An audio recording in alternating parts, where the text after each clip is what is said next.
na dumating sa kabila ng bagyong Christine at panalangin para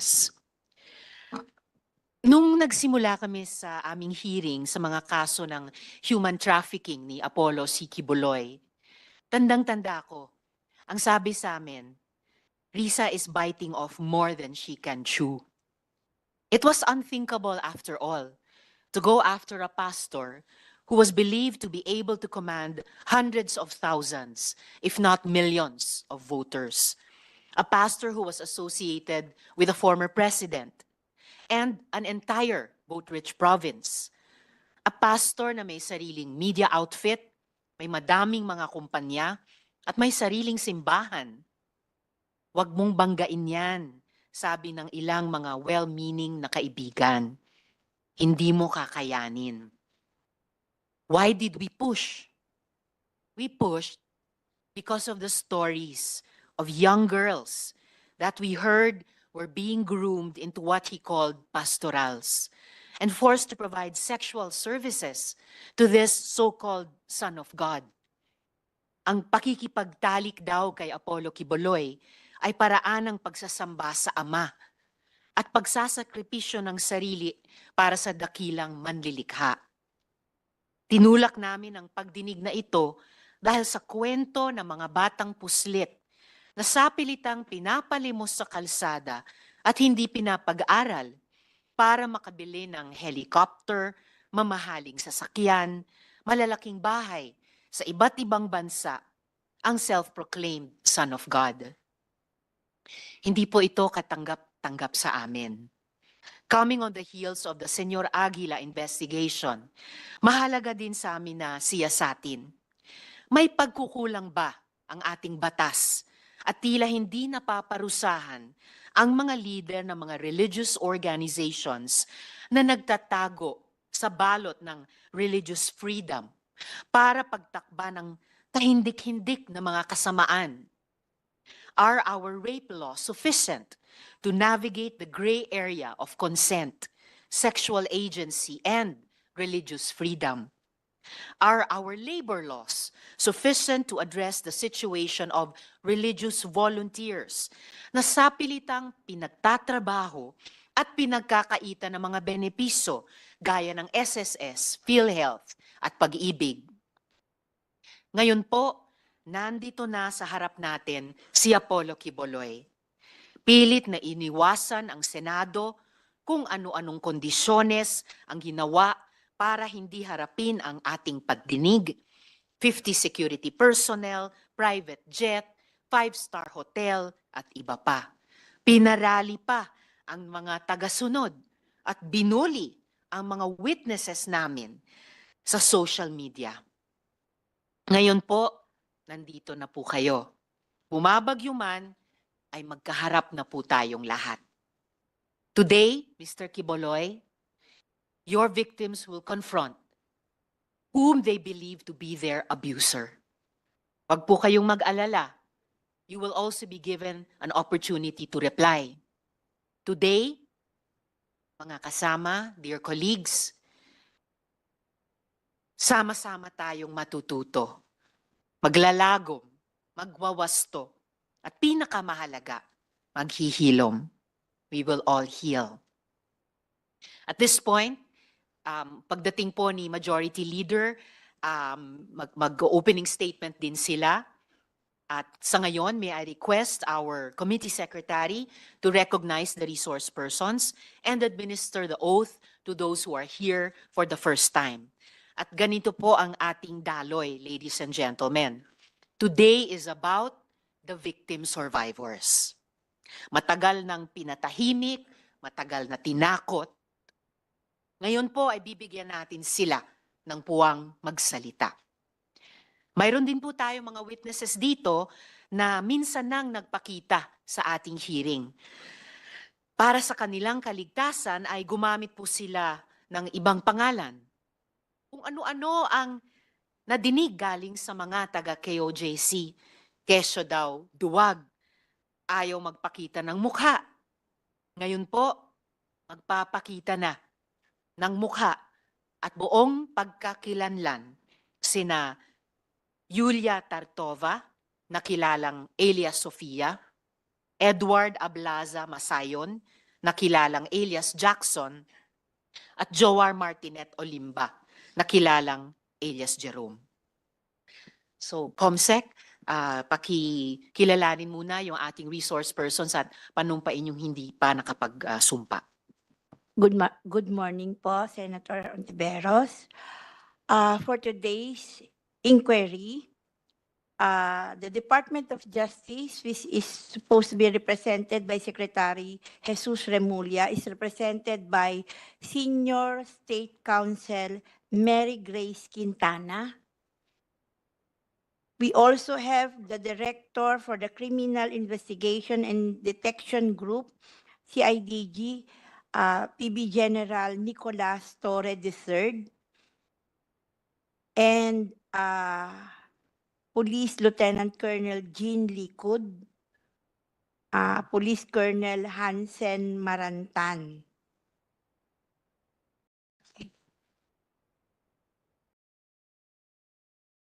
For the National Bureau of Investigation, we have Investigator Victoria B. Canyo Jr.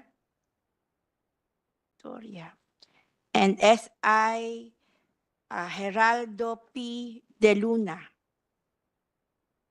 In the Department of Social Welfare and Development, we have Social Welfare Officer 5, Ms. Charito Esteban, and Attorney for Edgar Alian Pamis. From the Department of Interior and Local Government, we have ASEC Romeo P. Benitez. From the Department of Foreign Affairs, we have Undersecretary Jesus Gary Domingo.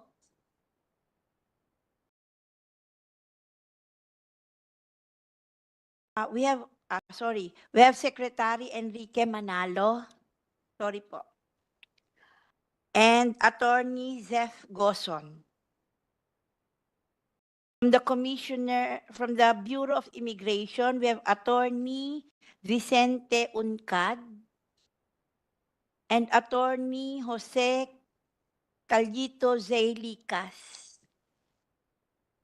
From the Council for the Welfare of Children, we have Undersecretary Angelo M. Tapales. From the Commission on Human Rights, we have Chairperson Richard Palpalato. From the Securities and Exchange Commission, we have Attorney Jonathan Pancrasius Pagirigan.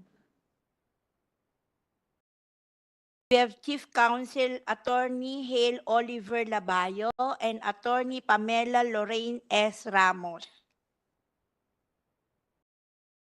From the Social Security System, they are represented by Ms. Marie Elaine Estoque, their Vice President for Mindanao South 1 Luzon Division. And Ms. Irene Laksamana, as well as Ms. Alnora Presbitero, Ms. Elaine Perucho, Attorney Joseph Desuña. From the Center for Migrant Advocacy, they are represented by the Executive Director Ellen Sana, by the President Edita Caduaya, and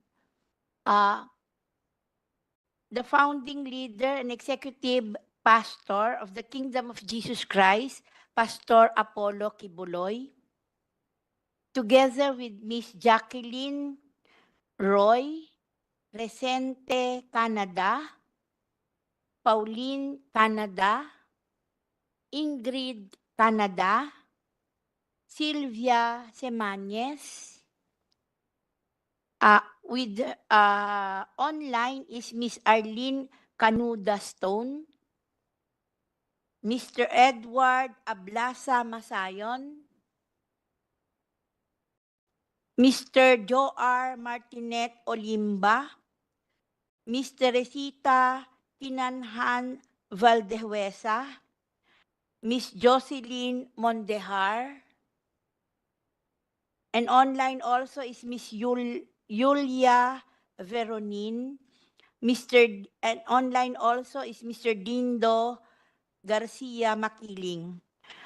We will be joined later by alias Marie, Senator. That's all. May I request all of those who have not yet taken their oaths, the resource persons and witnesses as well, to stand up.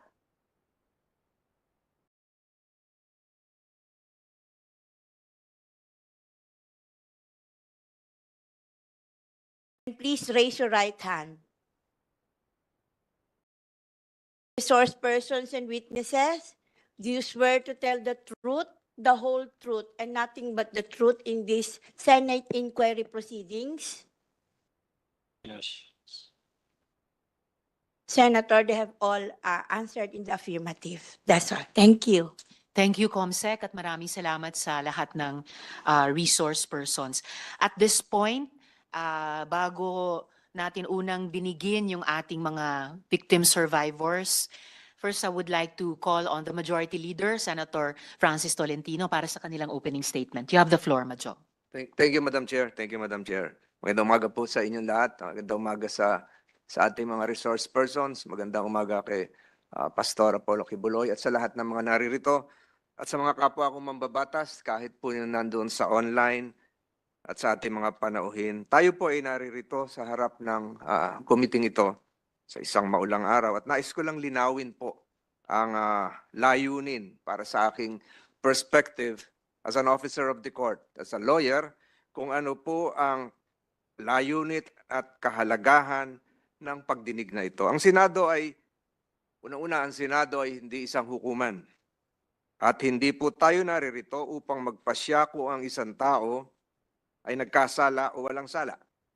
Sa ilalim ng saligang batas ng Pilipinas, lalong-lalo na sa Article 6, Section 21, binigyan tayo ng kapangyarihan. Tinutukoy ko po ang mga mambabatas na magsagawa ng mga investigasyon in aid of legislation o bilang tulong sa paggawa ng mga batas. Sa hukuman, ang pangunahing layunin ay ang paglutas ng mga kaso at pag-alam kung may pananagutan o wala ang mga akusado, batay sa ebidensyang ipinapakita. Sa Senado, ang ating layunin ay iba. Ito ay upang mag-imbestiga at mangalap ng mga impormasyon at dokumento para sa isang makatarungan at makabuluhang pagbalangkas ng mga batas. Sa isang husgado, meron pong tinatawag na right cross-examine witnesses. Maliwanag po sa Rules of Court, ang Bill of Rights, at iba pa. Ngunit nais ko pong ipabatid na ang karapatang mag-cross-examine ng mga testigo, isang mahalagang bahagi ng mga pagdinig ng korte, ay hindi saklaw ng investigasyong ito. Ang proseso ng cross-examination at iba pang pamamaraan na ginagamit ng korte ay eksklusibo sa hudikatura. But we recognize, this committee, again as an officer of the court, recognizes the primacy of the judiciary insofar as this issue is concerned. One, because the committee requested the Regional Trial Court of Pasig to allow the detainees to attend today's hearing. It is an acknowledgement of the court's jurisdiction over the accused. Number two, the committee, before it moved and conducted a hearing today, showed respect to the court by acknowledging the court's jurisdiction and not conducting a hearing without the prior court approval. And number two, and I would want to make a motion here before I continue my opening statement, Madam Chair, this committee should likewise be furnished a copy of any opposition filed to form part of the records of these proceedings of the counsel of those accused present here. I request, Madam Chair, that we be provided copies of any opposition filed by the group of Pastor Quiboloy and all other accused in the Pasig case, if that would merit the consideration of this committee, Madam Chair. So ruled, Majority Leader. Thank you, Madam Congressman, Chair. That please. would form part of the records of this case, Madam Chair. And again, I reiterate what I've been saying here. Ang atin pong ginagawa ay hindi po para maghusga ng innocence or guilt ng mga akusado sa isang kaso. Subalit, nais po rin nating bigyan diin na napakaraming desisyon ng Korte Suprema, simula pa lang nung Arnold versus Nazareno, 1950, na binigyan diin ng Korte Suprema ang kapangyarihan ng Senado na mag-imbita at magpatawag ng mga saksi, resource persons, para linawin ang paggawa ng batas. At kaya po tayo merong pagdinig ngayon. Subalit, nais ko pong hilingin sa lahat na during these proceedings, we show utmost respect and consideration to all persons here present, whether accuser or accused. Ang Senado po should remain as a bastion of dignity. Hindi po tayo narito para magtapon ng kung ano-anong dumi sa bawat isa, kung hindi para ipakita na ang paggawa ng batas ay ating pinapahalagahan at pinapahalagahan din natin ang karapatan ng mga naririto.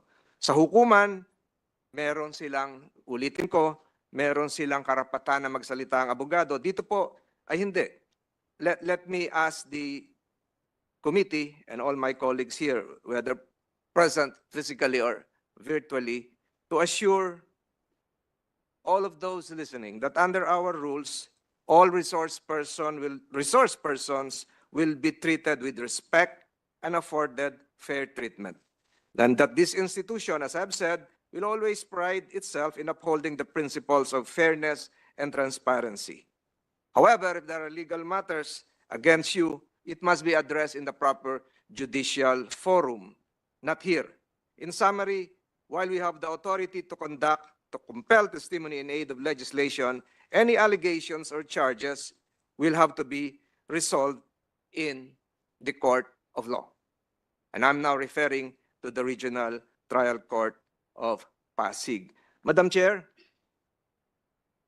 let us always be reminded that we have a constitution. We have a living constitution, and that the constitution should stand as our unwavering shield, protecting the rights of all, whether accused or accuser, in ensuring that justice is served without discrimination and with fairness and equality. Sana po sa pagdinig na ito, makagawa tayo ng nararapat na pagbabago sa batas, and I'm referring to the Human Trafficking Act, the elements of which we cannot change because we're bound, Secretary Manalo is here, by the Palermo Convention. Perhaps the penalties could be increased, but just the same, this hearing is required of us as part of the complexities of governance that would require us to listen to various voices, even those embroiled in legal challenges and scrutiny. Again, Madam Chair, it is crucial that we uphold the integrity of our legislative process by respecting all resource persons present and upholding due process and fairness. Our commitment must be to engage in a meaningful dialogue while adhering to the principles of justice and respect for individual rights. Our role is to seek the truth. To seek the truth. Mapagandan ho natin yung batas, marami nakikinig ngayon, and not to pass judgment. Madam Chair, thank you for giving me the privilege to have an opening statement, and again, let that serve as a continuing manifestation as to the role of this committee in the coming minutes and in the coming hours as we proceed. I now yield the floor. Maraming salamat po at magandang umaga sa inyo lahat. Maraming salamat din po, Majority Leader. At dagdag dun sa areas of legislation na tinukoy ng Majority Leader, inuulit ko lang yung bahagi ng opening statement ko rin kanina tungkol sa ating mga batas kaugnay ng pag-misuse ng usapin ng religious freedom, yung mga rape laws natin, kung nasasaklaw na nito yung mga usapin ng consent, sexual agency at religious freedom, at yung mga labor laws din natin, kung saklaw yung mga karapatan at kagalingan ng mga tinatawag na religious volunteers. So muli, salamat po sa Majority Leader. And at this point, lastly, bago natin pakinggan yung ating mga victim survivors, may request po sa ating good Foreign Affairs Secretary Manalo dahil kinakailangan nilang umalis ng mas maaga na makapagbigay ng ilang mga salita sa atin. Secretary Manalo, you have the floor, sir. Thank you. Maraming salamat, Honorable Chairperson Senator Risa Hontiveros, Honorable Senator Francis Tolentino, my colleagues in government, good morning. I just want to thank Senator Hontiveros in this committee for giving the Department of Foreign Affairs the opportunity to contribute to our meeting today in aid of legislation. Nais ko lang briefing lang on 2 points with your permission. The first point is on the possible extradition issue. And as you know, the Philippines has an extradition treaty with the United States of America. I wish to report that as of this date, the Department of Foreign Affairs has not received a formal extradition request from the United States. Doon po sa isang issue din, I want to focus on the request for assistance by any Filipino nationals in the United States who may have been victims of human trafficking in relation to this case. As of this date, none of our foreign service posts in the United States have reported receiving any request for assistance. Madam Chair, the DFA is ready to assist in providing any information that we may receive from this date relevant to the to today's legislative inquiry. And I'm also being joined today by Undersecretary Jose Domingo, who can add any input if needed for this morning. Thank you. Thank you very much, Secretary Manalo. Yes, would you, Sec Domingo, like to briefly add anything to these 2 updates on the formal request for extradition and the request for assistance? Okay, thank you, Madam Chair, Senator Tolentino. Yes, as Secretary Manalo has mentioned, that we have not yet received a formal request, but we are standing by. We have also not received any request with regard to trafficking, with assistance with respect to the human trafficking. But all our foreign service posts and all our offices in the Department of Foreign Affairs stand ready. And we have been in informal consultation and communications with our sister agencies in government. Thank you, Madam. Thank you also, Yusek Domingo.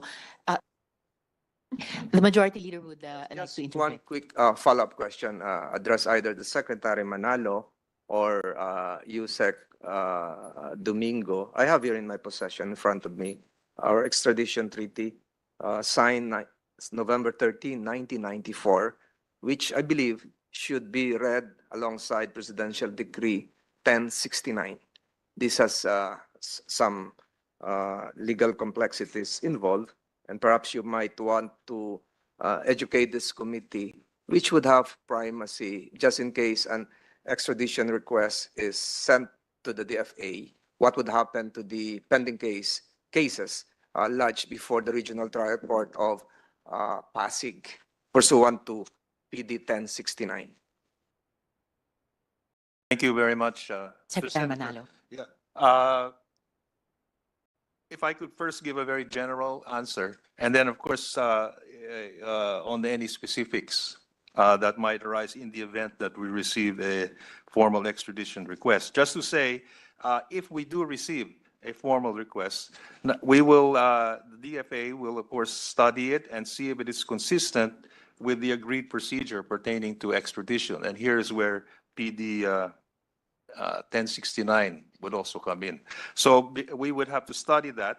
And then after, if we are satisfied with the request, we will of course refer it to the Department of Justice for relevant action. So in other words, we will still have to study any extradition request if received. Perhaps later, it's quite a detailed approach, pero yun ang general approach if we do receive such a request. Thank you.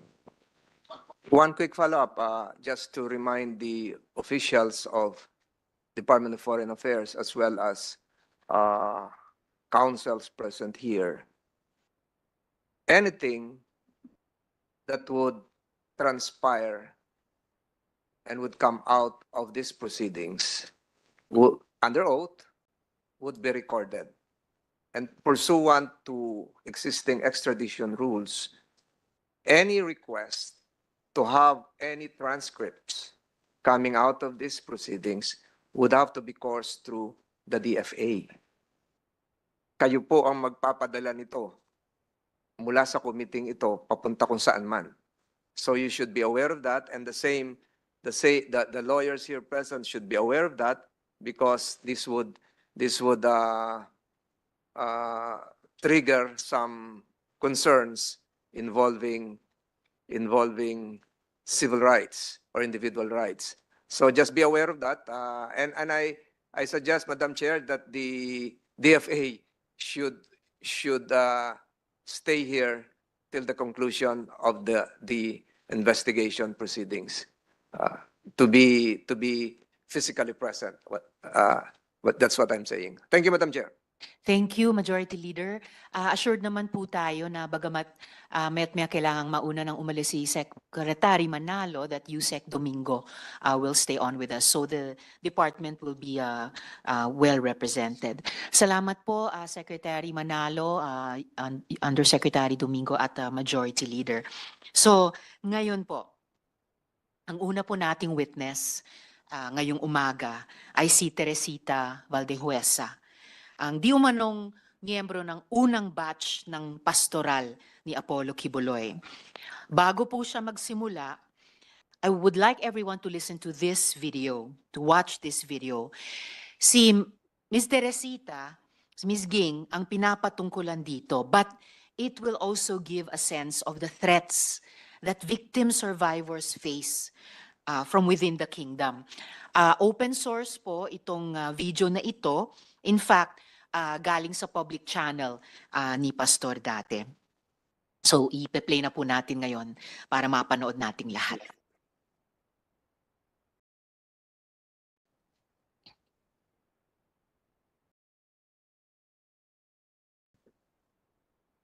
She contacted someone named Teresita Valdehuesa, who was a former worker here in the kingdom, who committed lapses of fornication with many, many ministers and men. That is why she was supposed to be disciplined, but she went out. This Alina Ostapchenko is saying things against me, and we were able to record every bit of what she said. Listen to her voice. Everything that you have said to Teresita Valdehuesa, who is a former worker here, who also backslid because of some lapses in immorality, will give you a sample of her voice that was recorded. Go. I'm fine, dear. I remember you, Bayo. And I'm so glad that I'm already out of the kingdom. And it's a miracle that how I exit from there.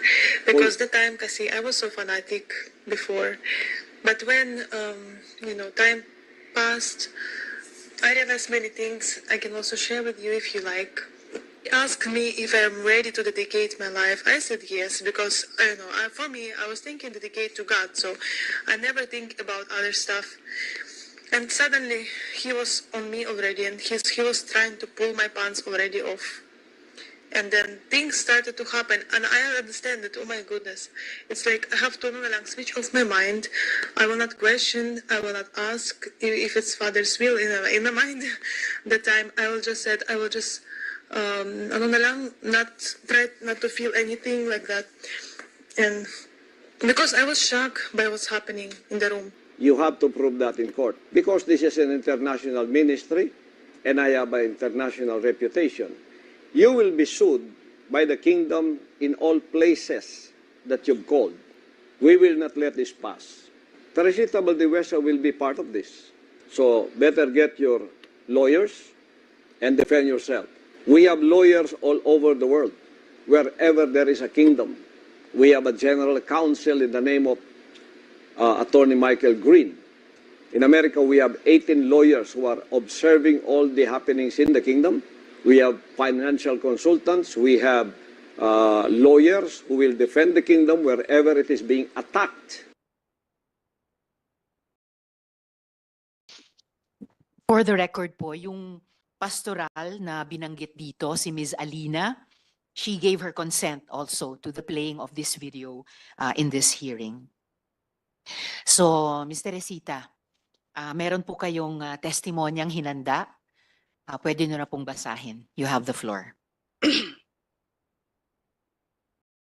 Good morning po, Madam Chair, Honorable Senator Risa Hontiveros, and to Honorable Senator Francisco Tolentino, and to all the members of this august body.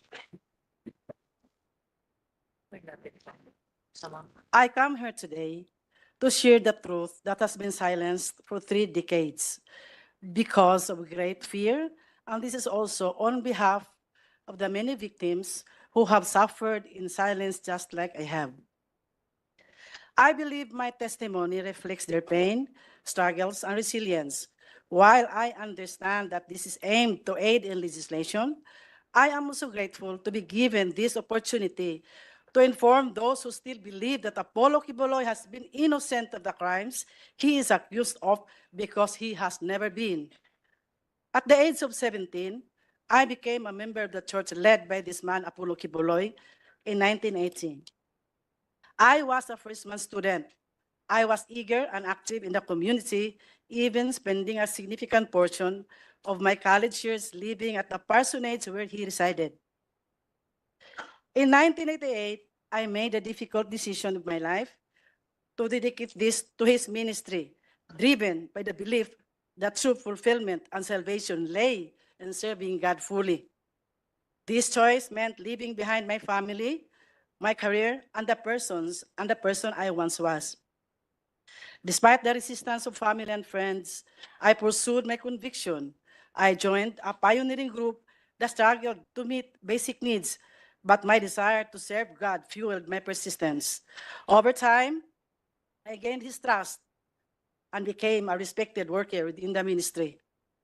As the ministry grew, so did our blessings. We experienced answered prayers and expanding membership, which deepened our commitment to serving God. Apollo C. Quiboloy, whom I revered, was considered as God anointed, and his words held absolute authority. I respected him deeply, viewing him as truly the man of God. From the moment I dedicated my life to the ministry until 1993, I experienced profound spiritual awakenings. I felt forgiven. My love for God deepened. And I was proud to serve alongside a man I believed to be holy. But one day while in Manila, I received a long-distance call from him. He informed me that he had received a divine revelation intended for me and instructed me to travel to Cebu, where he would share this important message. He was also scheduled to preach in Cebu that Sunday. Upon arriving in Cebu City, we arranged for him to stay at the Park Place Hotel in Fuente Osmeña.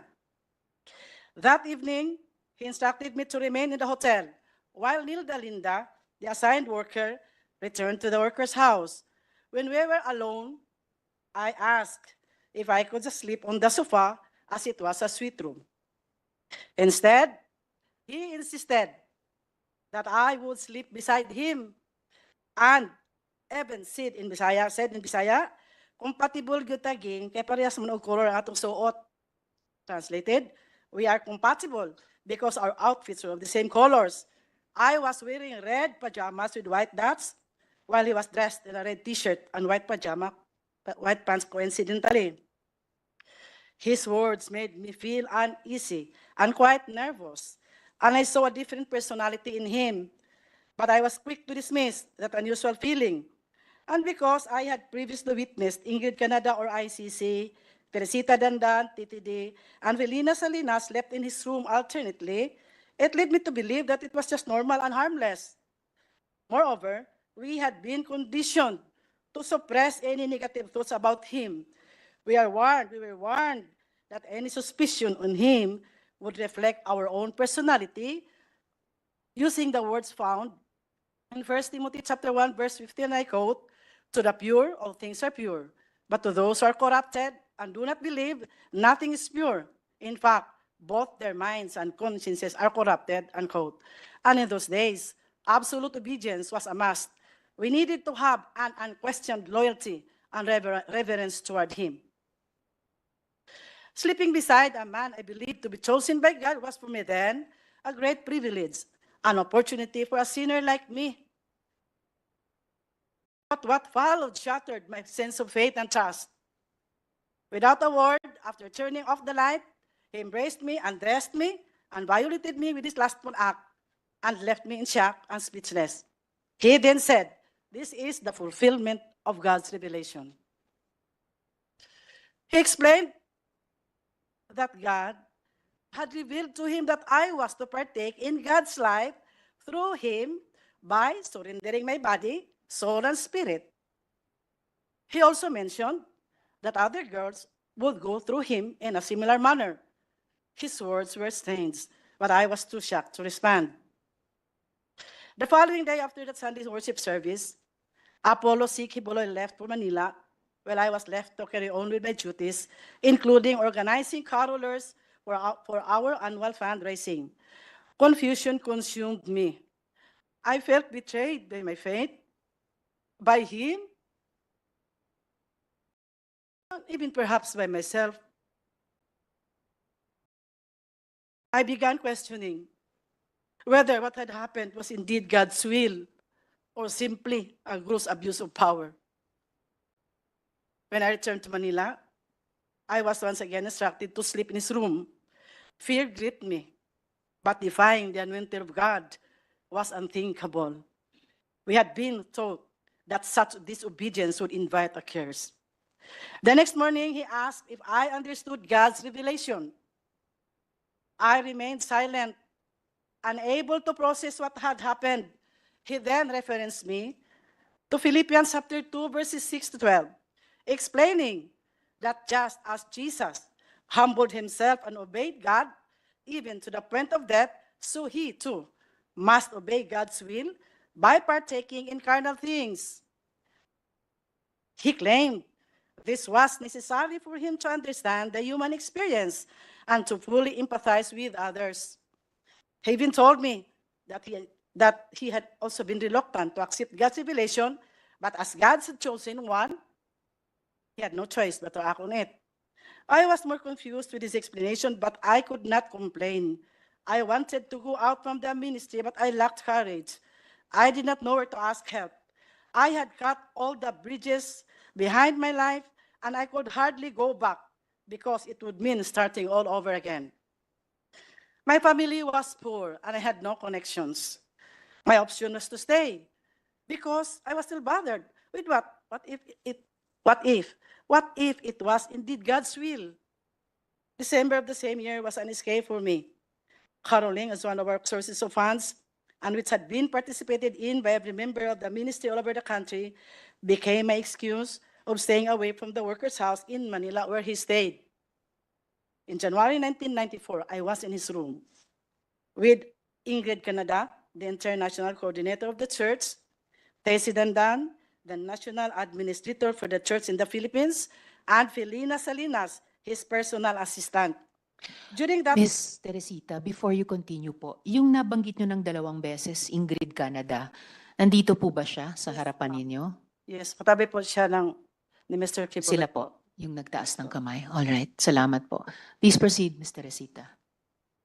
During that meeting, he informed the girls that I would be included in the inner circle. Right there and then, I realized that these women had likely endured similar experiences. Without any words, we shared a mutual understanding. None of us dared speak about what had happened to us. In February 1994, I was sent to Hong Kong, still carrying all the confusions and emotional turmoil. Despite this, I continued to pretend that everything was fine.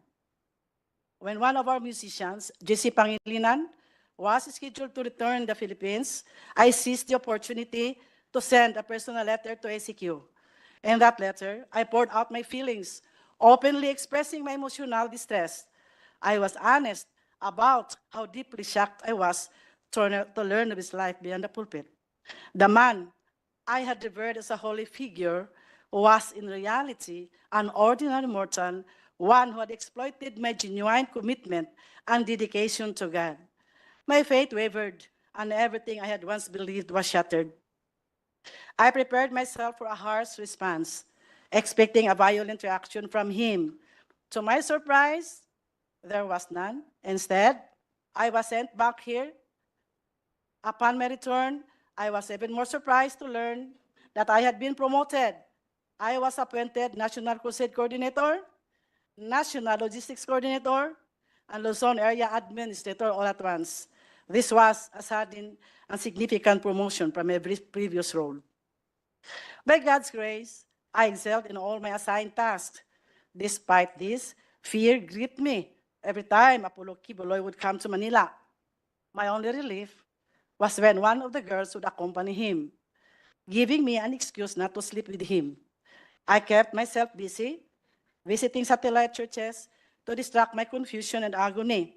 One day, ICC confronted me saying, ACQ sensed my distance. I made my work an excuse. February 15, 1998, ACQ used me again. It was always out of fear that I obeyed, a fear mixed with anxiety that he might knew how I pretended to be extremely grateful that he allowed me to be a part of his physical life, because in all honesty, and God truly knew I was not. All the pent-up emotions suffocated me that on the following day, while preparing for church, I collapsed. ACQ performed mouth-to-mouth resuscitation, but later I learned he told others that it was just a way for me to seduce him, labeling me as Jezebel the temptress. I believe Apollo Carrion Quiboloy understood that I never wanted the life he was trying to impose on me. My decision to dedicate my life to God's service was driven by a sincere desire for spiritual purification from the sins I had committed before becoming a full-time worker. I had only one goal: to live a holy life and ultimately to attain heaven. As the Bible says in Colossians chapter 3, verse 5, I quote, "Put to death, therefore, whatever belongs to your earthly nature: sexual immorality, impurity, lust."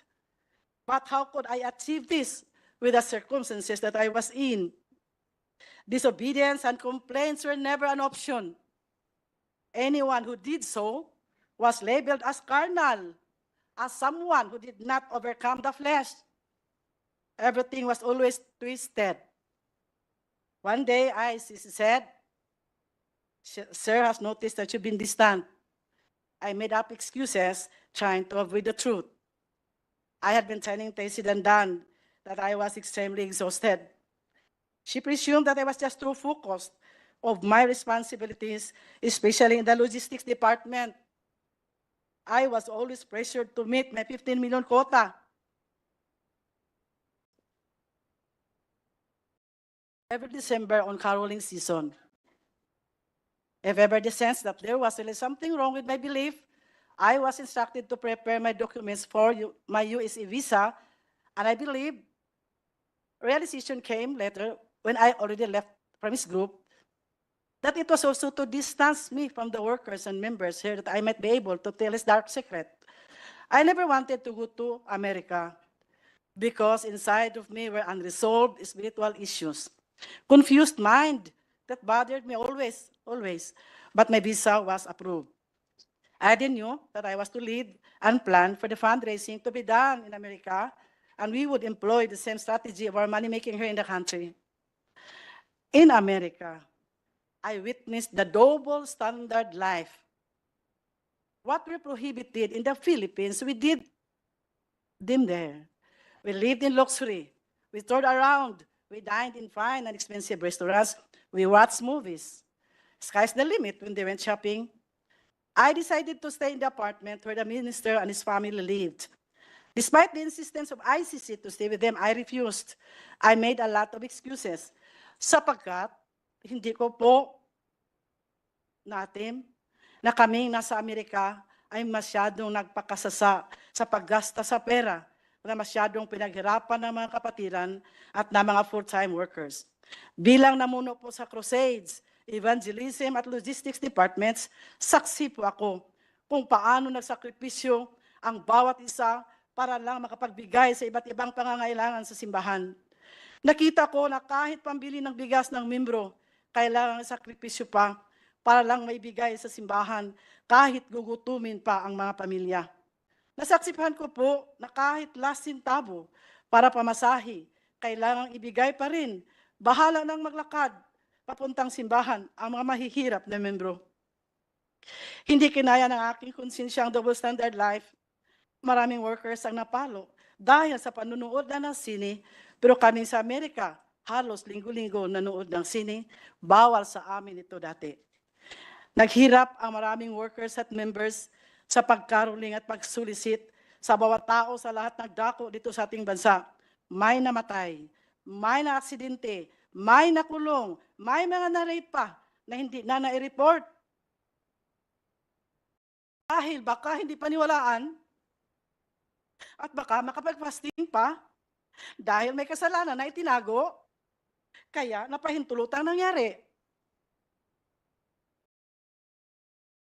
Lahat may kota, di ba? Napakasakit po sa damdamin ko dahil ako po ang namuno sa mga fundraisings. After December season, ang mga members kailangan magtinda ng mga kakanin para maibigay sa mga pledges for Alay kay Kristo, building funds, love offerings, television pledges, tithes, and others. And when they could not provide for their own foods, they would just resort to fasting. Meron din pa akong quota, 10 to 15 million pesos to raise in the month of December alone. I organized the carolers nationwide to meet my quota.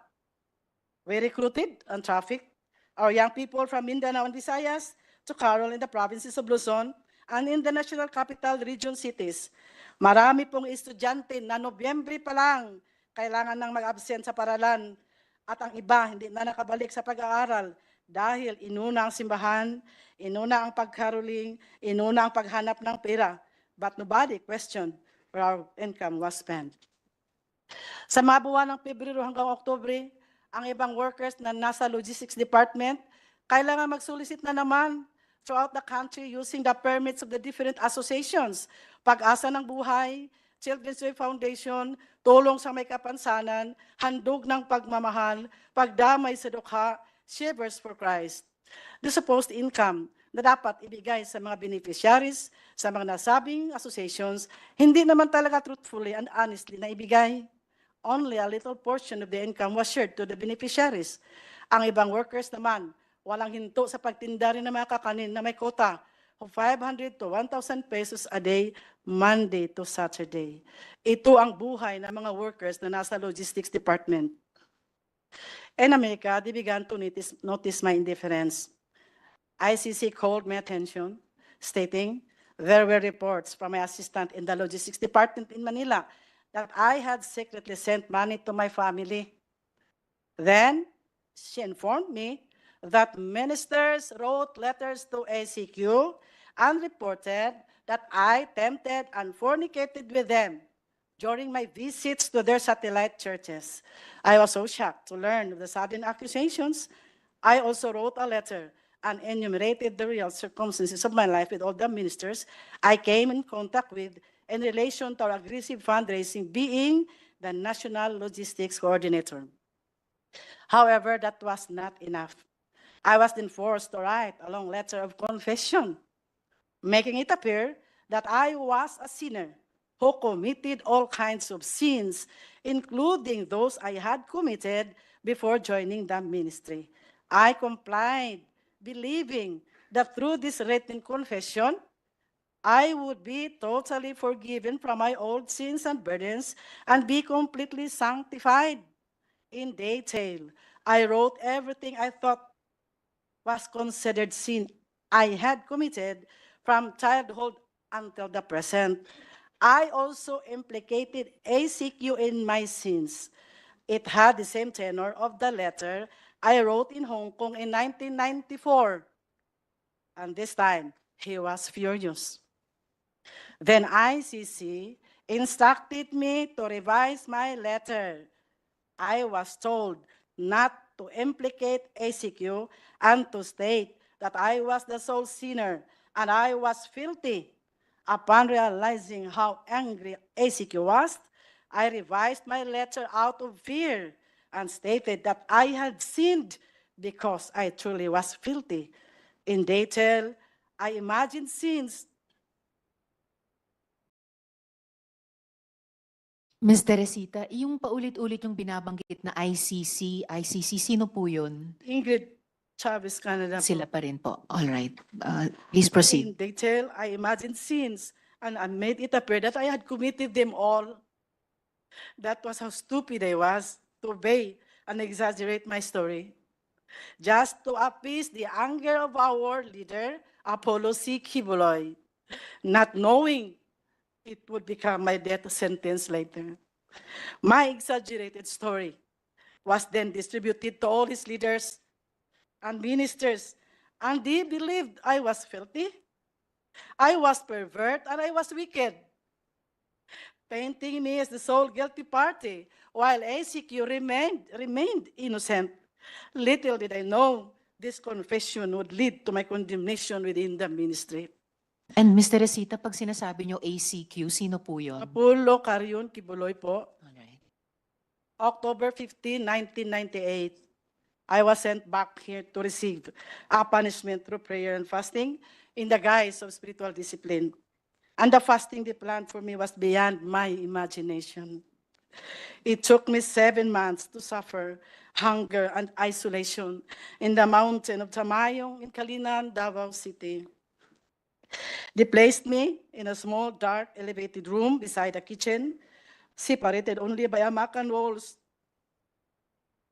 My bed was rough, made of uneven slabs, with exposed nails pressing into my back as I slept. I woke up this morning in pain, with no beddings, and the cold October nights left me shivering. I requested a blanket and a mat, but I was denied. Every day from 8 to 5 p.m., I followed a strict routine, regardless of the weather, enduring hunger and isolation. No one allowed near me, as I was labeled filthy and deserving of this punishment. Members were forbidden to speak to me.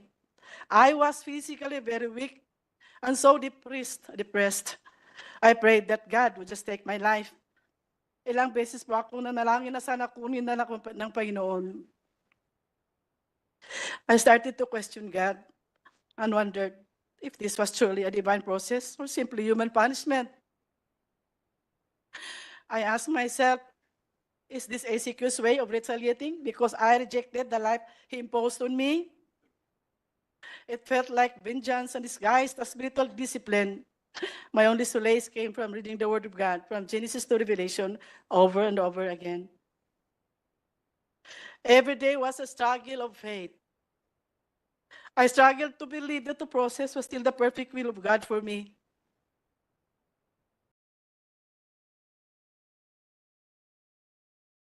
I struggled to believe that I really was a sinner and that I was recuperating from my spiritual disease for the lack of faith. That was to justify my present pains and to at least lighten my burden of loneliness. On January 8, 1999, I gave ACQ a resignation letter, and I requested for a fare so that I can travel back to my home in my province. He did not approve my resignation letter. I pleaded to Ingrid, and like a child, I cried for help. But she remained untouched, telling me that it was a divine process. After that conversation, misery doubled. I had no money, and I was still physically weak, so there was no way for me to go out from the compound of the prayer mountain. Waiting for the restoration was the only alternative at the moment. If not for the comforting words of God, surely I would be totally gone out of my mind. They continually accused me of sins they alone knew, unimagined, that would always lead me into fasting. It eventually hardened my heart because I started to realize that the purpose of doing it was to totally break me down and to even slowly kill me.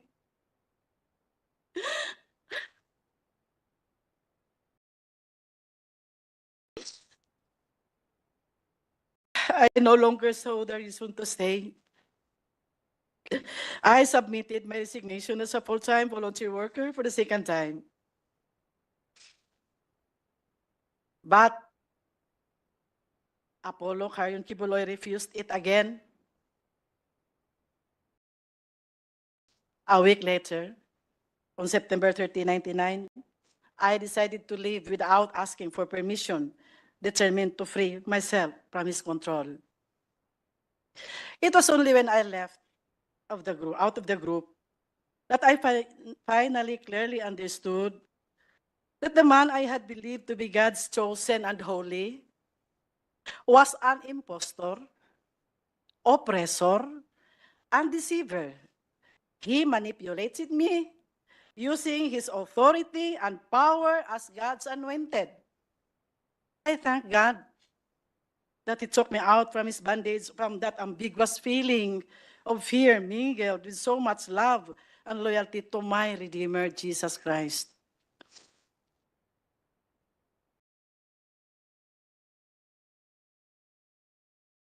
But he was not finished with me and did not stop terrorizing me.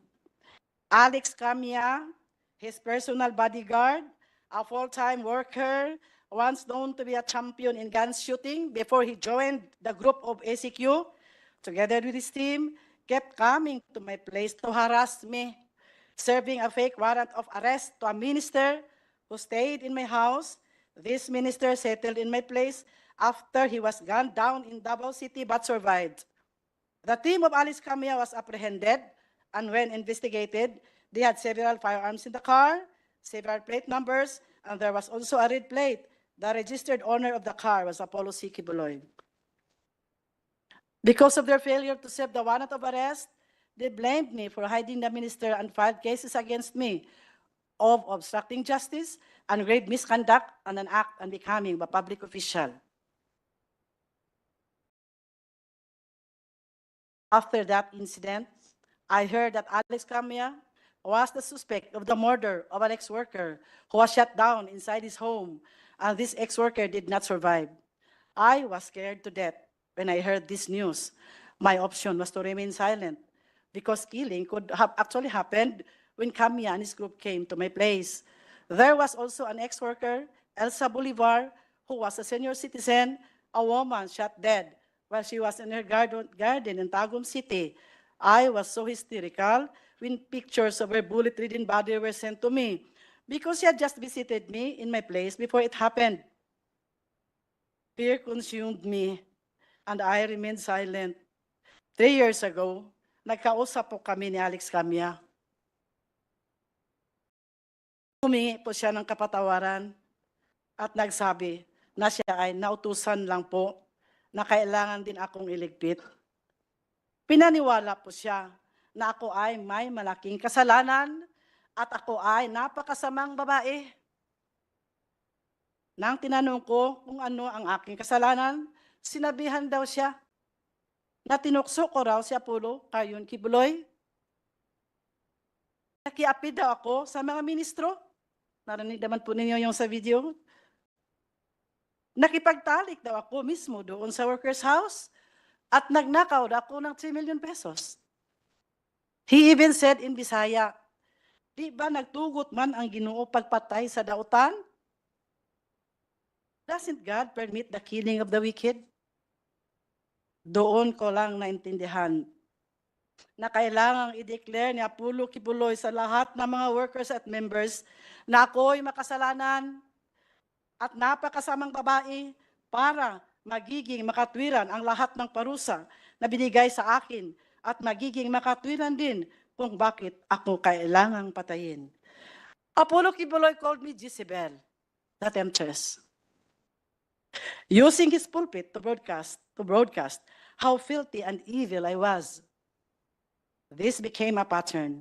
Kung may mga workers na may alam sa kaniyang buhay, sa sikretong buhay at aalis sa kanyang kingdom, sila ay akusahan na napakaraming kasalanan. He would always exaggerate their weaknesses at ipaniwala sa mga workers at members na sila ay umalis dahil may mga marumi at mga napakasamang mga tao. His followers only heard his side of the story, which was always filled with lies and twisted truths. The other side, our side,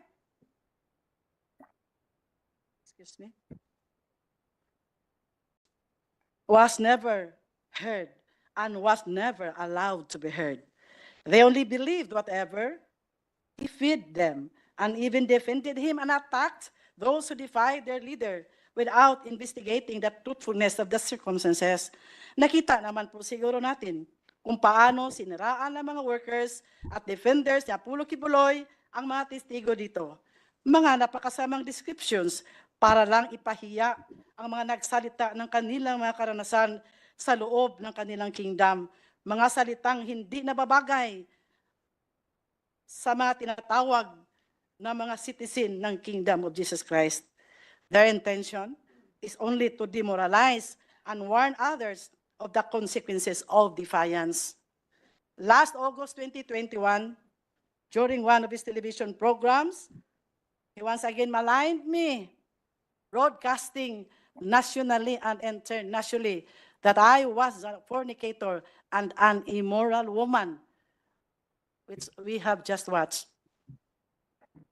Madam Chair, I would like to remind Mr. Quiboloy to remember the biblical stories about the lives of King Nebuchadnezzar, King Sennacherib, and King Herod. All of them fell into the hands of the Lord. Nebuchadnezzar, you know that, was separated from his people and lived like a beast and ate grass for 7 years. King Sennacherib died a tragic death, murdered by his own sons. King Herod was struck by the angel of God, died, and his body was eaten by worms. Their sin was that they replaced God with themselves, considering themselves as gods and blaspheming the one true God. This is all, Madam Chair. Thank you. Salamat po, Ms. Teresita, sa testimonya mo. Kahit kailangan mong iyakan para basahin sa amin. Bago yung isa munang follow-up question ko sa inyo, gusto kong i-acknowledge yung presensya online ni Senator Cynthia Villar. Salamat, Senator Cynthia, sa pagdalo nyo. At ang Minority Leader, Senator Coco Pimentel. Salamat kaayo sa pagdalo. Kung walang opening statement si Senator Coco at si Senator Cynthia, bago yung interjection ni Majority Leader sa Department of Justice, isang mabilis na follow-up question sa ngayon, Ms. Teresita o Ms. Ging, Ate Ging, just for the record, guilty ba kayo dun sa mga krimen na inakusa sa inyo, yung pagnakaw ng 3 million pesos, yung pag-fornicate sa iba pang mga ministro? Guilty ba kayo sa mga iyon? Of course not. All right, salamat kaayo. Majority Leader, for your interjection with the Thank you, DOJ. Madam Chair. Nothing to do with the previous testimony. Magpapaalam po kasi ako kasi magsasalita po ako sa Liga ng mga Barangay and I the minority leader is already here to fill up some legal questions likewise. But Madam Chair, before I leave, gusto ko lang tanungin ang, hindi ko kasi nakita kanina, dito pala ang Department of Justice relative to my previous questions answered by the DFA. This is speculative, academic, and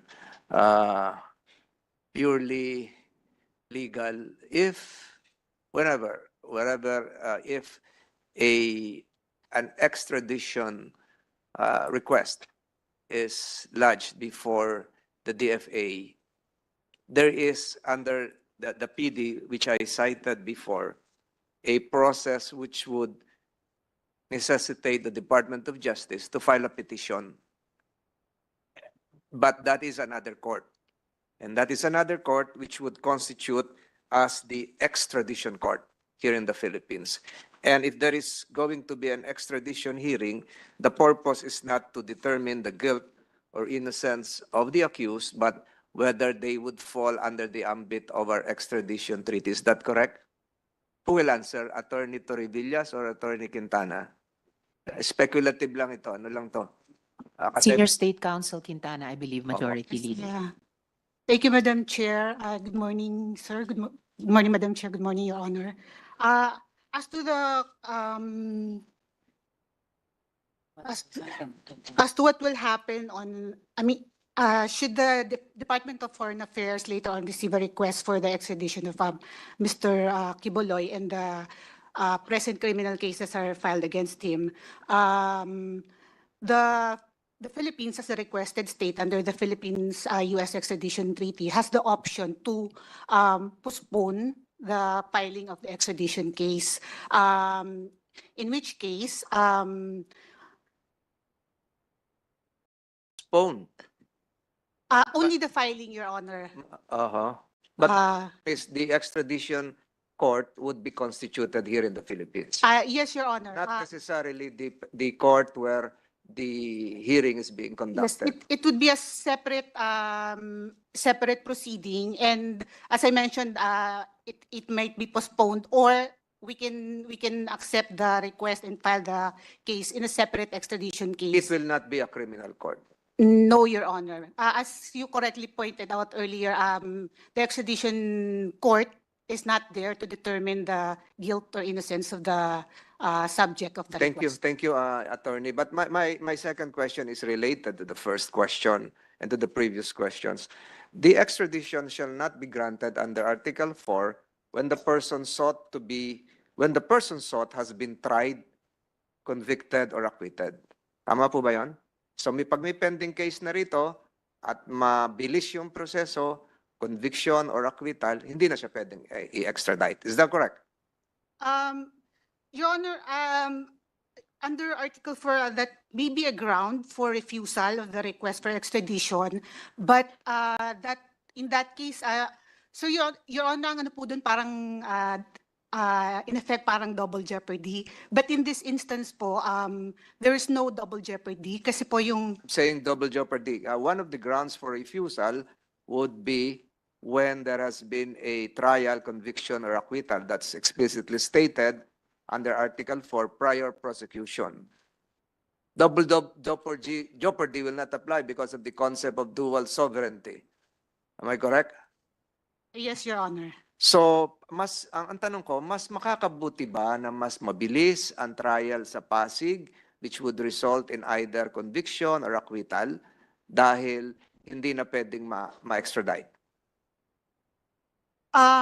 Sir, it's independent of the request for extradition. So regardless if the criminal cases are terminated, are expedited, it will not affect the extradition request. Siguro, aralin niyo mabuti itong Section 1 ng Article 4. Parang very explicit naman ito. You still have time. Number 3 question, I learned that correct me if I'm wrong, and I'm sure you're following this through news accounts, that the Department of Justice of the United States dismissed the charges against a certain Miss Dueñas. Tama po ba yun? Yes, Your Honor. Yes, and this was just a few weeks ago. last week, Your Honor. Last week. October 7. So, ang tanong ko rito, and this will probably be a lingering question, what would be the effect of the dismissal of the U.S. cases against, is Dueñas a miss or a male? Ano ba yan?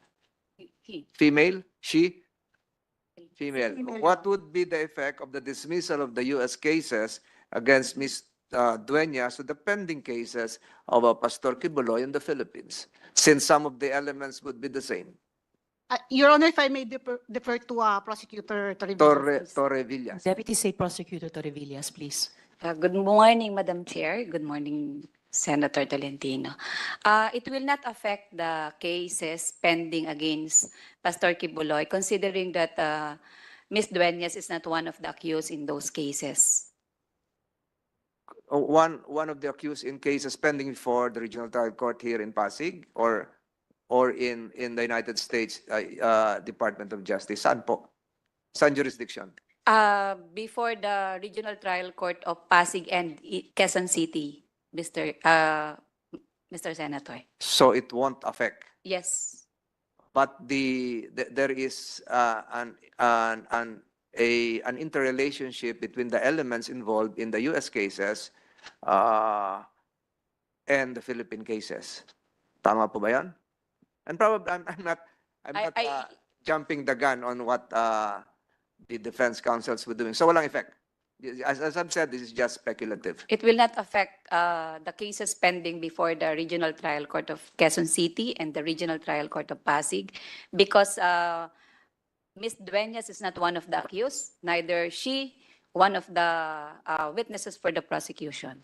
But some of the defendants in the case pending before the U.S. Department of Justice are likewise defendants, are accused here in the Philippines. And I understand there would be a second hearing come May 20 before the U.S. Department of Justice. Tama po ba yan? I am not aware of that. Okay. So paano naman kung yun ang magkaroon ng ibang desisyon while pending dito sa Pasig and Quezon City yung ibang kaso? Any speculative answer? O kung wala, mahirap na It siguro. has no connection at all connection because, at all. opo. Different jurisdictions, different elements. Again, Madam Chair, maraming salamat po sa pagbibigay sa akin ng pagkakataong makapagsalita. I reiterate again my earlier statements that respect and dignity should permeate the entire proceedings today. And I hope that the dignity of the Senate through this committee will be enshrined, Madam Chair. Maraming salamat po sa pagkakataong ito at maraming salamat sa mga resource persons natin na dumalo. Magandang umaga po sa inyong lahat. Daghang salamat. Maraming salamat din po, Majority Leader, and of course, the Chair and the whole committee ay nakikiisa dun sa patuloy na pagtaguyod ng respeto at dignidad ng Senado at ng Senado para sa lahat ng lumalahok dito sa ating mga pagdinig. So balikan po natin si Ms. Teresita, si Ate Ging, mga patuloy po na follow-up questions ko sa inyong testimonya kanina. So, batay po pa rin po dun sa testimonyang binasa nyo kanina, anong taon nga po kayo sinimulang abusuhin ayon sa inyong testimony at alaala? It was in October of 1993. October of 1993. So, 31 years ago po. Yes po. Alright. Tapos ulitin ko lang po yung nabalitaan kong fasting o dry fast. So, hindi kayo pinakain, hindi kayo pinainom ng tubig. Ilang araw nga po ba ginawa ito sa inyo? At wala po bang kasamahan ninyo doon na sinubukang tulungan kayo? Of course, nobody would ever dare help me because upon instruction na hindi nga ako and they were not even allowed to talk to me, nor even to come near to me. So actually there were two sets of fasting given to me. One set was, there was 10 days fasting. There was no food, no water. It was Ninit Ukyas who gave me the list of instruction, and number one in the list is to do dry fast for straight 10 days. Sino po nagbigay ng instruction? Ninit Okyas. Nenet Okyas. Yeah. Okay po. And then I only was able to eat a little amount of rice and viand on the 39th day, because when you had you had fasted, hindi naman kailangan kakain ka agad. So there was water, then then lugaw, and then finally on the 39th day, that was the time I was able to eat rice. And then after that, there was that second round of fasting, which was even more miserable. It started on February 6, 1999, and there were other workers also. And that was very miserable because it was like this. We were given 5 days or sometimes 7 days. It was a kind of a series of fasting. The first, second, third days were for dry fasting, meaning you were not allowed to drink, of course, to eat food, dry foods. And on the fourth, sometimes it's water, sometimes it's sometimes it's lugaw. Then another 5 days, the same pattern. Sometimes it became 7. It ended on the it ended on the month of May because I have my diary on that. So yung pangalawang dry fasting, 3 buwan na may iba't ibang klaseng fasting for 5 days or 7 days, 1 to 3 days na dry fasting. Yes. On the 4th day may tubig o yung yung pinakuluan ng sinaing, di ba? Yung And- pinapainom ng mga lolo't lola natin sa mga baby nung panahon ng World War II. Yung sabaw ng ano po. Sabaw. lugaw. Sabaw ng lugaw. Yes po. Or lugaw. So over 3 months, may ganitong series ng mga iba't ibang klase ng dry fasting. Yes po. But I was together with other workers also because they were also punished, but I was the longest. I stayed there for the longest 3 months. And yung una pong dry fast, yung unang set ng pagpapadry fast sa inyo na 10 araw, walang pagkain, walang tubig. 10 araw na walang tubig at 10 araw na walang pagkain? Yes po, that's true. Paano niyo po na-survive yun? I did not even think I would survive Opo. because of course the place was cold. And then every time in the morning when I took a bath, so parang doon ko na lang nalalasap yung tubig. Kaya I keep taking a bath 3 times a day. Iniinom nyo na lang yung Halos, hindi ko mainom tubig kasi pampaligo. natatakot ka namang baka masira yung tiyan mo. Parang ganun lang, parang And after 39 days, ganun ulit, pinainom muna kayo ng tubig, ng and then pinakain ng lugaw, and finally, kanin. yes, on the 39th day. But there was a month, I think it was month of December, may kinain na rin ako doon. Kaya lang, again, maybe they were not satisfied with the result. Maybe they wanted me to really slowly kill me. So again, I had another series of fasting that was, as what I have said, it started on February 6th and ended on the month of May. During those 2 times po, yung dalawang set ng dry fasting, yung unang 10 araw at yung pangalawang umabot ng 3 buwan, nakakulong kayo noon or were you restrained in any way? No, I was just there in the mountain, in the prayer mountain, not really kulong, but the place is big naman. So I had to go to the prayer house. I had to pray, I think 3 times a day. 9 o'clock, 12 o'clock, 4 times a day. 4 and then 6 o'clock in the evening. And kanina sabi nyo dun sa pangalawang set ng dry fasting sa inyo, over 3 months, may ibang workers pa kayong kasama, bagamat hindi sila kasing tagal na pinadry fast tulad ninyo. Bukod dyan sa pagpapadry fast, yung ganyang abuso sa inyo, meron ka bang na-witness na iba pang mga pang-aabuso sa iba pang workers? Yes po. Actually, there were workers who were placed in a closed tent. Parang Bartolina, ang tawag namin doon Bartolina. They were placed in a closed tent. There were even torches placed around because during the evening they would put fire on the torches, and then they put and feed inside the tent, closed tent. And then, of course, they suffered too much heat in daytime and the colds in the evening. But eventually, they managed to escape one by one. But the only one who survived, she was rescued because she was dehydrated already. So the only one who survived, na Yes. rescue, Yeah, it was Lani Alfaro. dehydrated, si Miss Lani Alfaro. Ano po nangyari dun sa ibang nag-escape dun sa mga tents na yon? Actually, because there were ministers who were also used as their security guards, they were actually helped by the ministers to just escape. So may mga minister din naman na naawa sa kanila at Meron din po. tinulungan silang makatakas. Yes po. Okay. Tapos, Ms. Teresita Atiging, tama po ba na naging subject kayo ng attempted assassination? Ito po ba yung sinabing ginawa ng angel of death? Of course, I would really think that way because I was just a mere worker, a civilian. And then why would these people come to my place, bring those firearms? They were there. And if it was only to serve the warrant of arrest for my co-ministers, why would they have a backup car? And I was made to believe that it was really their intention to harass me and to terrorize me in my place.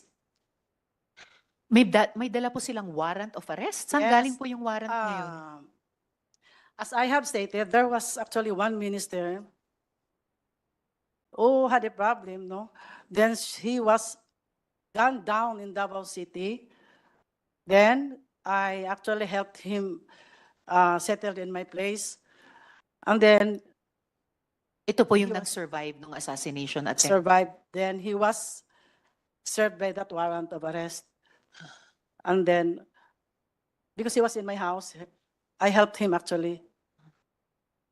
So nung pumunta yung mga may dalang firearms at may backup vehicle, yung sineserve nilang warrant ay para dun sa nag-survive sa assassination attempt na kinupkup nyo. Yes po, actually para sa kanya. But I was made to believe that ako rin, pwede rin nila akong patayin. Bakit? Because there was one time, because that Alex Camia was with a policeman. Bakit kailangan nila akong parang i-scale sale nila yung opisina ko? Bakit parang tinitingnan nila kung nasaan ako doon? Kung ang gusto lang talaga, if they really wanted the warrant of arrest to be served with that person, why came to my office? For what? So Yung Alex Camia ay may kasamang pulis o siya mismo ay pulis o PNP? No, he was with a policeman, With- an official policeman during that time. At saka meron din po siyang kasamang siyempre driver. At saka, because I only learned later that there were two vehicles actually, but during those times, isa lang ang alam ko. Nung nakausap ko yung backup driver, kasi he is with me now, doon ko lang nalaman na may backup driver, may backup vehicle pala sila. Ngayon, Ms. Teresita Atiging, pioneering member po kayo ng Yes po. KOJC. Alam nyo rin po ba yung business model ng fundraising ninyo at paano ito nagsimula? Sinabanggit nyo, naging head kayo ng logistics, kayo po nag-organize ng mga caroling, yung mga solicitation. Paano po yun nagsimula at anong alam niyo dun sa kabuuang business model? Yes po, the caroling really had become, or maybe has even until now become, one of the sources of funds in the ministry. In 1988, I was able to join here in Manila, and we were only caroling the cities within the cities of the NCR. But when I was given the opportunity to lead the fundraising, I made it nationwide. I actually organized the nationwide caroling, Madam Chair. Then what happened? I had every province. I had leaders overseeing 70 to 100 carolers, including adults who would be cooking and washing their clothes. And in the NCR alone, we had, I think, 13 leaders overseeing 20 to 30 members also do a caroling from 8 o'clock in the morning to sometimes 10 o'clock in the evening, going around the cities of Manila, just caroling all the people here in the Metro Manila. Then, because I had a quota of, it started with 10 million until it became 15 million. Of course, they also had a quota. I also gave them the quota to meet my total quota of 15 million. So, sa bawat probinsya, nung ginawa nyo ng nationwide yung caroling, di na lang sa NCR, may isa kayong leader na bawat isa may 17 to 100 carolers. At dito naman sa NCR, kung saan kayo nagsimula, naging 13 leaders na may 20 to 30 members each. So, i-multiply lang po natin. So, sila po yung pinapatawan nyo noon ng quota para mabuo yung 10 to 15 million pesos. Ano po ito? Per day? Per week? No, that's 1 month of 15 per caroling. month. Yep, yes. Per month. And so 14 hours a day sila pwedeng nagka-carol, nag-fundraise 8 a.m. to 10 p.m. Yes po. Ganun po katagal. Alright. Dagang salamat, Ms. Teresita Atiging. Please stay on sa hearing natin dahil yung mga kasama kong senador, mga kauban ko, including our minority leader, may have questions for you. Yes, the minority leader would like to interject now. You have the floor, Senator Sige, Coco. Ma'am Ging, no? So, dito lang ako nababahala sa sinabi mo na dry fasting, Yes 2 po. times ang experiences mo. And sa experience mo, it was a form of punishment. Very much a form of punishment. But it was actually a disguise like a spiritual discipline on me. Okay, Because pero it was presented still as a disciplinary measure. Yes Okay. po. But have you seen dry fasting as a form of a ritual or not as a form of a punishment? Is it also practiced there? Actually, there were 2 meanings, no? Of course, when we were instructed to do dry fasting, we would always consider it as our sanctification, as our cleansing on us, because we would always believe that we were always made to believe that we were sinners, and we do accept that we were sinners, so we had to go through fasting. In the 2 particular, sa mention mo kasi dalawa, ang particular Yes po. cases, hindi ko na matandaan yung mga months. Pero in your particular case, punishment. At first, I did not consider it as punishment. No, wag yung consider. How was it presented to you? You have to undergo dry fasting as a punishment? Spiritual discipline on the first, Oh. talaga spiritual discipline. Kung andun yung discipline, punishment. Di ba? Okay. Yung Yes po. pangalawa, Yes po. yung pangalawa, was it what? A punishment also, yung pangalawa? Mas lalong punishment on the second round. Maybe Okay. because they saw me alive still kicking. It was not their intention to really see me alive. Okay. That's why I had my second series of fasting. But sa observation mo, tagal ka dyan sa kingdom meron, you also undergo fasting as a part of a ritual, not as a punishment. Tama? Yes, there were many times. As severe as dry fasting? No, mine was actually was the worst. Yun yung mga fasting na alam natin, yung babawasan Yes po, mo lang yung yes po. quantity ng kakainin mo, siguro ganun, ano? Yes po. Yun ba yung meaning ng, yun yung sa ritual? Yes, Okay. ritual. Ngayon, sa karanasan mo, ikaw kasi, obviously, nag-survive ka nung dry fasting mo as punishment eh. Sa personal knowledge mo, meron kayong kasama sa KOJC na nag-suffer ng masamang consequence as a result of dry fasting as a form of punishment? Wala naman akong Wala kang alam alam. because I left 1993. 1999, you pa left po. 1993? When did you leave? 1999 pa po. 1999. Sige po. Pero sabi mo, founding member ka, so, pero wala kayong nakita pala. Okay. So far, wala. Kasi sana, kung meron, i-encourage natin sila ngayon na magreklamo sila because this might be a violation of the revised penal code. How is it enforced pala? How is it enforced? Sabi mo kasi sa Prayer Mountain, you're free to roam around eh. Pwede kang gumalaw. So, paano kung super gutom ka na? Can you cheat? Can you cheat on the dry fasting punishment? We were tempted to do that, but because we're so afraid, baka madagdagan pa yung araw pag malaman. Okay. meron kang kinikwento na although hindi ikaw yung involved, sabi mo lang na may close tent, may mga ganon. Tapos may mga ministro na sila na mismo nagpatakas doon sa mga pinapunish, no? So naawa na rin siguro sila na baka napaka-severe ng mga punishment. But you did not experience that, eh. Kaya medyo, ano yan. Did you actually witness it? Yes, sir. Yes, sir. And then did the ministers actually tell you na pinatakas namin ito si... No, I was just told after those incidents when they got connected to me. So kasi ang lumalabas na issue dito, Madam Chair, is if there is a religious group or an organized group na meron silang system of punishment, baka yung mga severity naman ng mga punishment, baka some of these punishments already cross the line, ano? Na they may amount to already violation of the revised penal code. Sige. Thank you, Madam Chair. Thank you also, Minority Leader.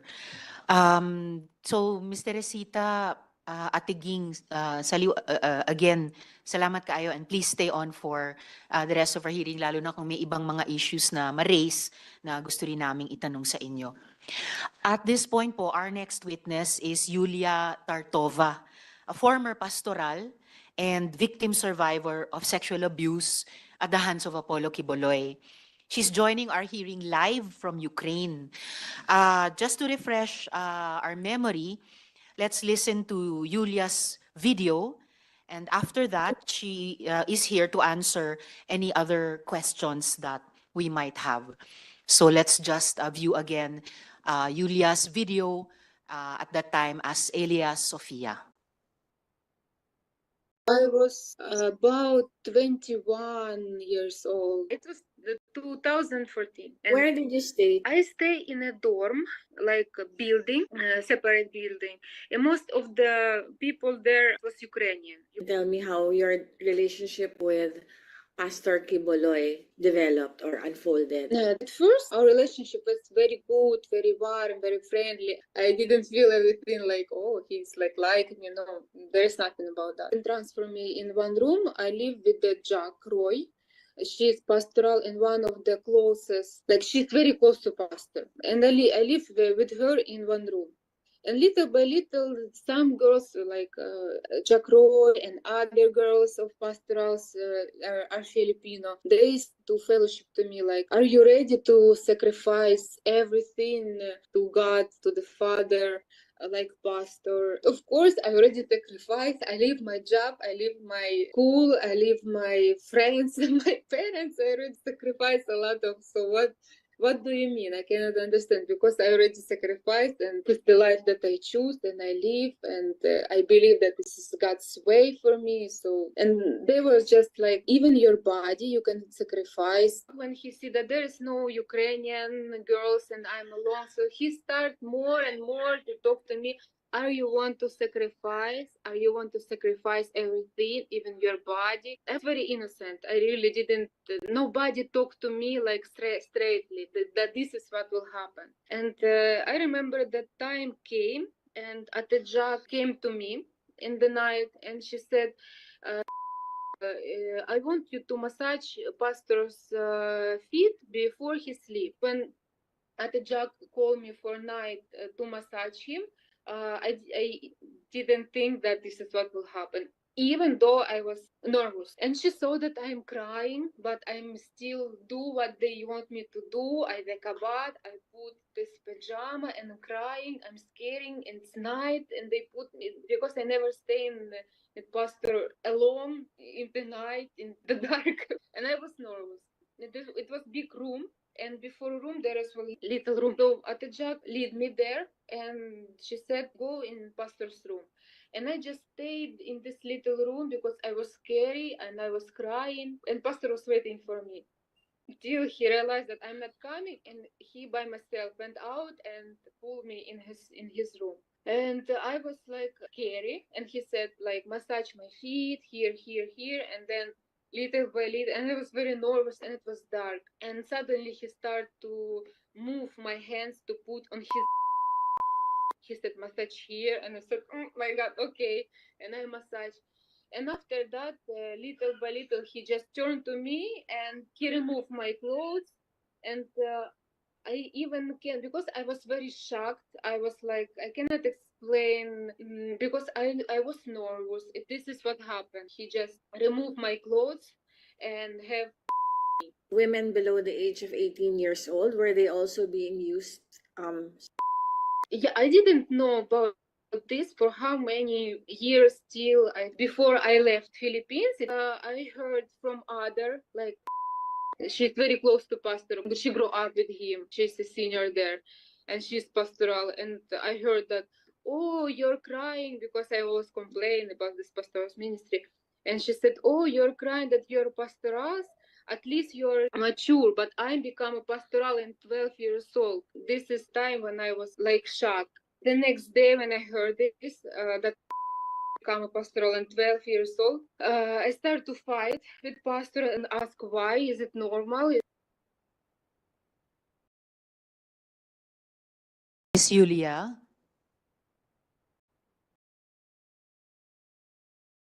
Miss Yulia, I think your audio is still muted. Could you please unmute? Good morning. Yes, good morning, Miss Yulia. Thank you for joining us in the hearing. Thank you. Can you hear us? Yes. Okay. Thank you, Miss Yulia.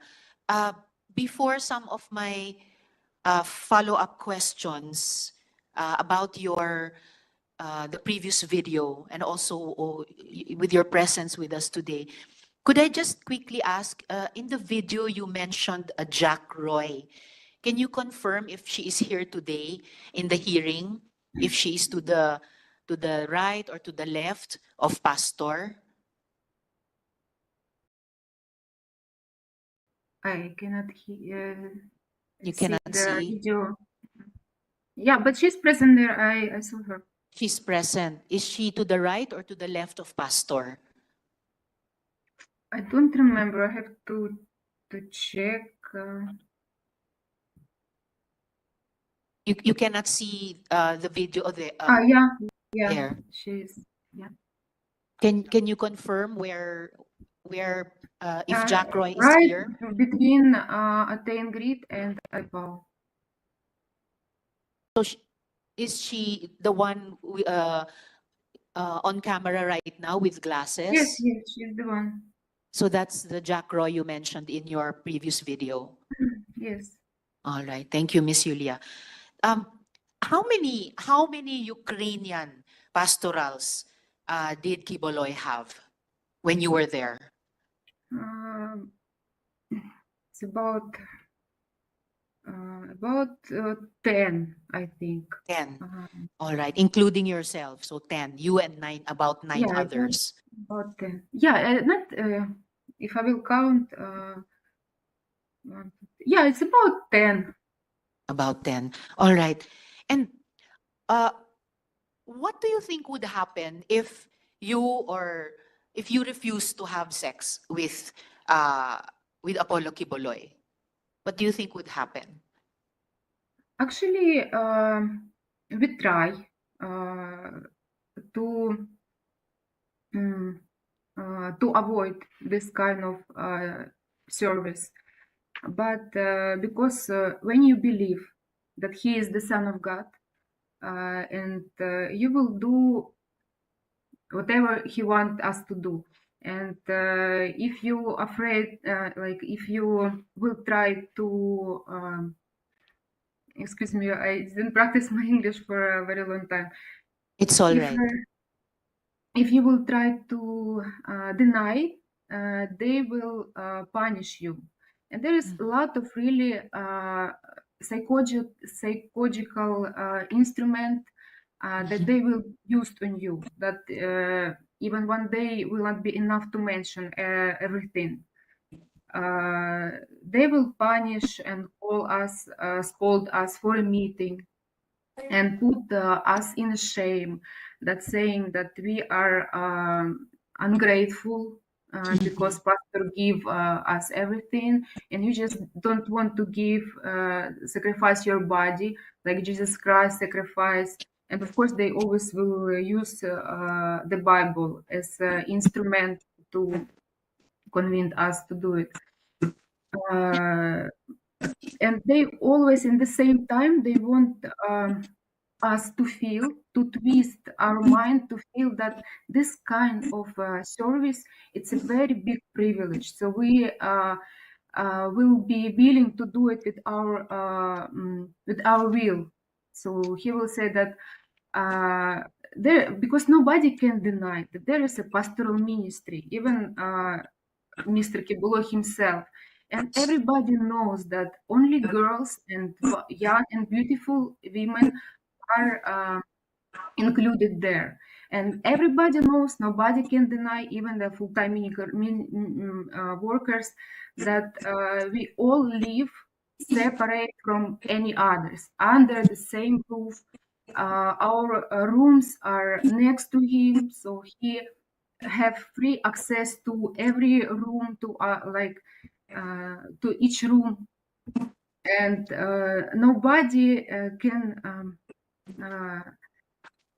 nobody know his life behind the door. That's why no, there's no full-time workers that know what is happening there. So when you try to, like for example, there was several times that I tried to deny this ministry of sleeping with him. Because we have a schedule, like, and he will be the one to put the schedule. Who will be the one tonight? And Jack Roy, in my time, it was her ministry to invite girls to pastor's room, and actually to invite the girls to this ministry, to pull them in his room. And Miss Julia, you told us something very important. You said that nobody can deny that there was such a thing as a pastoral ministry. You told us that twice. And you said that if you refused to give those kinds of service, that sexual service, as you tried to do several times, that you would be punished, including yeah, through psychological instruments. Yes, you yeah, said that they yeah. they could try to twist your mind. Uh, what kind of psychological punishments and what other kinds of punishments did they impose on you if you tried to deny this kind of sexual service? Like as I said, there was a schedule, and there is one time I tried to deny because one day he said that I will change my rule, so I will not be the one to call you. Who will be the one tonight to present yourself to me? But I want you to be voluntarily to come to the Jack and to put yourself in the list. And me and some other Ukrainian girls whom I know, we we never go and put our names in the schedule. And then, because he said, Mr. Quiboloy said that I want to see those who are really doing that willingly and who is not. And me and some other girls have a separate room on pastoral ministry. And after he wait 1 week, 2 weeks, or about 1 month, I don't remember exactly, but there is such a time that nobody from us asked to do this ministry. And then he started to come by himself. Like, for example, he had the key of each room, and just in the middle of the night, he come to my room and have sex with me. Then and you cannot run away. You cannot say I don't want, because if you say I don't want, he said you didn't overcome your flesh, and if you will not obey, you will go to hell, like things like that. And other night I like we have all dinner together, and I feel that by the way he look at me, I understand that this night he might come. So I didn't sleep in my room. I go in other room, and in the middle of the night he was looking for me, and he find me in girls in the room the girls live all together. So because in my mind I thought that he will not come if we are many, but he come and he said, you have 5 minutes to come back in your room, and if you will not come, you will have a problem in the morning. So different kind of instrument they used. I know there's like, for example, other girls who said that, and also me, I use this as an instrument. Like, for example, it's the time to serve, and I will say I cannot do it because I have menstruation. And because we are mature, they didn't do these cruel things that they have done to the girls that they're younger. So Atjag came to the girls and said, I want to check your panty, if there is napkin or not. And the girls just remove their pants to prove that they're not lying. So of course he know that we are not willing that to do it, and we are forcing that to do it, and we don't want to do it. But Yes. he likes the most girls he like. It's those who try to deny, because he said, I want you to overcome your flesh. I want you to be on the next spiritual level when flesh are nothing to you. Like, for example, And after all, you said that Pastor had free access to the rooms. He even had keys to the rooms. So about the schedule that you mentioned, Miss Julia, do you mean Monday, Tuesday, Wednesday, Thursday, Friday, Saturday, Sunday? It was a young girl or a young and beautiful woman. No rest day. Every day there was somebody scheduled. yeah, there's for every night he never stay alone. And all the girls that were living in pastoral area, they like they have this kind of ministry. Someone have just several times to experience that, and some have to do it like all the time, like almost every week. And you also mentioned another important thing earlier, Miss Julia, that nobody, even some of the full-time workers, nobody knows pastor's life behind those doors, behind the doors of the pastorals. You also mentioned Jack or Jacqueline Roy as your groomer. How did she groom you? At first, it's a long story, because in order to do it, it's not a very quick way. So I will try to make it short. Yes, Like please. when I was in transferred to a pastoral area and I started to live with Atejak, I was very new. I even didn't know English, any word of English, and he was very in hurry to pull me in pastoral to pastoral ministry. And there was one time at the jug it was night, and she called me and she said like he wants to talk to you. And I came to his room, and he have Russian Bible.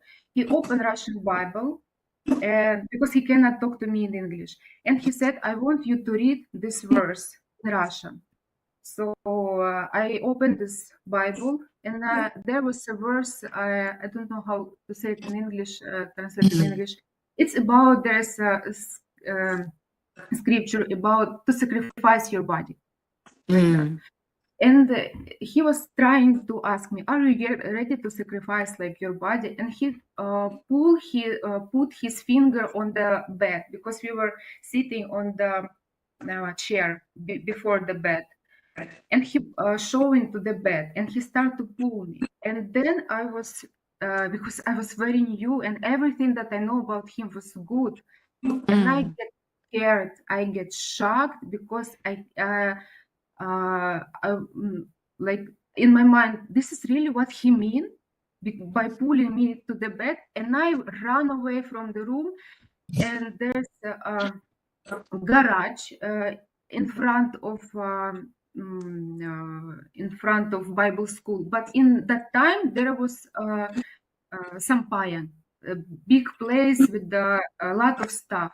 And I ran away because where I can go? I'm in other country. Where I will go? So I ran away and I hide myself there. And I was just crying because I was thinking how to go home.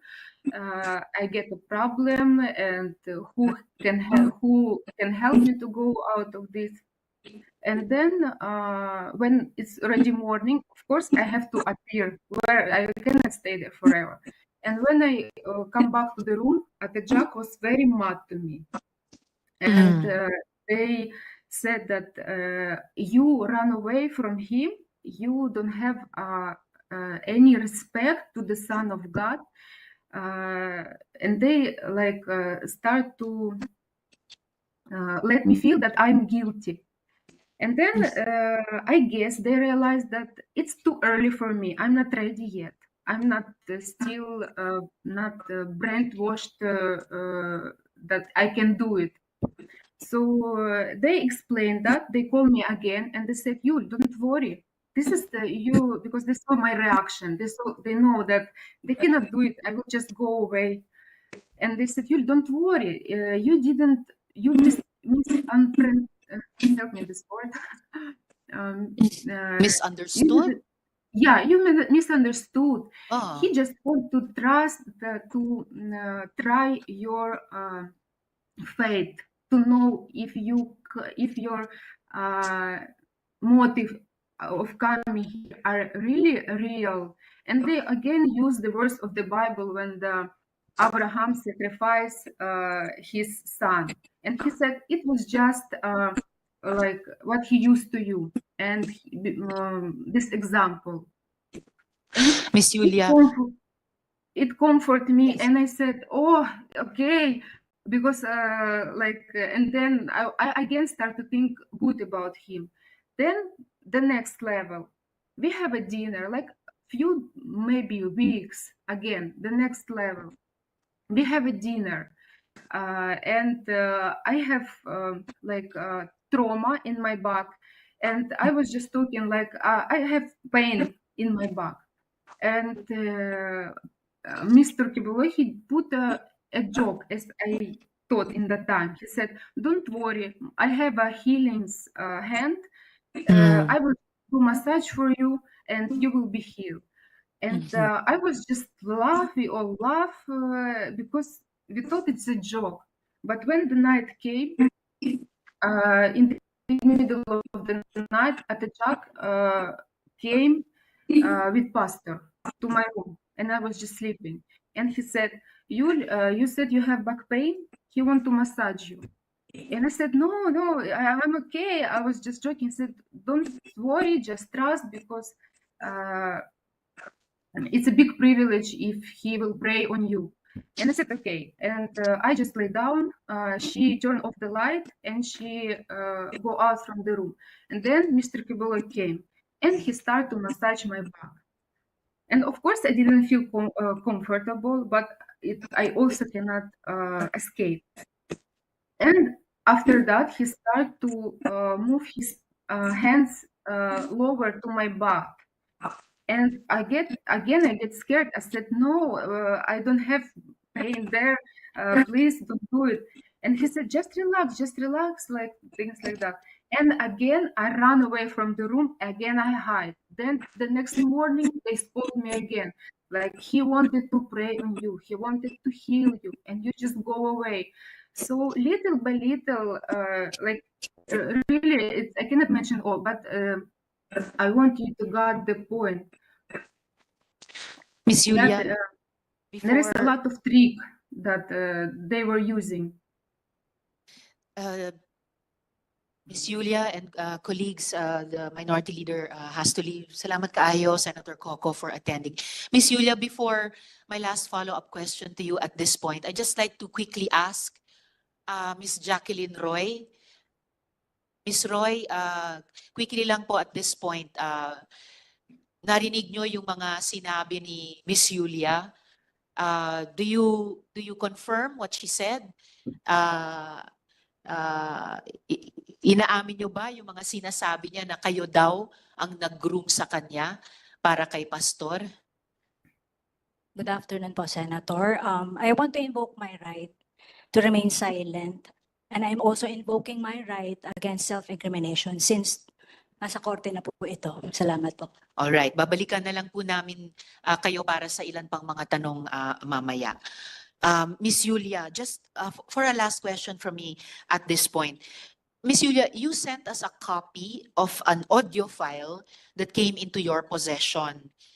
Now, noting that the Philippines Republic Act number 9208 as amended grants immunity from liability to a victim of human trafficking who transmits a recording involving a violation of that law, and noting further that this audio file had been also circulating already on the internet, the committee will play this audio file now. So please stay with us, Miss Julia, while we play the audio file. I was about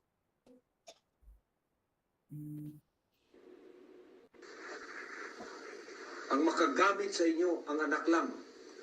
Walay lain, maunay kabubuton niya. Ikaw, pani, may number 1 niya. Pag gilapas ni mo, imong gilapastangan ang balaod. At yun kang ulay ko kaluoy, pinagi sa duha o tulo ka saksi. Nabingwit na satanas doon. Gapakita sila sa inyo sa internet, malipayon sila, no? Ganong gapakita pa man sila diyang malipayon sila. Kay di sila malipayon. Kato sila, gukuro na ko to. Abilag, tapos na po sa ila. Pabayaron ko sila tanan. Kay naiutang sila sa ministry nako, naiutang sila sa kingdom. Mubayad to sila madali, madugay. It will take 5 years, it will take 10 years. It does not matter. Basta nakatutok sa ilang angel of death. When the opportunity presents itself, patay sila. Pila nakapastoral lang naigo nga tapad sa kuha. Iya pa ninyo. Di man niya ko mapasakitan, membro-membro lang. Pagka nakik-contact ng lalaki diha, nakik-sex ka na sa iya. Yatag mo na mong kaugalingon sa iya. Pag sa internet, I love you ka na, yatag mo na mong kaugalingon sa iya. Dato ko, nagsali ko sa imo, yatag na kong gugman ako sa imo, gitraidor ko nimo. Driver, gitraidor ko nimo. Kung sa'yo akong buhaton. Dato ko, para mabawi akong tungo kung sa'yo akong buhaton. Ikaw ugang driver, patyon ta ka. Siguraduhin na ako mamatay mong duha. Dito pa ako makabawi sa akong tungo. Mabitaw ang Muslim, doon ay honor killing. Dili na mo katalikod ang ministry. Hindi mo mga matay. Pero yung pagtuo, pwede mo matalikod. Ginana kay gusto ninyo matalikod. Sulod daw mo NPA, be. Bisang kadre ka lang, sulod ka NPA. Pagka naka-lecture na kagkapila sa ilaha, di ka nakagawas. Pag di gawas ka, bukurong ka, patyon ka. Sulod mong mafia, sulod mong gobyerno sa Amerika. Pag gipasulod ka diya sa ilang CIA, gipasulod ka sa ilang FBI, gipasulod ka sa ilang NSA, nakabalo na ka sa ubang mga confidential niya. Tapos kalit-kalit mo talikod ka, di ka gukurong. Inani ang commitment na ako sa inyo. Wala na'y makatalikod sa inyo. Wala na'y makatalikod sa inyo. Wala na'y pwede mo traidor sa inyo. Pag nag-traidor mo, na'y magukod sa inyo. Patay jud mo dito. Kapahamakan ang inyong giyantuan. I-implement ko na ito na. Anong unang-unahan ninyo na ba? Pakalaluman ninyo ang pangunang-unahan ninyo sa ministry na ako. May pamilya mo. Ikaw pa ni, may inahan ka din, may suon ka. Katong isuon ni mo. Pati lang imo isuon sa gawas. Kung doon natanan, wala ibili na na. Hinana ka lalo ang commitment nato diri. Pero nagkik-communicate mong lalaki, pagkatapos mag-report mo sa kuwa diri. Samtang niya mo sa akong balay, ang gusto na ako diri, may tumanon. Dili mo pwedeng mutuman diri sa gusto ninyo, nga dili na ako gusto. Kapuyon kung magyud ang animal, anak putang satanas diri ba? May ibog ko ng mga Moros, ng mga Muslim. Na yung mga babae sila magpa-prostitute sa ilang mga warriors. Para mawala ng stress. Ina na ko ang iyong weakness sa lalaki. Ilabay ninyo na kay di na nakabubutol sa mahan. Kaya gihin mo na mong pastoral para sa anak lang mo.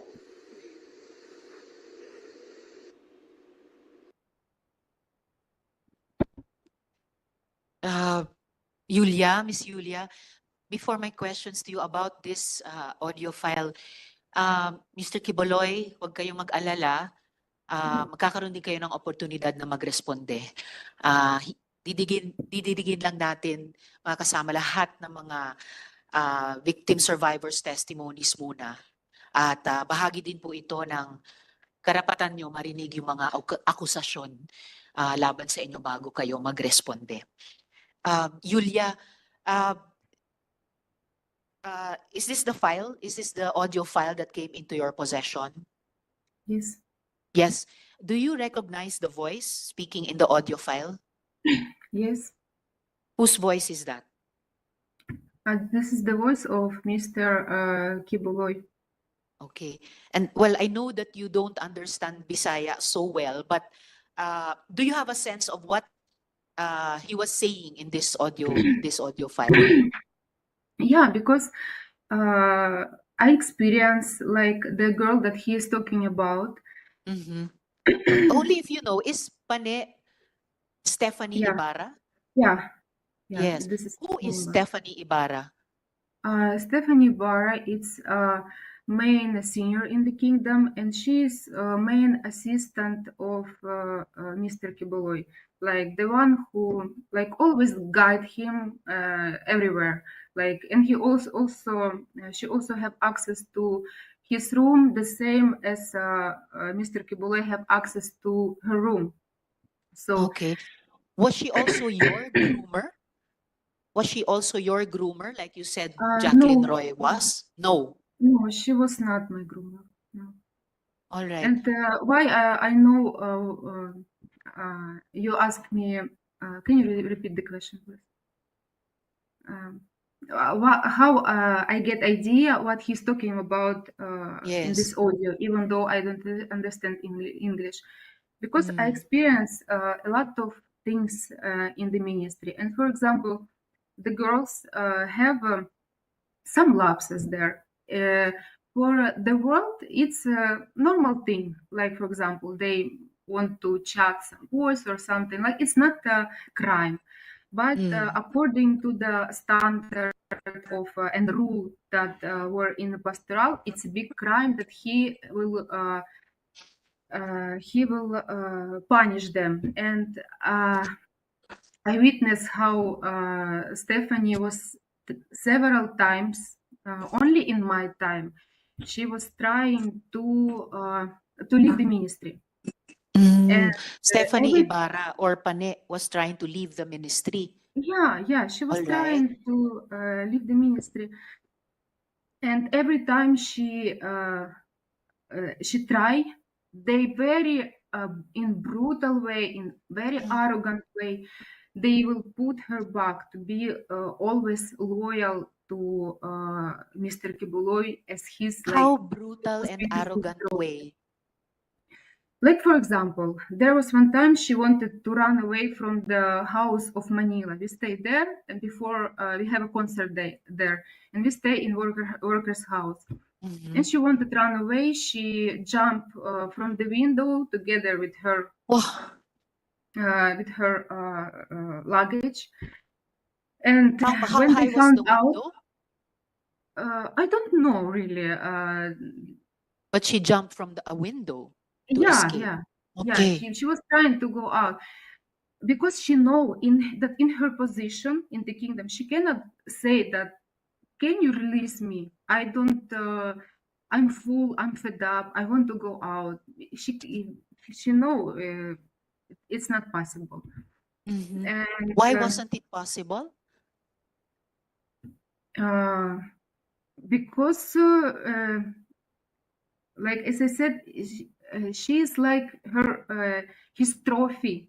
And he said, like even to us, like if she will leave, how I will handle the other girls, because she's like she used her as example that must be loyal, that must be single. And he said that if I will let you to do it, it will be like like it will bad reputation on me, because Why was she Quiboloy's trophy? because this is her position in the kingdom. Because when you are in the pastoral ministry, the main goal is to become a leader, because most of the leader in the kingdom are women. And he always said that all these girls must be a leader and must be single, because we sacrifice our life through the body of Quiboloy. And he didn't want to lose anyone, especially Stephanie, because So especially Stephanie. because after they left, of course they have a lot, they cannot control them anymore, and they know that anytime they can say what happened them, what they have experienced inside. Because while you are inside and you know all these things that going on there, like If they're Stephanie afraid that or you, Pane as long Ibarra as you was will go able to out, you will escape, if she she was was able to escape, if Quiboloy could not control Stephanie or Pane Ibarra anymore, what would happen? Miss Julia? Yes. I don't know, because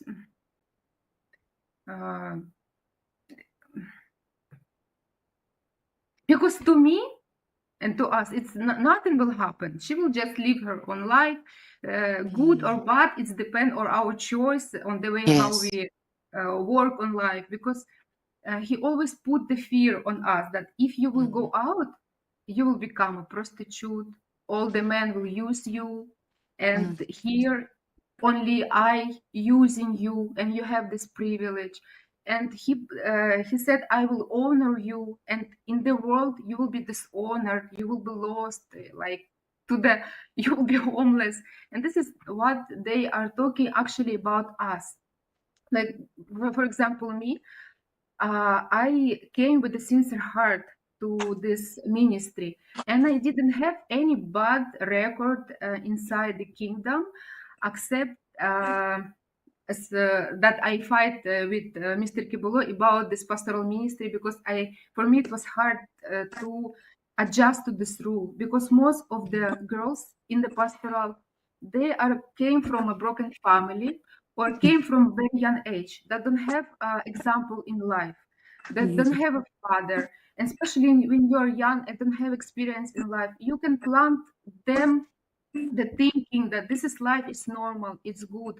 And when you don't have experience about other life in the world, you will really be afraid to go out. Miss And Julia? yeah. Yes. No, I know that you want to say something to Pastor directly. Here in the Senate, in the Philippines, we don't allow resource persons to talk to each other directly. You may only address the chair. So if you want to say something directly to Quiboloy, please address it through me. For the record, please say, Madam Chair, this is what I want to say to Quiboloy, so that we can hear you and we can put your message to him on record. So please Okay. proceed. Madam Chair, this is what I want to say to Mr. Quiboloy. When I came to the Philippines, I trust my life to you. You promised that you will put honor, dignity on us, and we trust that this is what will happen. And all of this time in this ministry, I was very honest to you. And if there was something that I understand, I always come to you and ask why, explain me. So from the very beginning to the end, I don't have any bad records. I didn't show myself as a girl, cheap girl, and I always try to be on that level that you try to put on us. But because of this pastoral ministry, for how many years you know that I was trying to learn this way. But I always argue with you because I have a good example in my life. I have a family, there is a wife, there is a husband. I came 24 years old, I'm mature, and it was very hard to break my the way my view about what is the life, normal life, happiness must be. And I really try to broke myself to follow your rules in the kingdom. But you lead us in a very bad experience. For all these years, of course, I have a good experience and bad. And when everything is mixed up, it's very hard to analyze. When you are on your emotional are like they will put you very high, they will put you very low, and you're always on this wave. It's very hard to analyze the way you your true feelings, and they will think that the way you feel bad about this ministry, that this is immoral, but he tried to convince that this is the very high level. They made us doubt about our feelings, and I was there with the honest heart. And even before, like when what pulled me back from this ministry, because from this 6 years, as I said, I have a good and bad experience. And to the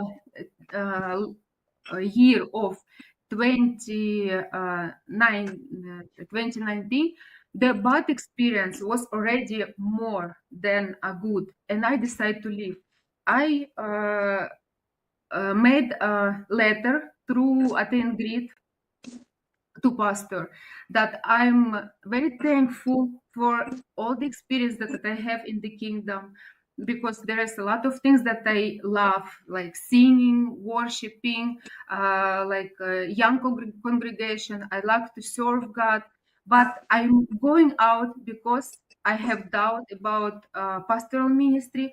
I cannot tolerate it anymore, and I don't feel that I can do it. And this was the time of COVID, and I was in Ukraine that time, serving here. And because it was COVID, I went from the KLC workers' house. I went to my parents' house, and I stayed there for how many months? Because we didn't know. And this is again my thinking renew. Again, I see my family. I see, and I start to. There is no one who will influence me again, and I came to life. But even though the bad experience that I have, I still go with a thankful heart. And what they do to me, because I still watching, even though I go out, I still watching the TWP program. And in his TWP program, I didn't do anything bad. He said about me that if you will work as a prostitute the whole your life out of the kingdom, you cannot replace all these material things that I invest in you here. You compare me as a prostitute, and I'm here living like ordinary life. I have to, when I go out of the kingdom, I was almost 30 years old. Because of the kingdom, I was not able to finish my study. I was not able to build my own family. I was not able to have my career so I can have something of my own. When you invest all your time, all your efforts, everything into the kingdom, and when you go out, you have nothing. And then in everything you do there, you do with the sincere heart. We never ask for payment. We never ask for salary. We go out from the empty hands, and still you are saying that we own you. Maybe this is you who own us, and you broke our Thank you. reputation even.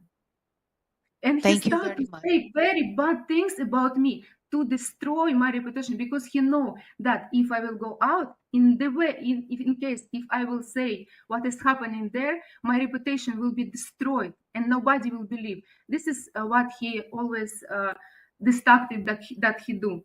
Yes. And the last thing Thank that you I very want to much, say, Miss Julia. 1 minute, please, because Yes. I always argue about pastoral ministry, as I said, and especially when the minors came, because I cannot tolerate, and they know this. And I start to fight for these kids because they hide it from us. And it's a very long story. Maybe I will have an opportunity to tell everything. But Yes, you can also Mr. submit Quiboloy it to us in told writing. me, Mr. Quiboloy told me, Yulia, don't come near to my relationship with God, because this pastoral ministry, this is my ministry, and I know what I'm doing. If I will have a problem with this, I will be the one to solve it. But when problem to appear, he never face it, because he wants the other. He used people who even are not pastoral and don't know about his life. They don't know what he eat, what his arrangement in the. They don't know anything. And we, how many years we stay under one roof? We all. Thank you And very he much, Miss Julia. uses not he's until now he's not solving this problem that he created. He wants the all kingdom nation to protect him. He wants even this victim to make them as accomplishment protect him. But Thank you very much, Miss what I Julia, want for to actually face your helping us. problem. Yes, you're helping us to find out what the problems actually were and see if through our laws we can prevent them ever happening again. So thank you very much, Miss Julia. Please stay on in our hearing in case we have other questions for you later in the hearing. We will now hear the other victim survivors. Thank you very Okay, much, Miss thank you. Julia, and take Thank you. care. Thank you very Okay, much. thank you. Thank you. So ngayon, pakinggan naman po natin si Edward Ablaza Masayon. Sir Edward, maaari mo bang ipaalala sa amin, di ba kayo yung bahagi ng 2nd Signal Battalion ni Quiboloy? Opo, Madam Chair. Okay po. Ano po ba yung 2nd Signal Battalion? Para ba yung private army? Actually po, Madam Chair, ang 2nd Signal Battalion is a legit po na galing sa Philippine Army. Noon po, nag-start yung ano ni Quiboloy po, yung private army po. Nung panahon pa po ng Task Force Davao, kasi yung unang batch ng Task Force Davao, yung hindi pa ako nakasali doon, meron po mga workers na kasama ko, yung pili lang, sila yung mga unang batch talaga. Okay. Task Force Davao is local lang po ng Davao. Yes. Noong 2015 po, mag-jump out po tayo. 2015, na-endorse po yung paaro dito sa Kingdom. Because paaro is gamit na gamit po kasi national na po siya. Ano po yung paaro? Philippine Army Affiliated Reserve Unit. Okay, paaro. Paaro po. Under po ng 11 RCDG, at saka po yung sa ARESCOM po na Yung ang nag-train po is 1105 Community Defense Center ng 11 RCDG. So yung paaro nasa ilalim ng 11 RCG, RCDG po. RCDG. Ano po yung RCDG? Reserve, ano po, RCDG is Reserve Command po. Ng Philippine Army. Opo. At yung paaro nasa ilalim ng 11th RCDG at ng Ano po, nag-train nag-train po is yung sa 1105 Community Defense Center po. Opo, 11 yung under po ng sa training. 1105th Opo, Community Defense Group. group po, group. Community Defense Group. Okay po. Defense Center po. Defense Center. Okay. Bali po yung second Signal Battalion po is, ano po yan, binubuo po yan ng buong Kingdom members o workers po. Wala pong nakasali dyan ng mga tagalabas. Hindi po kagaya ng ibang mga po, ng paaro sa ibang lugar po, sa ibang tawag nito, sa ibang parte ng regional po na ano. Yung exclusive po talaga yung second Signal Battalion under po ng SMNI. Oh, okay. Under ng SMNI, yung Opo. media company. Opo, media Pero company yung po. media company ng SMNI, merong sa ilalim niya nitong Second Signal Battalion. Ito po yung certificate ko po, sinerex ko po. Okay. Basahin ko po yung ano Yes, talaga. please. And then pakisubmit ng kopya sa aming COMSEC. So, Ito po FY. yung ano namin, yung sa September 7, 2015 to November 21 na training po namin. Okay. Ano po is Philippine Army Affiliate Reserve Unit, PARO, then Military Orientation Training of the 2nd Metro Davao Signal Battalion, Sunshine Media Network International. Ito po So, yung ano. ito pala ay Second Metro Davao Signal Opo, Battalion. Signal Battalion. Yun yung buong pangalan niya. Opo. Okay. Diyan ba sa Second Metro Davao Signal Battalion kinukuha yung tinatawag na Angels of Death? Actually po, meron po tayong ano, diyan po niya kinukuha. Yung ibig kong sabihin, yung Angel of Death po kasi, yung mga nagpumapatay po, yung mga, labi na sa mga kasamahan ko, na mga worker na napatay na po. Bali, kung saan po, for example, ako po, pag nakitaan ako ng loyalty, yung talagang gusto kong pakita yung faithfulness ko sa ministry, sa anak ng Diyos, bali kong gawin yun. So yung pagkaalam nyo sa Angels of Death ay pumapatay sila, pumapatay pati ng workers, pumapatay ng workers para magpakita ng loyalty kay Quiboloy. Yung Angel of Death is nabuo po yun, yung sa mga against sa kanya. Like sa pastoral po, narinig niyo po sa kanyang ano, yung na ano po ni Lulia, na papatayin yung mga pamilya nila, pag lumabas, pag marami silang alam, tapos lumabas sila, hindi na sila maaaring makalabas sa ministry, sa poder niya. At saka maraming alam po, yung nakakaalam po sa, lalo sa pastoral, inner circle, yung mga ganun po. Tsaka mayroon din pong member ng, ano, yung sa Angel of Death, yung kasama ko rin po, yung si Simon Tagnipis. Si Simon Tagnipis po kasi, siya yung pumatay kay Jarog. Kay? Jarog po. Jaruk. Opo, Jarog. Sino po si Jaruk? Duming Jarog, hindi ako, dato po yan ng ano, Kausayan.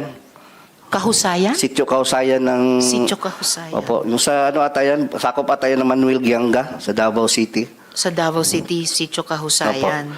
Nakasama ko po yan, open secret na po yan sa security department sa amin na siya yung talagang tumira kay Jarog. Ang security department, ito rin po yung Second Metro Davao Signal Battalion. Opo, under po ng security department yan ng Kingdom. Kasi more or less 21 department yung nasa loob ng Kingdom. May logistics, ganyan, transportation. Opo, logistics kina Mr. Resita. At Opo. tiging kayo naman sa security, department. Okay. Ganun po yung ano namin, set up po dyan sa loob. Okay. At nung nasa loob po kayo nitong Second Metro Davao Signal Battalion o yung security department, meron ba kayong nasaksihan na inabuso o meron ba kayong nasaksihan na sinaktan? Paano yung ginagawa sa kanila? At bakit sa mga balita, bakit usually sinasaktan yung mga miyembro? Maging ako po, hindi po ako exempted sa punishment. Kasi mari nilang sabihin sa akin na sa Bisaya ba, pabadlong yung matigas yung ulo. Tao rin naman po tayo nagkakamali. Lalo na yung sabihin, bawal mag-cellphone, bawal manood ng sine, bawal maglaro ng computer games.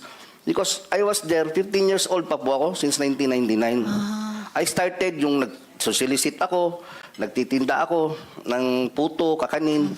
Tsaka po, yung mga palo po na, yung mga punishment po na sinasabi ni, lalo na po sila ni Ate Gingging, yung naranasan niyang fasting, na uso po yan dati. 99, I was there in Tamayong. Kaya po, totoo po yung sinabi niya, na bawal po talaga silang kausapin. Bawal pong tulungan, bigyan ng pagkain kasi madadamay ka. Tsaka yung hindi naman po sila makakain talaga kasi yung mess hall separate. Nasa taas yung sila, yung mess hall nasa baba. Makikita sila kung kakain. Tama yung sinabi nila, in order for them na ma-survive yung physical nila, inom ka talaga pag pag naliligo ka. Yun ang testimony din ng mga nakaranas din ng fasting na nakausap namin after nun. Sa akin naman po, yung paluan po, 2013, massive po yun. Na pinasuot po kami ng SS, yung orange, yung serpent seed po ang mini. Ano po yung sa preso? Serpent seed? Opo. Naka-orange kami nun. Tanggap naman po namin yung time na yun kasi akala namin yung siya yung anak ng Diyos, yung talagang tanggapin mo yung punishment mo. Alam niyo po yung parang ang turing sa amin na yung trapo, mas may karapatan pa yung trapo kaysa sa amin. Hindi kami, kahit bata, bawal kaming kausapin, bawal kaming mag-ingay. Yung na isang beses nga, tumawa kami, pinapalo kami ulit. Tawa lang po kasi mabigat kaya yung mag-ano ka ng bato. From gising kami ng 4 a.m., preparation para devotional 5 a.m. Tuloy-tuloy na yan, work job, kain, tanghalian, kain lang, 1 oras lang yung pahinga. Hanggang alas 10 ng gabi yung ano namin, trabaho, puro Mas overtime. matagal pa sa pagkakaroling kina atiging na 14 hours. Kayo, 4 a.m. hanggang 10 p.m. Opo, hindi pa po kasali yung devotional. 18 hours, may devotional pa. Bago matulog po, yung mga 11 na po kami makatulog, 11 or 12, ganyan. Ay, wow. Okay, so 16 hours, pwedeng umabot ang isang araw. Opo. Okay, yung mga pagpatay nung 2nd Metro Davao Signal Battalion o yung security department, si Quiboloy ba ang nag-order ng pagpatay sa mga dating KOJC members? Opo, kasi yung kay Simon po kasi, nasabi nila sa amin yan. Ito si Simon Nakausap ko si Simon. Tagnipes. Aha. Opo. Way back, ano yun? Hindi ko naalala yung mga taon na yun. Pero sabi niya na kasi may galit daw kasi si pastor doon sa yung Jaruk. Kasi yung lupa niya doon, ayaw ibenta. Jaruk. Si Jaruk at si Simon Tagnipes ay parehong tao or Hindi po, iba. magkaiba sila? Opo. So bakit kung galit si Quiboloy kay Jaruk, bakit papapatayin si Simon Tagnipes? Si Simon po kasi, nung matapos niyang patayin si Jarug, siya ang pumatay siya kay pumatay Jarug. talaga. Matapos niyang barilin si Jarug, nagkasama ko siya sa KOGC compound, doon sa Katitipan, na kung saan security din siya. Parang normal lang, parang walang nangyari. Hanggang sa lumabas siya, yung paglabas niya po, hindi pa siya nagkaroon ng threat kasi nanahimik lang siya nung time na yun. Pero di namin alam bakit few years, ilang taon na, bakit nag-live siya ng Facebook. Against na siya ngayon kay Quiboloy po. Nagdala na siyang Bible, yung against sa doktrina. Sabi ng niya, yung mga kanyang pamilya niya, pinuntahan siya doon, nilapitan upang pabalikin. Ngayon, ayaw na niya kasi sabi niya, ngipin sa ngipin, mata sa mata.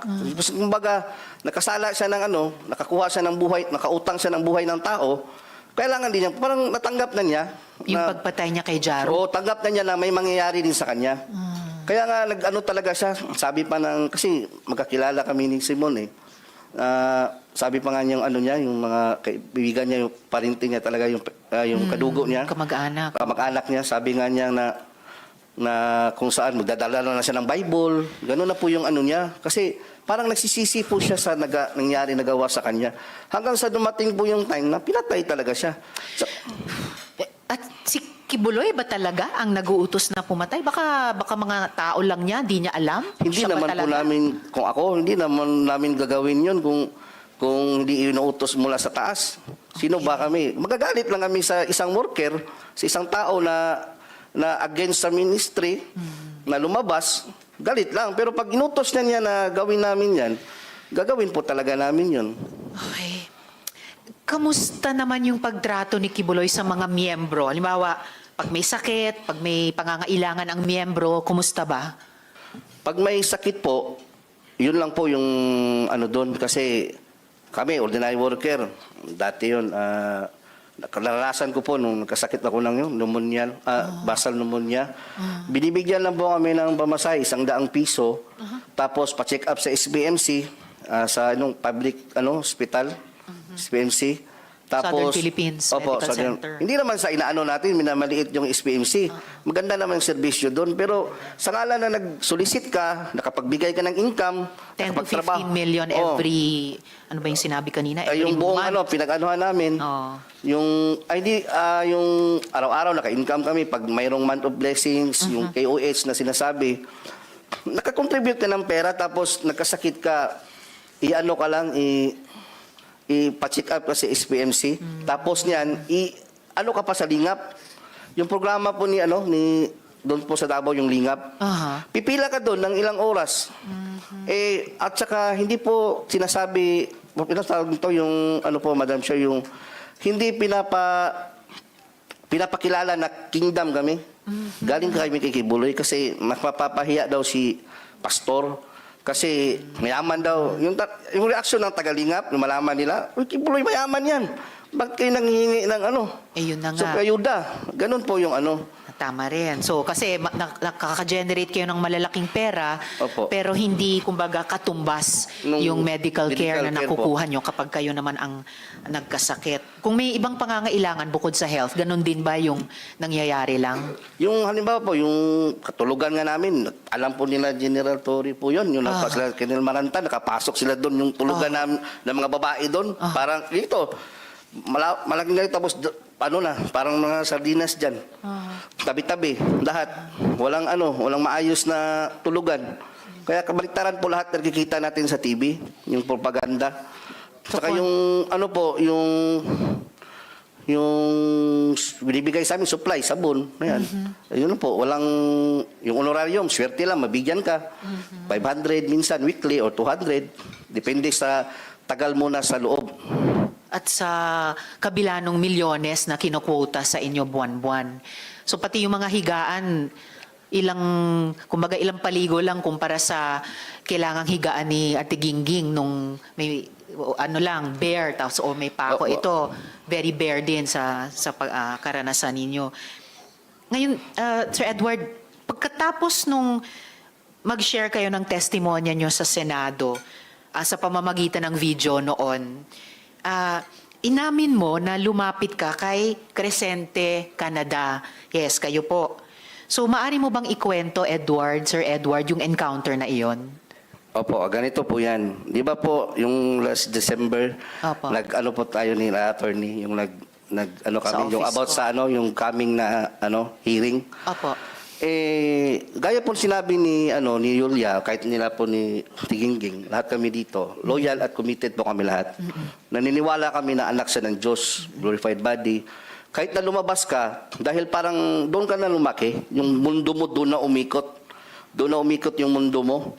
Tapos pag naanuhan niya na nalaman mo na para sa isip mo na siya na talaga yung daan at katotohanan kahit nasa labas ka, magkaroon ka ng takot, baka mamatay ka, tapos siya yung harapin mo.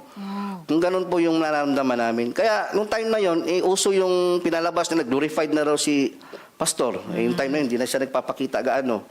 So, lumapit ako ngayon kay Enting Canada po, Crescente, sa Barangay Hall.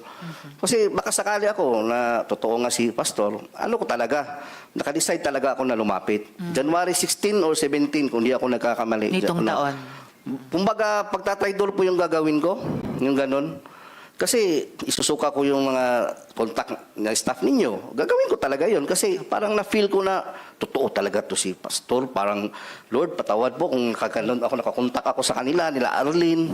Ganun po na-feel ko kasi I've been there for 20 years. Tapos yung faith mo, alam mo na lumaki ka sa isang relihiyosong pamilya, yung ganun po. Tapos, paglapit ko po nung time na yun, buti na lang, may sinabi si Inting, bago ko na ibigay, buti na lang, hindi ko na ibigay yung number. Hindi kasi siya nag-ask nung una. Unang ginawa niya, nag-usap kami, fellowship, ang ganda ng fellowship. Ito, ganyan talaga yung sa kingdom, buhay ni pastor, ganyan. Bigla lang kalagitnaan, na iba yung usapan namin. Ba't naman kasi kayo pumupunta dyan?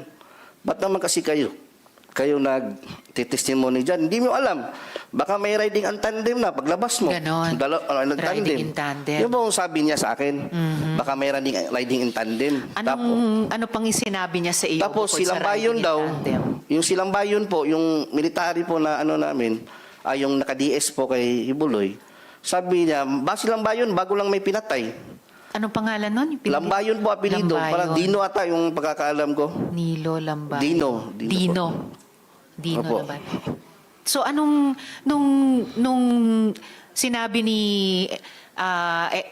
Mr. Canada yan, Enteng Canada, na isang riding in tandem lang yan,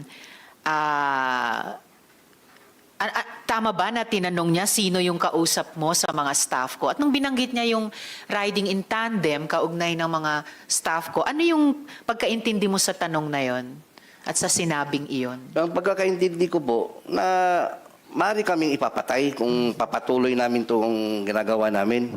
Kasi pagbanggit niya na silang bayon, doon po ako na medyo na... Kasi silang bayon po kasi, kasama ko yan sa Julo, na nang-haras doon sa yung mga native doon, yung mga nakatira sa Julo. Ang mga lumad? Lumad po. Pumunta nga, yung ebidensya, marami tayong ebidensya. Yung si LJ Lindaan, yung sa JMA News, pumunta doon. Yung si dating chief ng Tibungko at Tugbok, si Alcala ba yun na pumunta din sa amin, interview. Ako yung kaharap. Yun po yung mga kasi silang bayon po kasi, nag-alias pa nga siya noon, alias Rico, tapos naka-wig siya. Alias Rico? Oo, nung ginamit niya doon sa Julo. And kanina nung, Sir Edward, nung binabanggit nyo si Montagnipes at Jaruk, may binanggit din kayong usapin ng lupa. Ito rin ba ay kaugnay ng mga hinaras na mga lumad? Or Opo, kasali na yan sa Julo, buong ng Tamayo. Jolong. Julo, Sitio Julo. Sitio Jolo. Opo. Okay. So yung encounter nyo, yung pag-uusap nyo kay Mr. Canada ay may ganong parang banta na ang dating sa inyo pwede kayong ipapatay dahil binanggit yung riding in tandem. Pati nung tinanong niya sa inyo, yung staff ko, binanggit din yung riding in tandem. Ano yun? Pati staff ko, binabantaan nila? Hindi po, hindi naman talaga direct na banta. Kayo? Pero parang lang ba, yung pag ka dyan, iniksian lang, na mayroong riding in tandem. Kaya natakot din po ako nung sa mga kasamahan ko na staff, kasi konsensya ko rin naman kung ibinigay ko yung numbers. Kaya nirason ko na lang na naiwan yung nandoon sa isang cellphone ko yung makontak kasi nagmamadali akong pumunta dito para makausap ka. Kaya alam niyo po ba, pinag-isipan ko yun bago pumunta doon.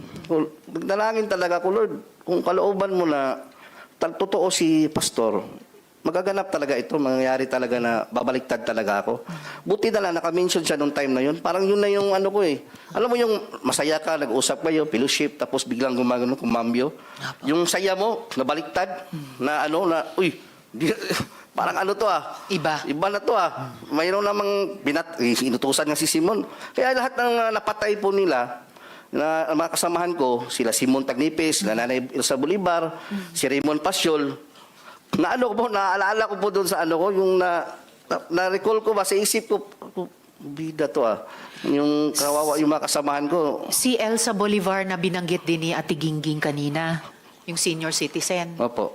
And then binanggit nyo ngayon si Raymond Fasiol, na binanggit mo rin dati sa video interview nyo. Marami ba to? Yung mga pinapapatay, no? Actually, mayroon pa pong mga iba dyan na hindi ko po minention. Baka na po yung magsabi. Opo. Mga ilan po sa pagkaalam niyo? Kaalam ko po, mayroon pa nga yung pastor under investigation po. Yung isang pastor na pa po yung si Disera, yung apelidong Disera. Worker din po yun dati. Member o worker yun siya. Kung hindi mo kasi kahit sabihin mo na Madam Chair, bakit mga member o mga worker, parehong ikinamatay. Pwede namang magkasakit yung isa, nabunggo ng tricycle yung isa. Pwede naman yung, bakit puro baril? So panay baril ang pagbaril ang kinamatay. Panay puro pagbaril yung yung kinamatay ng mga coincidence talaga. Tapos kung mag-imbestiga kayo doon sa mayroong pool guy, yung mga ganun po. Okay. So may mga fall guys pa. Na nahuli. Tapos hindi naman pala yung yung totoo, kumbaga hindi alam ng pamilya na may nahuli na pala sa sa mga suspect, yung ganun po na sinikreto ng police station. Alright. Dagan salamat, Edward. Paki-stay on para sa rest ng hearing natin. Oo. Pero magiging mas conscious pa ako sa oras dahil mga kasama, dear colleagues, signal number 2 na po sa labas. Okay. So, Sir Joar. Sir Joar Martinet. Yes po. Madam Olimba. Chair. Opo. Okay. Salamat kayo. Sir Joar, so para lang maalala namin ulit, maaari mo bang ikwento ng maiksi kung paano ka naman naabuso? Opo, Madam Chair. Good afternoon sa lahat. By the way, ako pala si Joar Olimba and Iki alias Jerome. Ako po isang full-time worker sa under po ng logistic department na wala ibang ginagawa, magtinda, mag-solicit sa lahat ng Metro Manila at buong NCR. Ako po diniritso ko lang po kasi na ko na po ba, di ba? Apo. Yung na lang, nakaranas po ako ng karumal-dumal na sa loob ng compound ng Kingdom of Jesus Christ. Doon po sa Baliches, sa Oyo, Quezon City. Ako po nakaranas ng karumal-dumal na self-torture po na utos po ni Pastor Quiboloy. Sa kasalanan pong nanood lang po ako ng sine at saka nagka-girlfriend na tagalabas. Ang sabi niya po sa amin, true calling po yun, hook up po ang tawag noon. Sabi niya sa amin na lahat kayo, ang gagawin nyo, iuntog nyo ang ulo nyo sa pader. Hindi kayo titigil hanggat hindi kayo hihinto. Hindi nagdurugo. Tapos po, suntok namin yung kamay namin, hindi kami titigil hanggat hindi magdurugo. Tapos, mayroon pa nga ako mga katibayan dito, Madam Chair, na sa kamay ko, may mga pasa pa pati dito sa noo ko. Then that time, meron ding nagdala sila ng yung mga dinikdik na sili. Tapos, pinapalagay sa aming mata, bibig, at buong ari namin. At pagkatapos nun, hindi namin alam kung anong mangyari sa amin. Sabi na lang sa sarili namin kasi faithful pa kami ni Quiboloy nun para sa ama to. Sabi na lang, sabi ng kasamaan ko sa isa doon, hindi na pala langit to, impyerno na pala to. Yun ang sabi ng kasamaan ko noon that time. That time, hindi pa nakontinto. Pagkatapos, after 2 weeks ata, dinala pa kami sa doon sa Guadalupe. Pinatrabaho kami ng walang permit, yung building niya, yung ginagawa niya ngayong is MNI. Kami pinakauna nagtrabaho doon. Tapos binigyan lang kami ng 2 damit. Yun lang, palitan lang. Trabaho kami noon, 2 buwan yata kami nagtrabaho doon. Doon, pagtatrabaho namin, para sa ama din. Yung ginagawa namin kasi para sa ama, nagdadalangin din kami. But that time, was time na sa katagalan namin magtrabaho doon, naisipan namin parang hindi na yata tama to Di ba? Patatrabuhain ka na walang permit, tapos bawal kami magtrabaho ng umaga kasi bawal nga, kasi walang permit. Gabi kami, madaling araw, hanggang umaga, alas 6 kami magtrabaho. Lahat ng mga kwarto doon sa building na yun, binabar down namin, ginagamitan namin ng hammer. Yun lang ginagawa namin. Ilang taon yun, ay ilang buwan. Kaya pagkatapos noon, naisipan namin siguro na, nag-isipan namin na tumakas na lang. Wala kaming pira noon that time, di ba? Wala kaming damit. Is lang, di ba? Ang ginawa namin, meron kami nakukuha ng mga doon, mga bakal, Madam Chair. Mga bakal, tapos meron kaming doon kaibigan sa labas kasi hindi kami makalabas kasi meron kaming gwardiya, 2 may mga armado Mga armalite pa yung mga baril. Wow, long arms. Naka-uniform pa na task force, Davao, that time yun. Task Force Davao sa Guadalupe, sa Makati? Opo. Pagpanis din namin doon sa Oyo, meron din mga 2 armado din. May mga baril din. Hindi kami makalaban. Kaya para sa ama na lang yung ginagawa namin, yung punishment namin. Hindi ako makapaniwala yung ganun na yung punishment namin At paano mo nakumpirma na Si Quiboloy mismo ang nagpapayag or nagpagawa ng ganong torture sa inyo, yung paguntog ng ulo, pagsuntok ng kamay, paglagay ng sili sa sensitibong parte Siya po ng talaga katawan. nagsabi kasi that time nasa Amerika siya noon. Kapag kasi that time noon, ano yun, MOB, month of blessing niya noon eh. Tapos lumit yata yung kita, kaya galit na galit siya. Kahit minor lang yung kasalanan namin, yun na yung for the first, hindi kami kapaniwala, yun yung sinabi niya na bakit ganun yung punishment namin. Kasi kadalasan yung punishment namin, ano lang eh. Yung sinasabi natin, yung fasting lang, or di, palo sa puwit, di ba? Hindi, naisip namin para naman to fraternity, di ba? Pag ganun. That time, tinawag kami lahat, pinaakyat kami sa taas. Lahat ng may mga kasalanan, Madam Chair, pinaharap dun sa altar. Tapos tumawag si Quiboloy through calling, hook up, tapos yung cellphone tawag siya, tapos kinokonek sa speaker para marinig namin lahat. Tapos binabanggit nila yung lahat ng mga kasalanan namin isa-isa. May naglalaro lang ng Dota. Sa akin noon, nanligaw lang ako tapos nanood ng sine. Samantala sila, nanonood pala sila ng sine sa Amerika everyday. Di ba? Sabi ni Ate Gingging.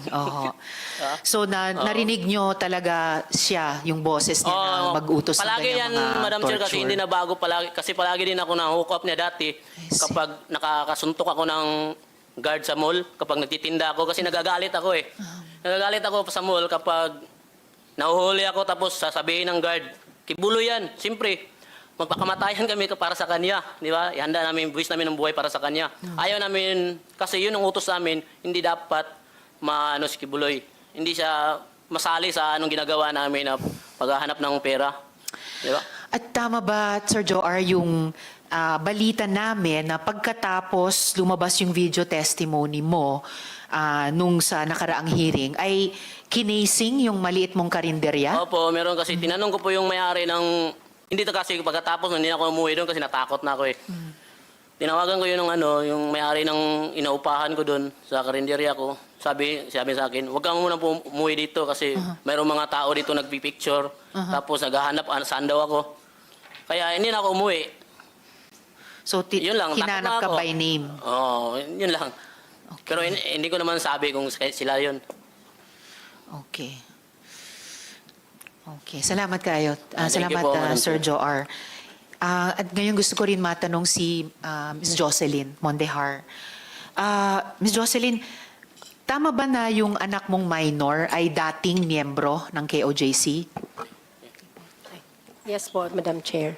At yung anak niyo po, siya din po ba ay pinalimos ng KOJC? Okay. So, bakit mo siya kinuha sa KOJC, yung anak mo?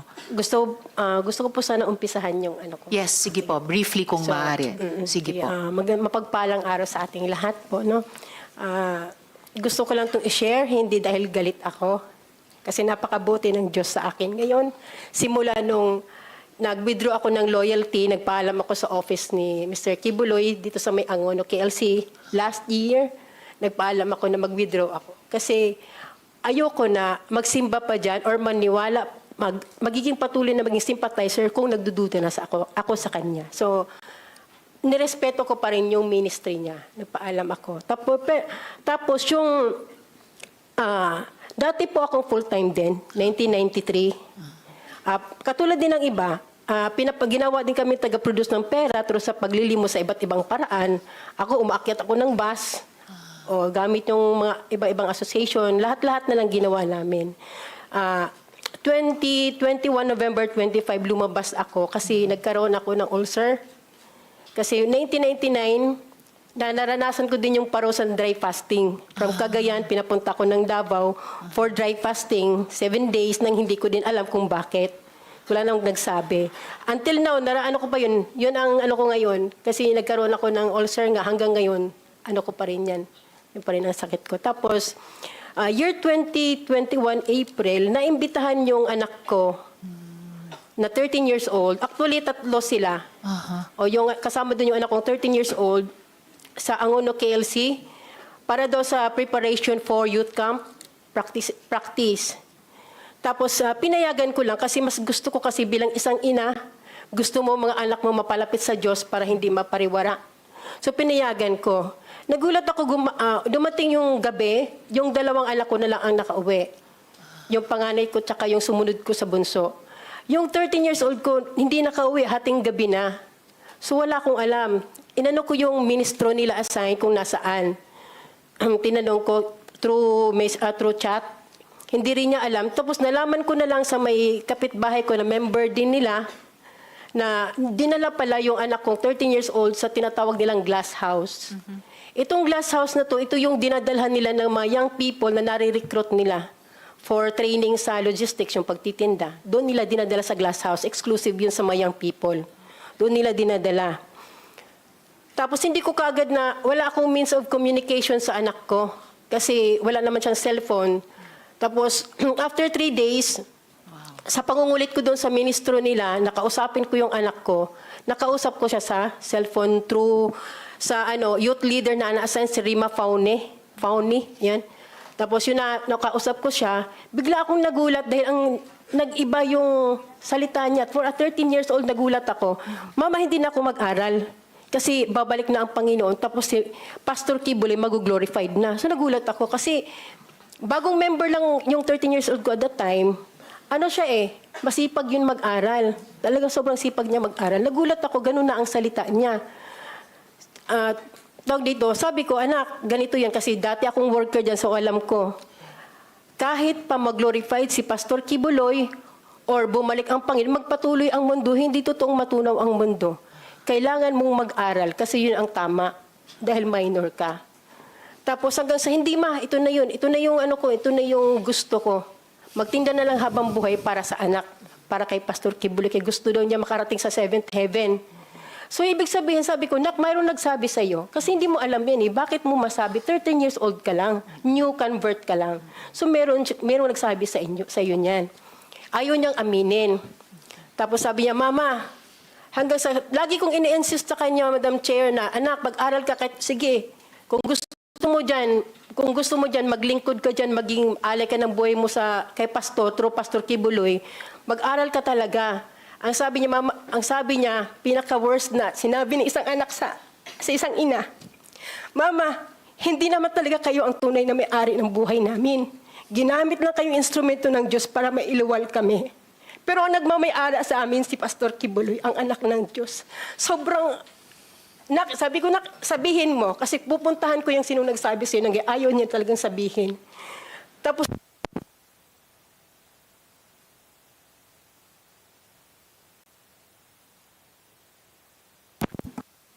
Ayun, okay na.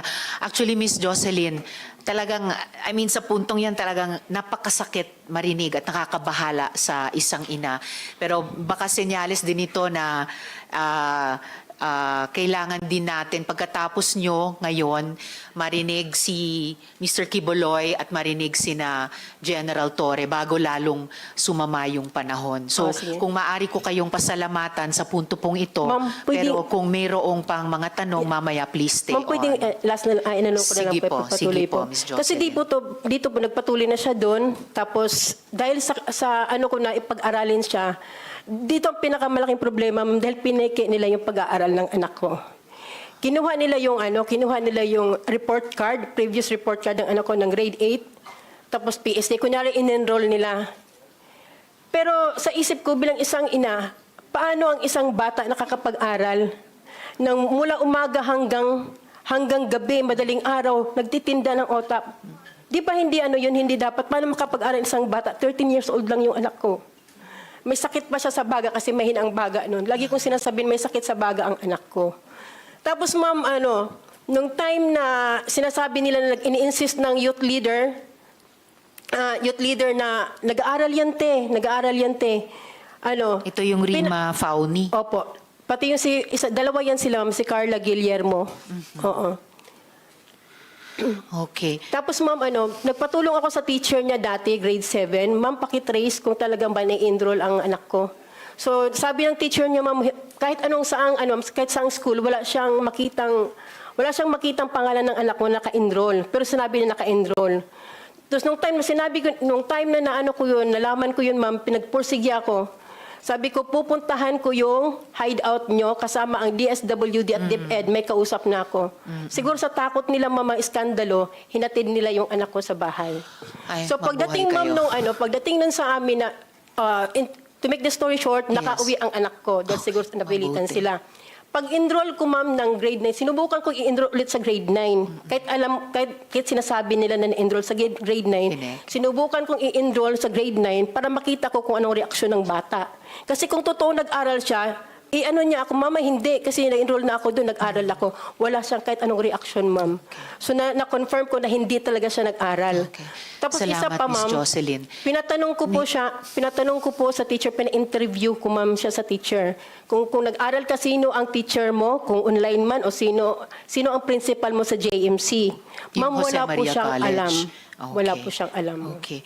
Maraming salamat, Miss Jocelyn, at talagang mabuhay kayo sa pagkuha, no? Yung matagumpay na pagkuha nyo sa anak ninyo. And salamat din sa pagbanggit sa DSW at DepEd dahil mamaya may itatanong din tayong kahit mabilis sa kanila dun sa pag-rehabilitate ng mga bata na kinuha na ng magulang o ng gobyerno sa KOJC kaugnay ng moving forward natin mula sa itong napakarami at matitinding problemang naiimbestigahan natin dito.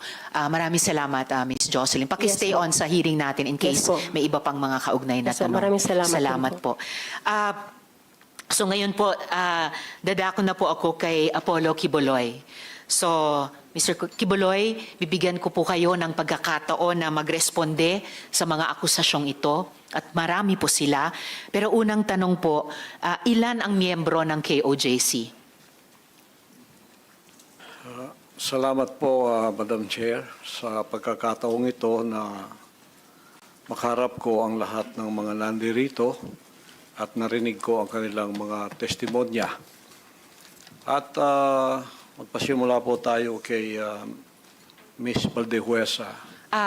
Pastor Quiboloy, Mr. Quiboloy, Madam yung Chair. tanong ko muna, ilan ang miyembro ng KOJC? More or less po sa tingnan ko po muna ang exact na Kahit in estimate po. more or less po including mga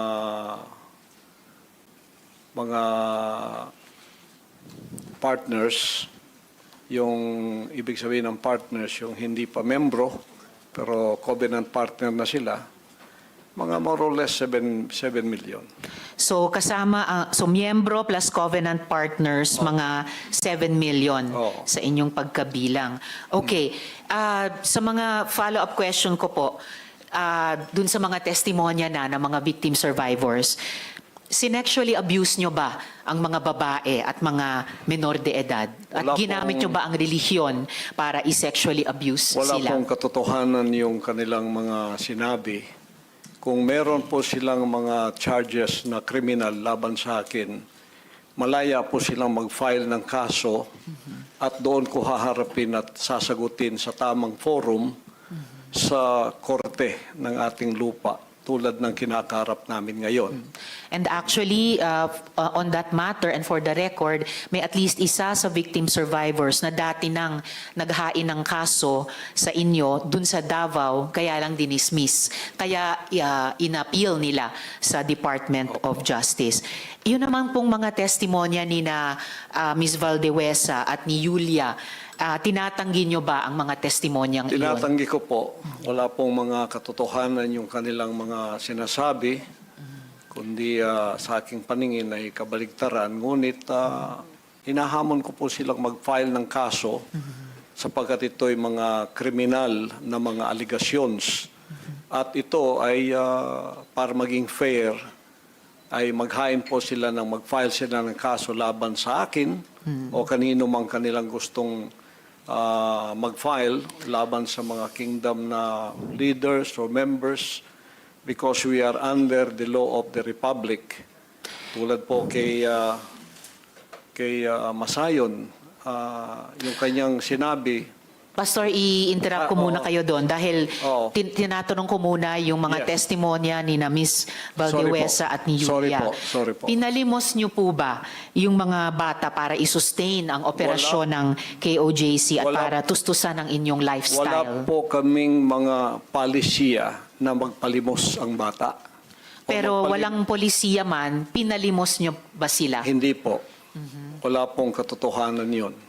Okay. Eh yung mga adults po, Ganun din po. pinalimos nyo ba sila or pinayagan nyo ba silang maglimos para sa operasyon Hindi po. at lifestyle Wala ng pong KOJC? polisiyang ganon ang kingdom na magpalimos. Wala mang polisiya pero pinalimos nyo ba sila, Hindi yung po. mga adults? Hindi po. Wala pong katotohanan yun. Alright. Pinayagan nyo ba yung pang-aabuso at pag-torture sa mga miyembro nyo? Hindi Halimbawa yung parusang dry fast? Hindi rin po polisiya ng kingdom ang batas ng pagparusa ng tao ay ipapasting para mamatay. Napansin ko po, lagi kayong nagre-refer sa polisiya, pero ang tinatanong ko po ay yung practice. So, pinaabuso nyo ba, pinatotorture nyo ba yung mga miyembro nyo? Pinapa-dry fast nyo ba sila? Sa freedom of religion po natin, meron tayong separation of church and state. At tulad ng sinabi ko, yung fasting ay voluntary kung tatanggapin mo. Hindi po ipinipilit. Alright. Kayo ba yung nakaisip nung modus na piliting magpakasal yung mga miyembro nyo na hindi naman magkarelasyon para manatili sila sa ibang bansa? Sino pong nakaisip nun, nung modus na yon? Because this is under the investigation already, I invoke my right to remain silent on this issue. Alright. Quickly lang po kay Ate Gingging, yung dry fast po ba, voluntary ba ito? No, for sure. No. Alright. Salamat It po. was an instruction. Instruction. So, hindi siya voluntaryo, instruction or utos siya. Alright. Salamat po. Mr. Quiboloy, boses nyo ba yung nasa audio file kanina, yung binabantaan mo yung si Stephanie o si Pane? Kailangan po i-authenticate kasi ngayon malakas ang AI. So pero boses nyo ba yon yung nagbabanta kay Pane o kay Stephanie?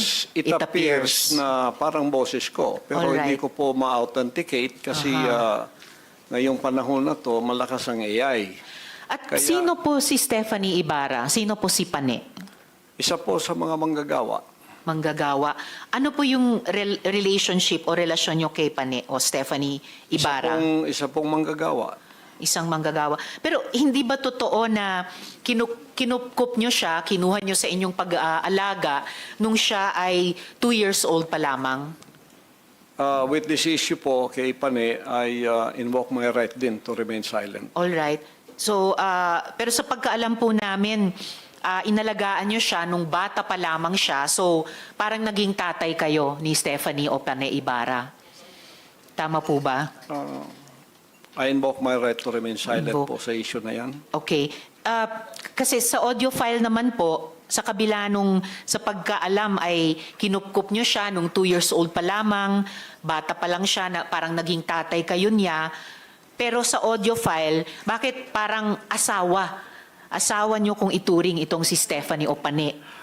I invoke my right to remain silent on that Alright. issue rin po. Ngayon po, kino-confirm nyo po ba na meron kayong isang hukbo o private army sa inyong disposal? At ano po iyang tinatawag na angels of death?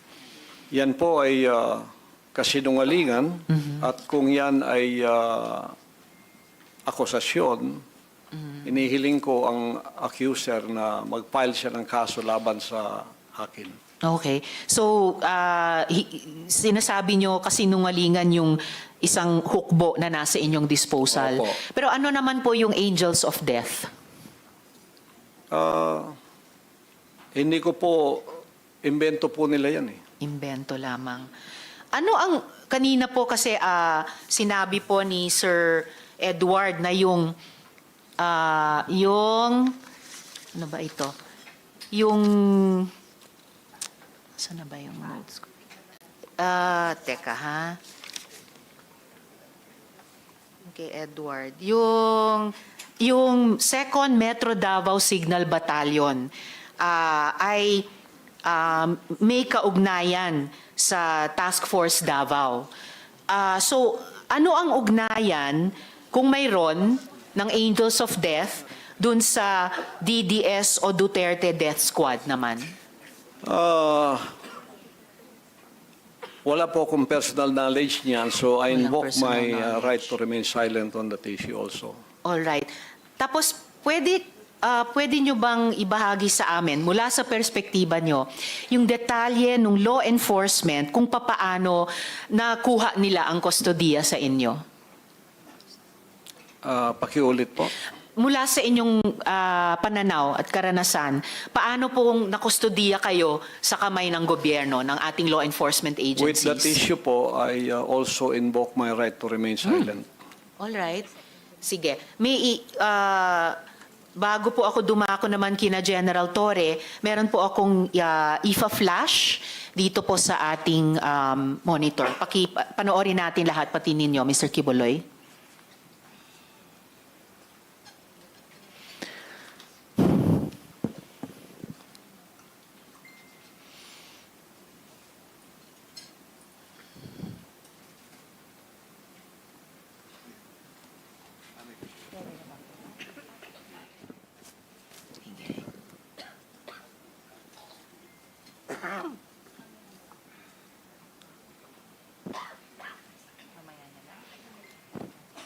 Inaayos lang po yung pag-flash natin dito. Naglalag lamang po, pero andito na dito sa gilid.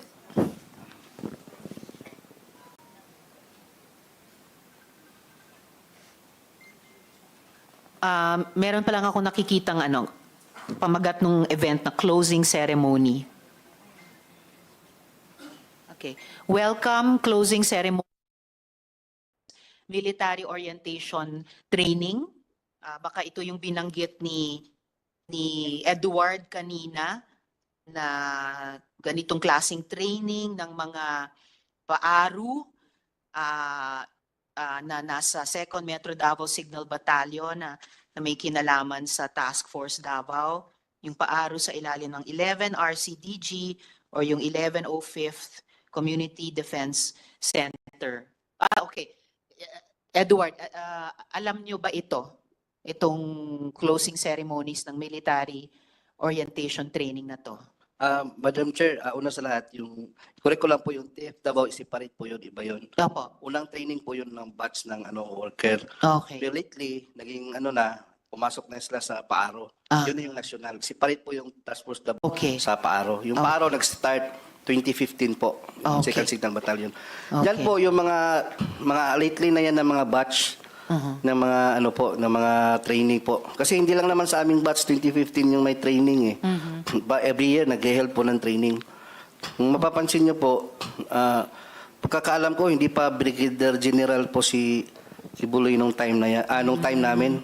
Parang bago lang ata yan naging Brigadier General sa reserve unit. Yes, na nakikita natin sa litrato na natakpan lang ng pagbilog sa kanila, pero BGen, Pastor Apollo C, na I suppose Quiboloy. Apo.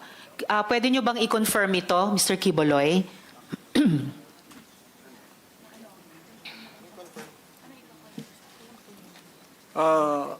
Still on this issue, I invoke my right to remain silent din po.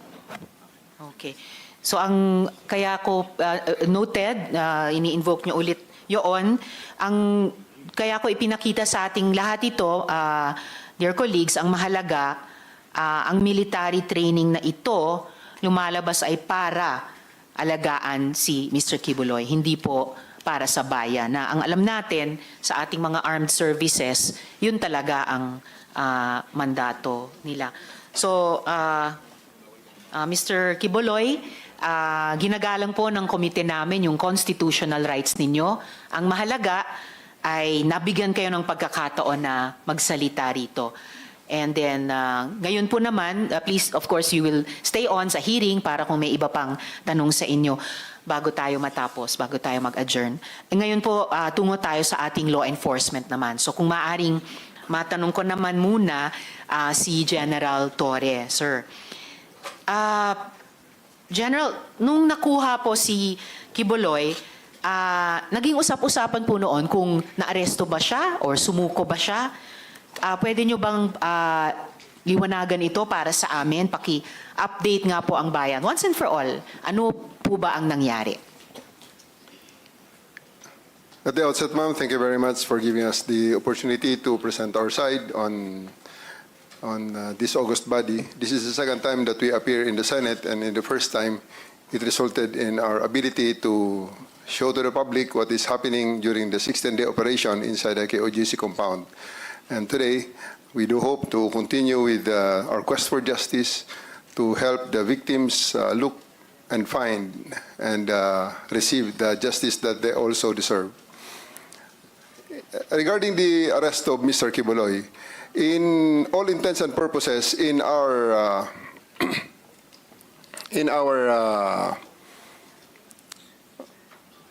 whole operations, he is arrested because he submitted himself to my representative because he has no other options other than submit himself to the custody of the law.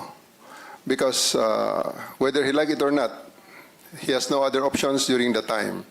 Because I have 4,500 people around him inside this compound, and 1,200 is concentrated on the 2 buildings that he has control of. On the part that he is saying that he voluntarily surrendered, it is just on the colloquial and the popular term of this term surrender, because he has no other option. Again, I will stress on that, because all the other units there that provided us with assistance only provided prisoner transport from the place he is arrested to the place where he is detained. So that's I think the synopsis of everything that transpired during that day on September 8th, when he took custody of him to make him answerable to the crimes that he is charged of in various courts in the Philippines.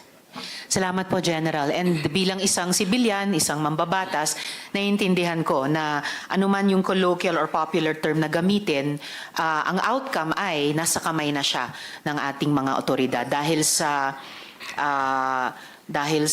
environment na na-create nyo on the ground, no? Kasama itong 4,500 personnel nyo, na yung 1,200 ay dun lamang nakakonsentrate sa 2 building kung saan siya tumagal, no, ng ilang mga araw. Yes, General. I do believe that the term surrender and arrest is being debated upon. Well, I do believe that the camp of Mr. Quiboloy would like to model the issue on the term the surrender and arrested, because it has great bearing on the criminal case that they are facing, ma'am. So they can use the voluntary surrender term as part of their maybe their defense for and prayer for leniency and cite it as a mitigating circumstance. However, it is not the case, and it was never the case in this situation, ma'am. Well, in any case po, General, tulad ng nagtiwala kami sa PNP na sa tulong ng ibang mga other units na nag-a-assist ay mapapasakamay nyo rin si Mr. Quiboloy, may tiwala rin ang komite ngayon sa Department of Justice na ma-handle alang-alang sa mga victim survivors at alang-alang sa ating bayan yung mga kaso ni Quiboloy. General, ang sabi niyo po ay may mga continuing crimes na nagaganap sa loob ng KOJC compound. At sabi niyo po na may mga iba pang mga biktima na gusto ng PNP pang sagipin. So, pwede po ba kayong mag-elaborate tungkol dito? As of the moment, ma'am, we are partnering with the Department of Justice in building up other cases to be filed against Apollo Quiboloy and his cohorts, his companions. Last week, we have filed sedition and inciting to sedition charges against them through the Department of Justice and with the assistance of the special prosecutors assigned by the DOJ for this case. And there's still continuing build-up on the possible rescue of other people because we had experienced the extensive brainwashing. Mr. Quiboloy had a head start of around 30 years against the law enforcement, and we are just scratching the top. And I do believe that as time goes by, as people see the fallacies of his declarations, more people and more victims will be having the courage, will summon the courage to actually seek for the redress that the law is ready to give them. Maraming salamat para doon, General Torre. Yun din yung wish ng komiteng ito at napaka-importante yung sinabi nyo na may build-up pa kayo para sa dagdag na possible rescues. Of course, mga adults din at lalong-lalo na siguro yung mga bata tulad nung anak ni Miss Jocelyn na buti na rescue na rin niya, no? At sa tulong din ng DSWD at saka DepEd. Lastly for now, mula sa akin, General Torre, sabi nyo po, may mga humarang sa inyo sa pag-aresto kay Quiboloy. Ito ba'y, halimbawa, kagaya ng paglalagay ng mga fire truck, iba pang sasakyan para harangin yung highway mismo sa labas ng compound. Ito ba'y mga KOJC members din? O meron ding mga opisyal ng gobyerno? Sa tingin nyo ba ay may involvement pati yung local government sa pagprotekta kay Quiboloy? Well, on the direct evidence that we have right now, ma'am, we have seen members and non-members alike who had conspired to prevent us from serving the warrant of arrest for Quiboloy, or at the very least make it very, very difficult for us to actually do our job. And it's not for the persistence and faith of my superiors and the people from the government, and also the cooperation and the blood, tears, and sacrifice of my men, we would not have achieved and overcome that the obstacles that they did to prevent us from achieving the mission. We had experienced roadblock after roadblocks, and the pressures, especially considering that the compound is very large and the only coverage that we have there is the SMNI, to which we are actually asking YouTube to take down, considering that it's being used to protect a fugitive not only from the Philippines, but also a fugitive of the laws of the United States.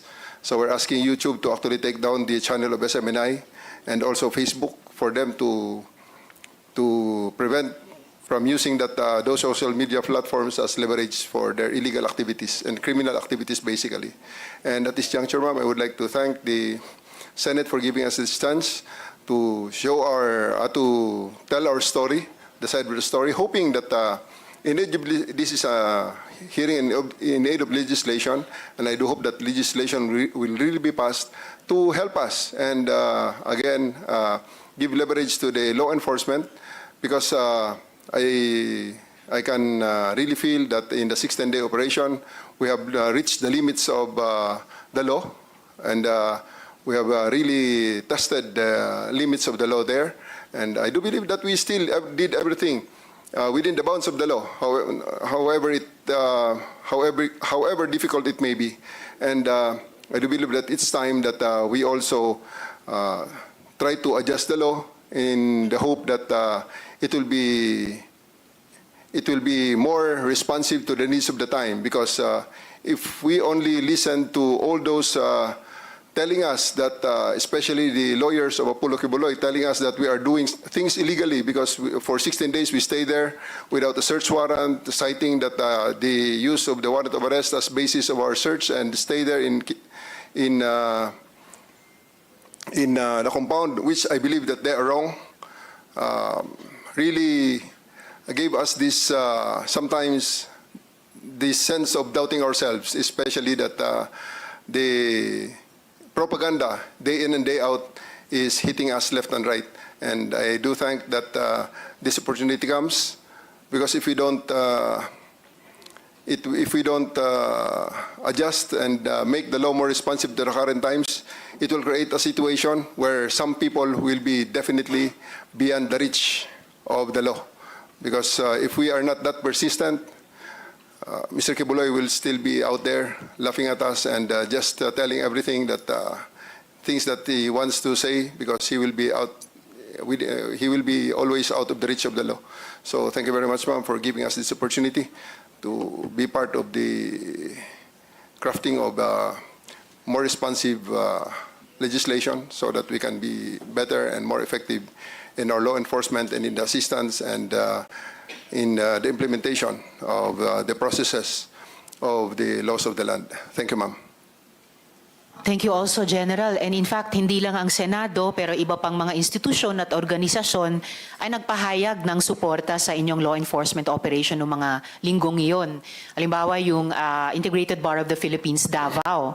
Kahit paglabas ng isang desisyon ng korte doon din sa Davao, in-affirm ng IBP Davao na valid pa rin yung operation ninyo in order to effectively serve the warrant. And yes, kahit tatlo lang kaming miyembro ng komite o ng Senado ay nakadalo ngayong mabagyong araw, pero lahat po kami, yung chair, si majority leader, si minority leader, ay may nakikita talagang halaga nitong pagdinig natin at yung mga partisipasyon ninyo na mga katrabaho namin sa gobyerno in aid of legislation. At may mga tinutukoy talagang mga lumang batas na baka kailangang amyendahan o mga bagong batas na kailangan nating ipasa. Lastly, General Torre, for now from the chair, ang CIDG po ba tumitingin na rin sa alleged killings na allegedly iniutos ni Quiboloy? Yes, ma'am. Given the chance, we will be presenting the results of our initial investigation. For the past 1 month that I'm designated as head of the CIDG, I continued what I started in Region 11, and we are ready to present to this August body and to the public the link analysis and diagram that we had prepared with the accounting of the personalities, including the incidents, including those that were mentioned by the witnesses who spoke before me, ma'am. I see. General, prepared ba kayo maghain ng ganitong kahit broad strokes kung ano yung pinaka-importanteng mga initial results ng inyong investigasyon nitong nakaraang buwan, pati yung link analysis, or ano ba yung maaari nyo nang at pwede nang ibahagi sa komite? Yes, ma'am. We can show you just one slide, which is Yes, sir. Please the collection of, which is basically the simple result of our validation and collation of the information that we have right now, ma'am. It's on the processing, and I will be asking my regional chief of the Regional Field Unit 11 of CIDG to show to us the single slide of the link analysis. Salamat, General. Sir, nakapanumpa naman din kayo kanina, ano po? Yes, sir. Yes, ma'am. If you could, sige po. Handa na po yatang yes, ma'am. While they are preparing that, ma'am, this is still a work in progress, and as time goes by, we do believe that there's even a possibility that the Senate and congressional investigation on the EJK will intersect with each other. I see. So there's, That's very important. Para sa kaalaman ng lahat, ang investigasyon naman ng Senado sa ilalim ng Blue Ribbon Committee ay magsisimula naman po sa Lunes, 28 nitong buwan, at ang magpapangulo ay si Minority Leader Senator Coco Pimentel. yes, ma'am. It's part of his.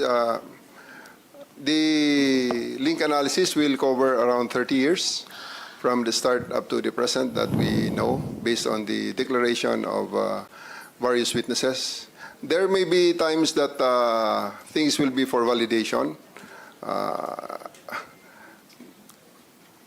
The danger is only libel. Maybe so that's why I ask my personnel to redact the link analysis, remove the names. But rest assured that without the reduction, there will be actual names that will be given in there. Very well taken, General. That will include victims who were already killed, who had died, and that will include the witnesses that you have just heard today, and how they are positioned in the network of Mr. Quiboloy. Wala pong problema sa redaction, General Torre. Isa sa mga best practices din na ginagawa ng aming komite kapag hindi pa pwede o dapat ilabas ang anumang dokumento. Yes, ma'am. Of course, we also this is to from our standpoint, this is a two-edged sword. This will give Mr. Quiboloy the idea on how far we are in the investigation of his organization.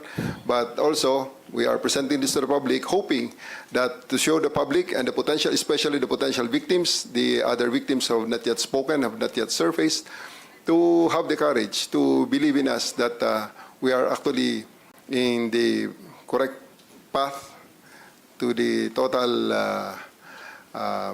total investigation and comprehensive investigation of the organization of Mr. Quiboloy and his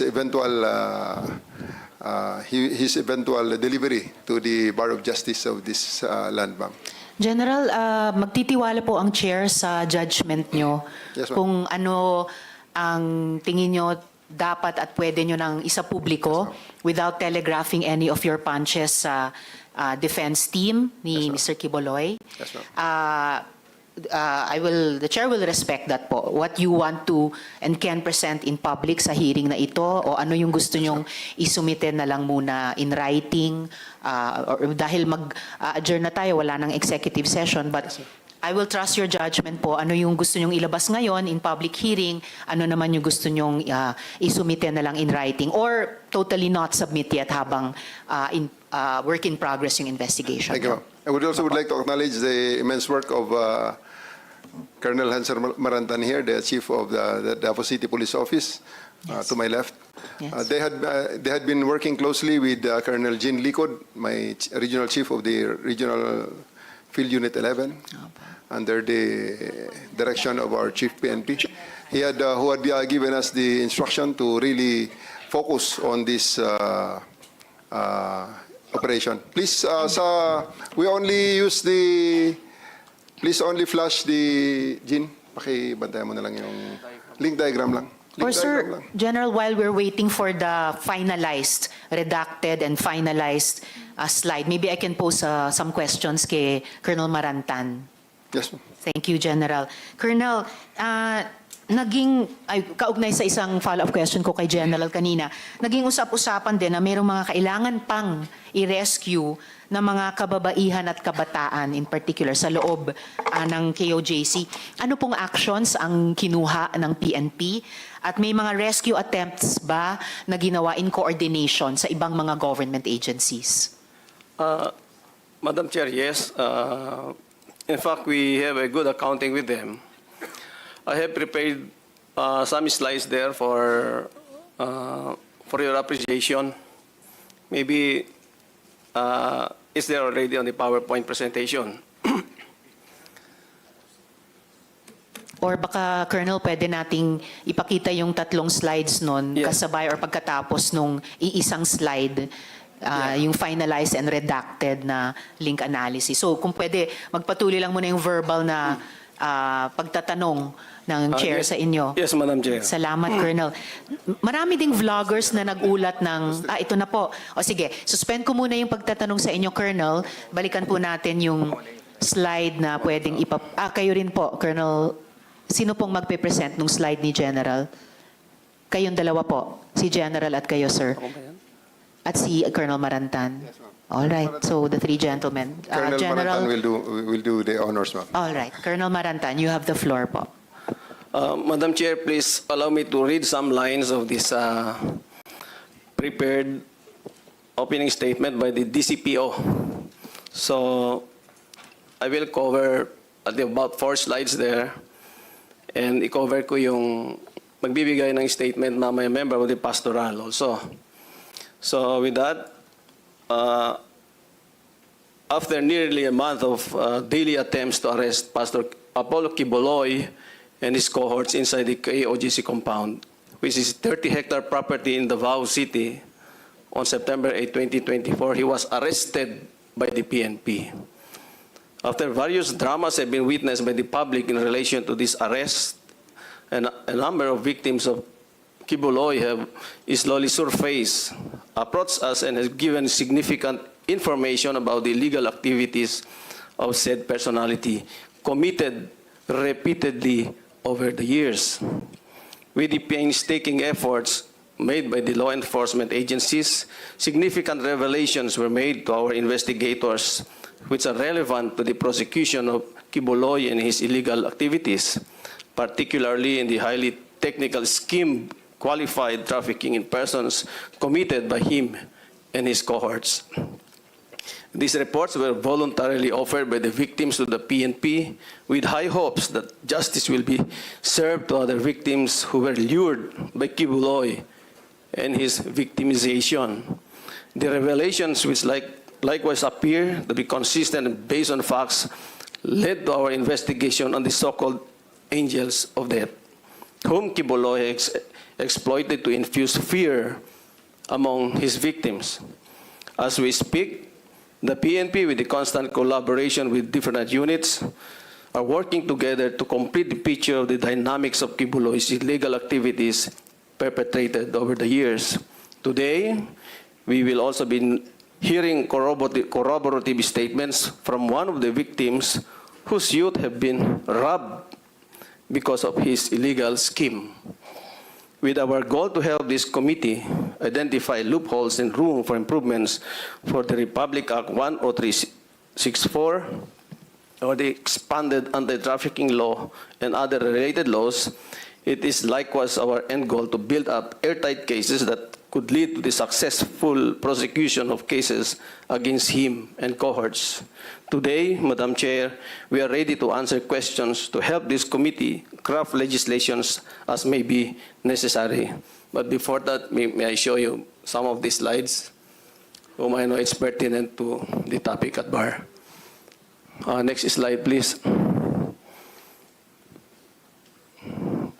The kingdom of Jesus Christ was founded, yes. I think ito yung tanong kanina na next po, next na. Next slide. Thank you. Kanina, Pastor Quiboloy was asked kung ilan yung members of the KOJC. And publicly announced that their members have reached about 8 million followers. However, based on the interviews conducted by us, only about less than 8,000 members are believed to be currently active members of the said religious denominations worldwide.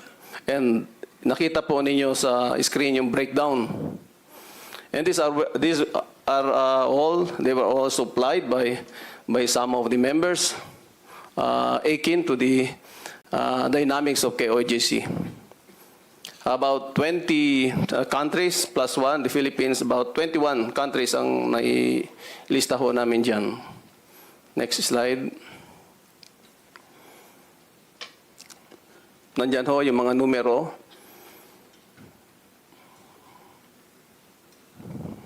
Next slide. Ito yung simplified projection of the tip scheme of Pastor Quiboloy. First on the recruitment and then the grooming. Doon sa grooming, there will be separation kung sino ang prospect nila na maging subject of the sexual exploitation. Doon naman hindi mag-qualify, doon sa standard, pupunta sa ordinary miracle worker for the forced labor eventually. Next slide. Kanina we were talking about the difference between the lifestyle of the pastoral and members of the simple workers. Next slide. Just please return to one of the... Yes, General Torre. If, baka makalimutan na ni Colonel Marantan. This room is the bedroom of Mr. Quiboloy in the Bible school. Bible school. And there is a bedroom, something like that, looks something like that. With the twin, the lower right corner is the twin tub jacuzzi. Jacuzzi for 2 persons. Thank you. And taken from the narrative of the pastorals, Yes, Colonel Marantan. this is where the sexual exploitation oftentimes is being perpetrated. Next slide. Yan po yung difference na sinasabi kanina ng mga kasama natin ng mga resource speakers.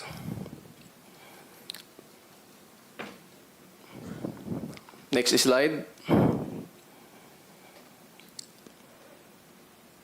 On sexual exploitation perpetrated by Quiboloy after victim is groomed and ready for sexual exploitation, and victimization continued repeatedly through the years and by generation.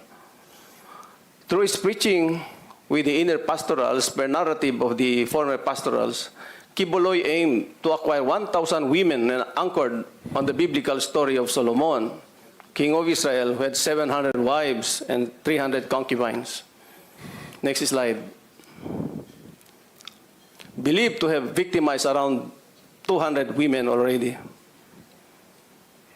Currently, PNP identified 68 female personalities of different ages whom were victimized by Quiboloy's sexual exploitation, engaged in strict fellowship with the inner pastorals to brainwash them of the purpose of illegal acts.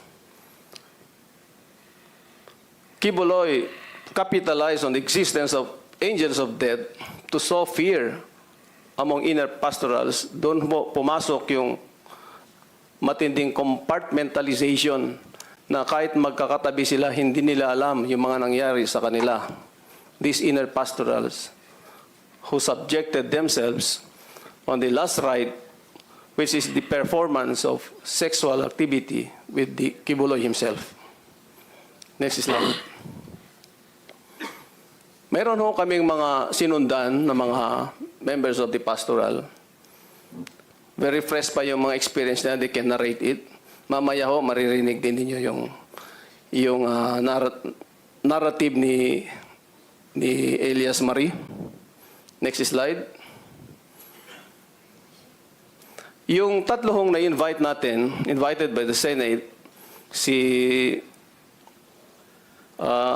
Stephanie Ibarra,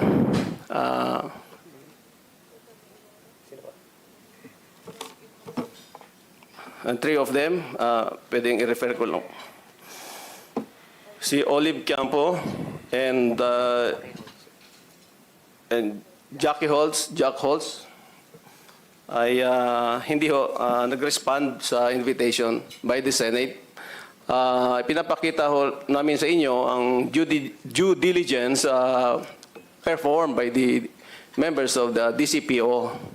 Pero apparently, they did not heed to the invitation of the Senate, especially Stephanie Ibarra. Next slide.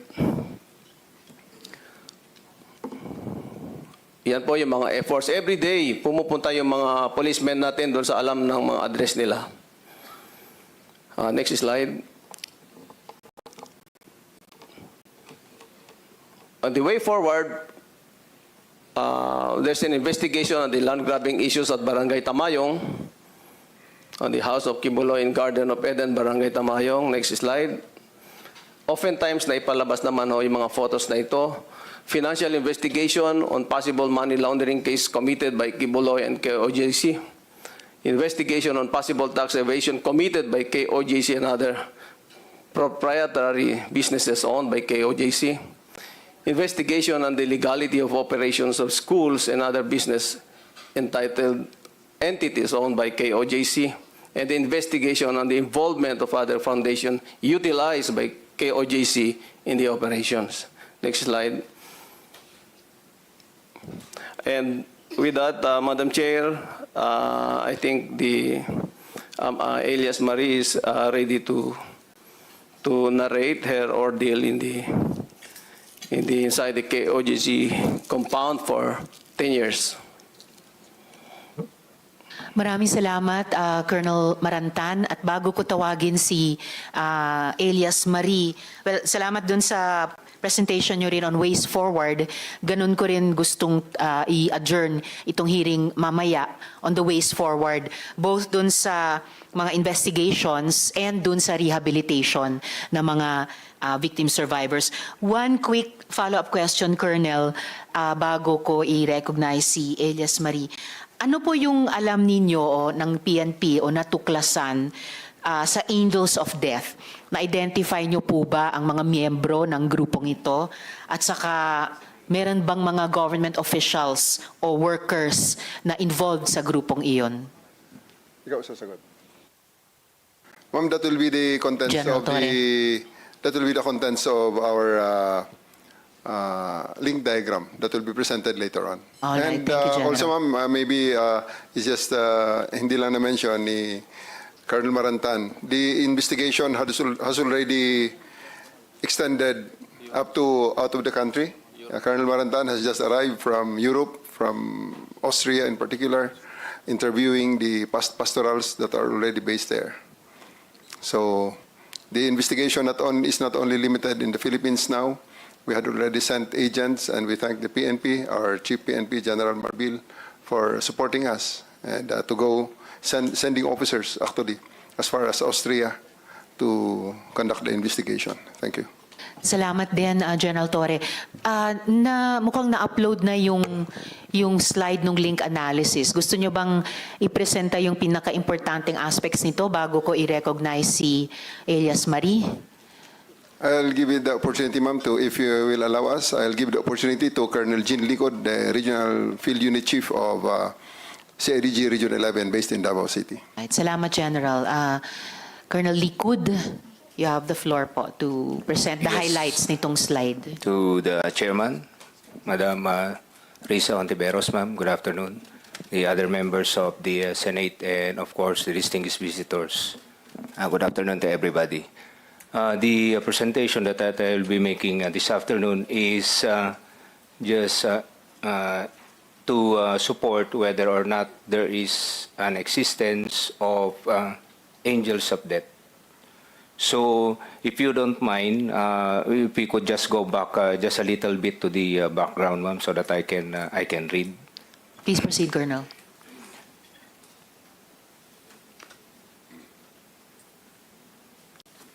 Just to read a little bit with the background of the so-called angels of death.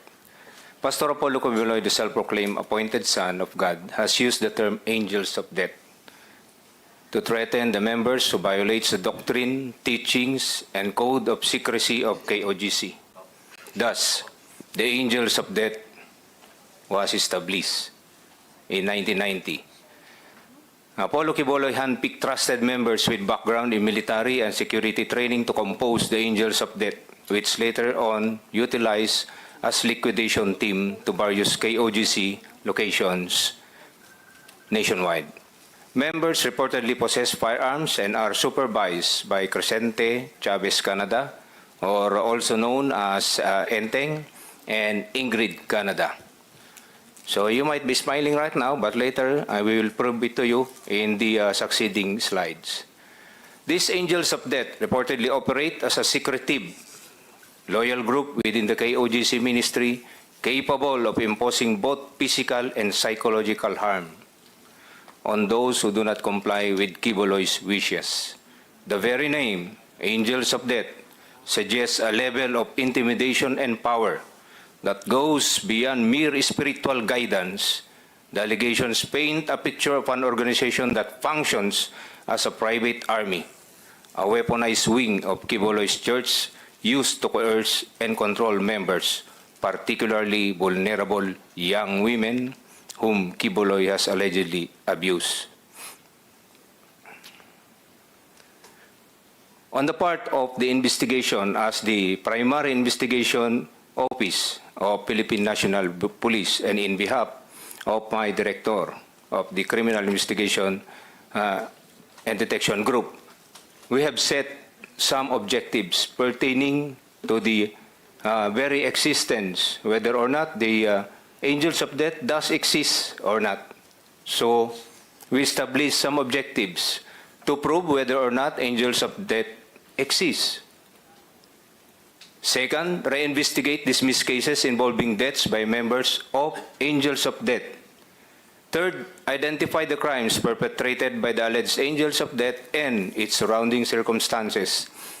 Fourth, identify the degree of participation of members and provide evidence for filing of appropriate charges in court. Definitely, we have to find evidence so that we can file a complaint before the court. as to the efforts that is being undertaken by the CIDG in particular and the PNP in general, we are continuously identifying the alleged members of Angels of Death, profiling of the alleged members, interview of victims' family, relatives, and witnesses relative to the crimes perpetrated by the alleged Angels of Death, thorough and discreet validation on the involvement of the alleged Angels of Death relative to the death of former KOGC members, coordination with other intelligence units, the local police, the AFP, counterparts, and other agencies for case build-up and possible operations if evidence warrants. And next is continuous monitoring and gathering of information and submission of development report as obtained. Now, ma'am, I would like to bring your attention to the diagram being shown in this slide. We would like to show you how is the flow of instruction being undertaken. Of course, as we all know, that the KOGC is a structured organization, but this one, it is not a structured organization. Kaya yung Angels of Death, ma'am, is just the term that is being used, but it is not an organization. It is how, in this diagram, how the instruction is being relayed or being followed by the members. Well, of course, on the right corner, as you can see, is Pastor Apollo Quiboloy. Based on that diagram, Madam Chairman, there are 4 na kanyang pinagkakatiwalaan ng kanyang mga instruction. Si Mr. B, of course, Mr. Crescente Canada, si Ingrid Canada, at saka si Pastor Acobo, based on the diagram. Yan, ma'am, yung 4 na mga pinagkakatiwalaan niya as of now, base doon sa mga nakukuha nating mga interviews and affidavits na nakuha natin. So, yan ang lumalabas sa sa ating structure. Now, ma'am, in relation to the punishments being undertaken on some deaths also, but we are not saying that they are the perpetrators. That's why, on the words of our director, we are on case build-up. We have to gather evidence so that we can prove the objectives that we wanted, to prove the whatever crimes that was committed. Those are the circumstances. To explain further, ma'am, the diagram. If you see on the diagram, ma'am, most of the instructions is coming from Ingrid Canada. However, if you look into the diagram, dotted lines po siya, ma'am. So meaning, she gives the instruction, however, they need confirmation from Crescente Canada. That is why there is a solid line coming from Crescente Canada. So hindi pwedeng si Ingrid lamang po yung magbibigay ng instruction at siya lang din po yung susundin. So manggagaling, i-confirm din po nung mga 1 to 12 na yan and more kay Crescente Canada. Yan po yung usually nangyayari. As what we are saying, ma'am, these are all taken, extracted from the accounts of our witnesses and taken from their affidavits. Hindi ito invento.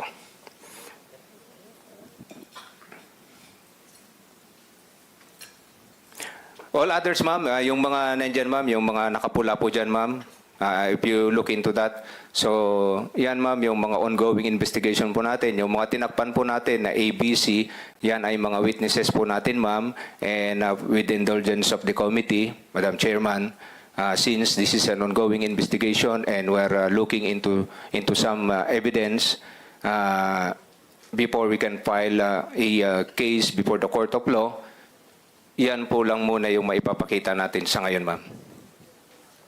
Maraming salamat para doon, Colonel Liquid. Thank you, ma'am. Oo, just a couple of follow-up questions kung pwede na ring sagutin. Una po, sa tingin nyo ba tuloy-tuloy pa yung trafficking operations ng KOJC? General Torre.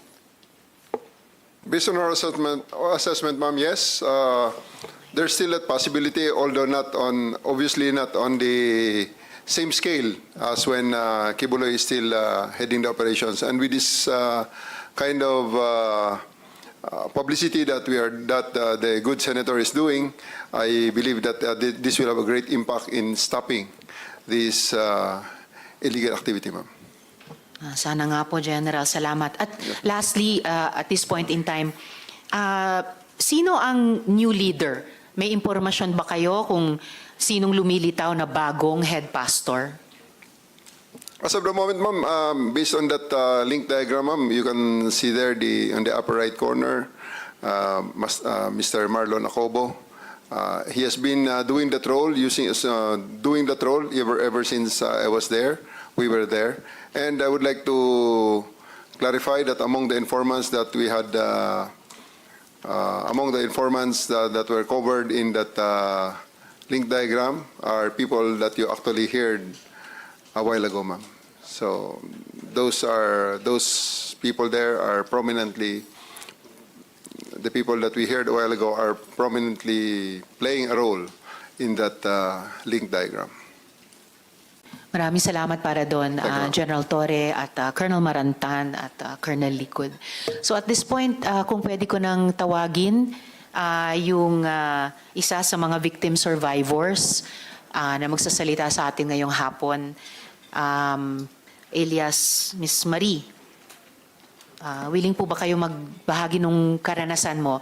Briefly, pero ano yung pinaka-importanteng yung kwentong buhay mo na gusto mong sabihin sa aming komite?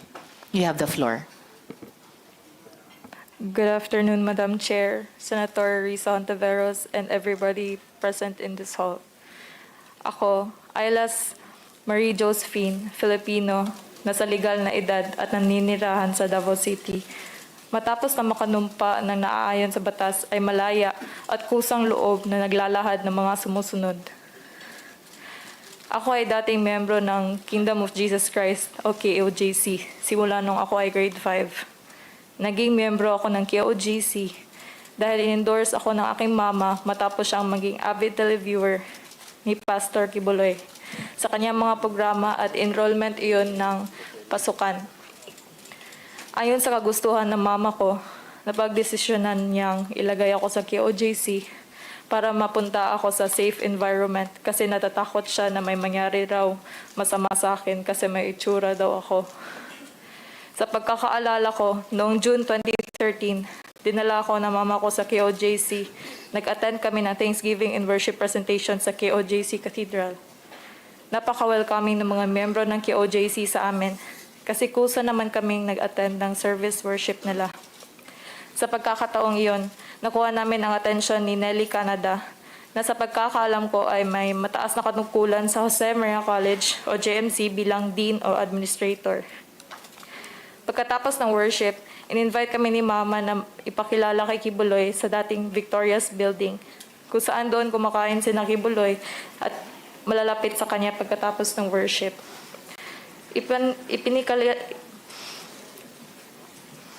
Nelly Canada let us meet Pastor and endorse ako ni Mama kay Quiboloy.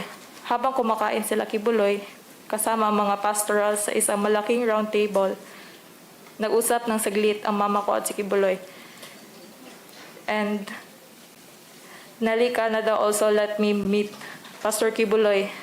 Sa aking pagkakaalala, 12 years old ako that time. Nasa grade 5 ako noon. Narinig ko si Quiboloy na sinabihan si Nelly Canada na patirahin ako sa dorm.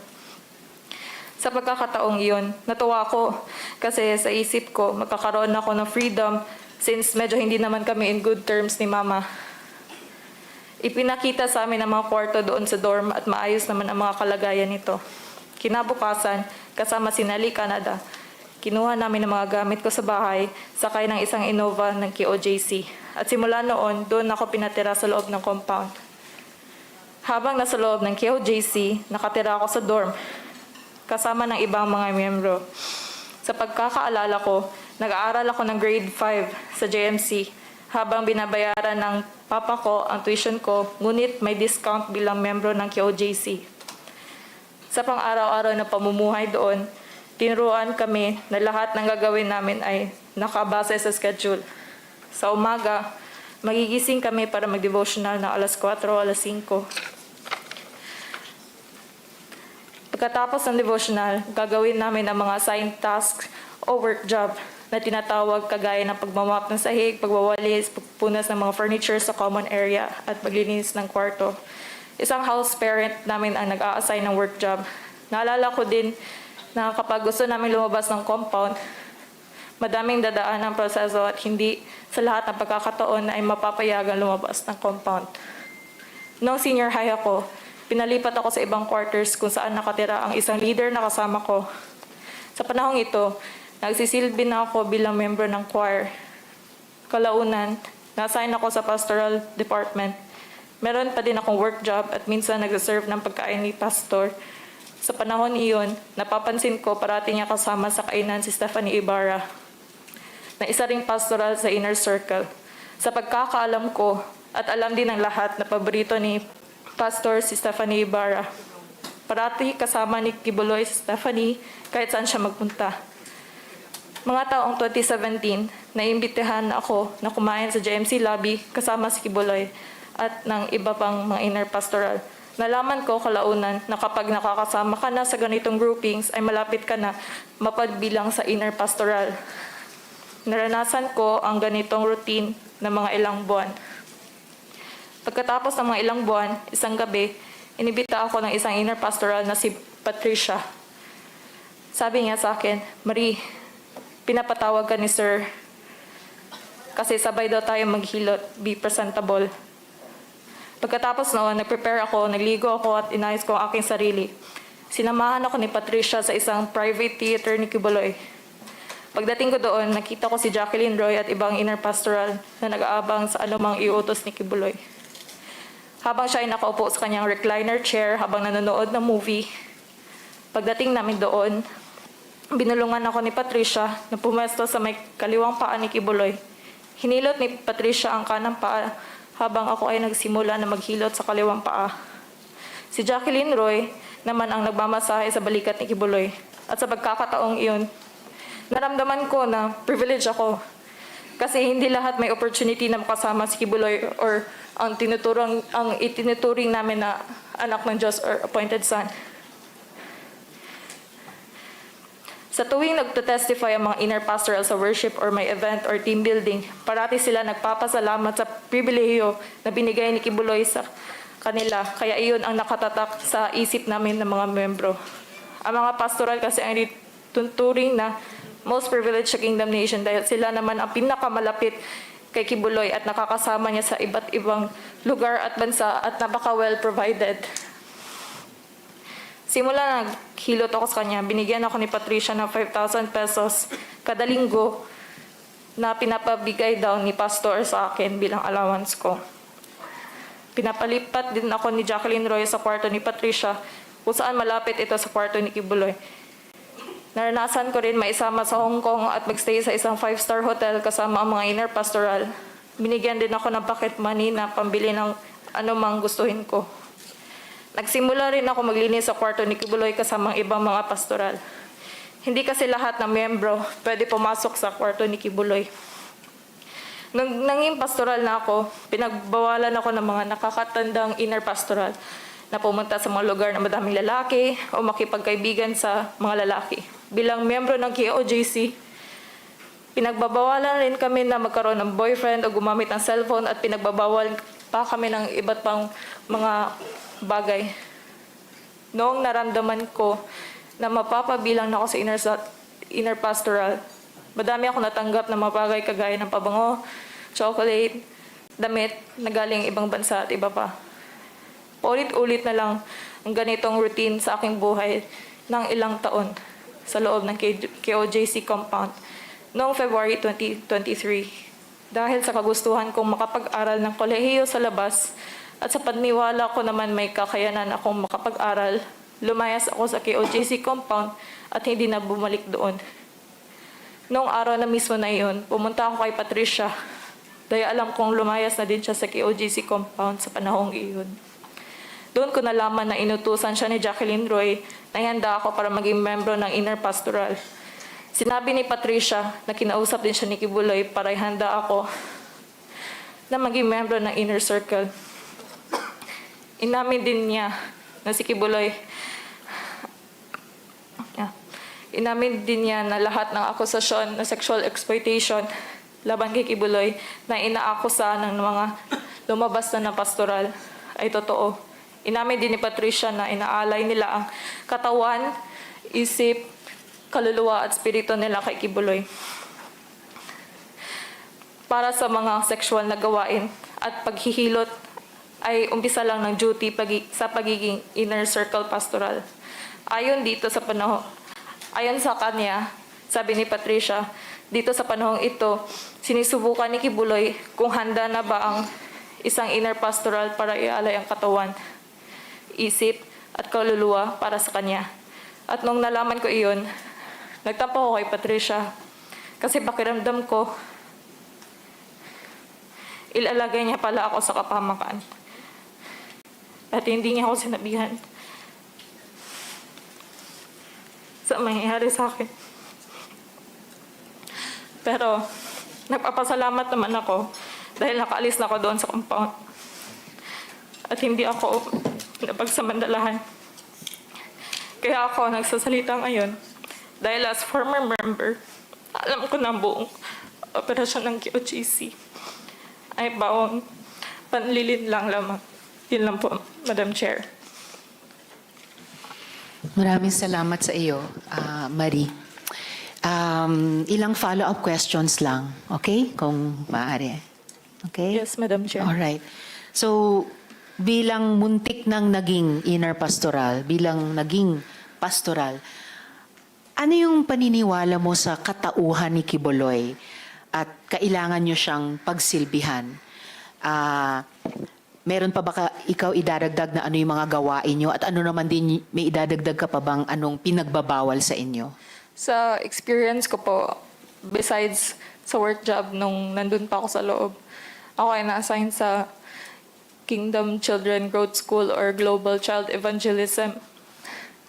Kaya besides sa life namin doon sa quarters namin na naglilinis kami, nag-serve kami, ako ay may duties din doon na everyday doon ako. And back then, ang tunay na paningin ko talaga kay Pastor is father figure. Kasi lumaki naman ako na walang ama. Yun po, Madam Chair. Salamat, Miss Marie. Sabi mo nga 11 years old ka nang ipagkatiwala ka, no, ng iyong mama sa KOJC. So a few years after na inumpisahan kang i-groom para maging pastoral, so you were on your way to being part of the inner circle ng mga pastoral. At maraming beses binanggit mo si Jacqueline Roy bilang bahagi ng prosesong iyon. So meron ka bang idadagdag pa kung bakit nasabi mo iyon na papunta ka na talaga sa gagawin kang inner pastoral? Meron pa bang ibang palatandaan na malapit ka nang maisali dun sa inner circle ni Quiboloy? Kasi nung lumabas si Patricia, tinanong ako ni Quiboloy kung handa ka na ba na ialay ang body, mind, soul, spirit mo para sa anak. He is referring to himself. At sabi niya na dito sa tanong niya sa akin kasi parang lately lang na lumabas si Patricia nun kung ano gusto ko sa future ko sa KOJC. Sabi niya kung leader ba, along those lines. Ang sagot ko lang, gusto ko lang kasi like ma-save yung soul ko. Yun talaga yung pinanghahawakan ko dati. Yun po, Madam Chair. So, yung mga senyales mo na papunta ka na sa gagawin kang inner pastoral ay hindi lamang kay Jacqueline Roy pero kay Quiboloy mismo sa ganung mga pananalita at gawain nila. Yes po, Ma'am Chair. Okay. And eventually, hindi natuloy ito hanggang makatakas ka nga last year. So, bago ko itanong yung paano ka nakatakas, paano nangyari yon, pinagmassage ka rin, nung pastoral ka pa at Yes, po. malapit ng gagawing inner pastoral. Sabay po kami ni Patricia. Sabay kayo ni Patricia. So, tig-isang paa na Yes, po. pinamasahe. Okay. So, paano nangyaring na nakatakas ka nung nakaraang taon? Nung nakaraan po, ibabalik na sana ako sa Tamayong kasi doon kami nag-aaral ng Bible School. Yun yung school na ACQ College of Ministries. And personally, gusto ko talaga makapagtapos ng kolehiyo na totoong kurso, maging professional, ganun po. Kaya po, hindi ko na po kaya na mamuhay sa pang-araw-araw namin na ganun po, na wala kaming choice. Sinasabi may freedom of choice.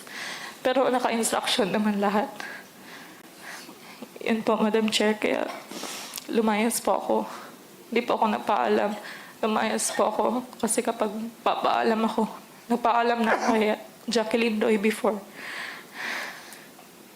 And kung pwede mong sabihin sa amin in public, paano ka nakatakas? Unless hindi mo pwedeng sabihin.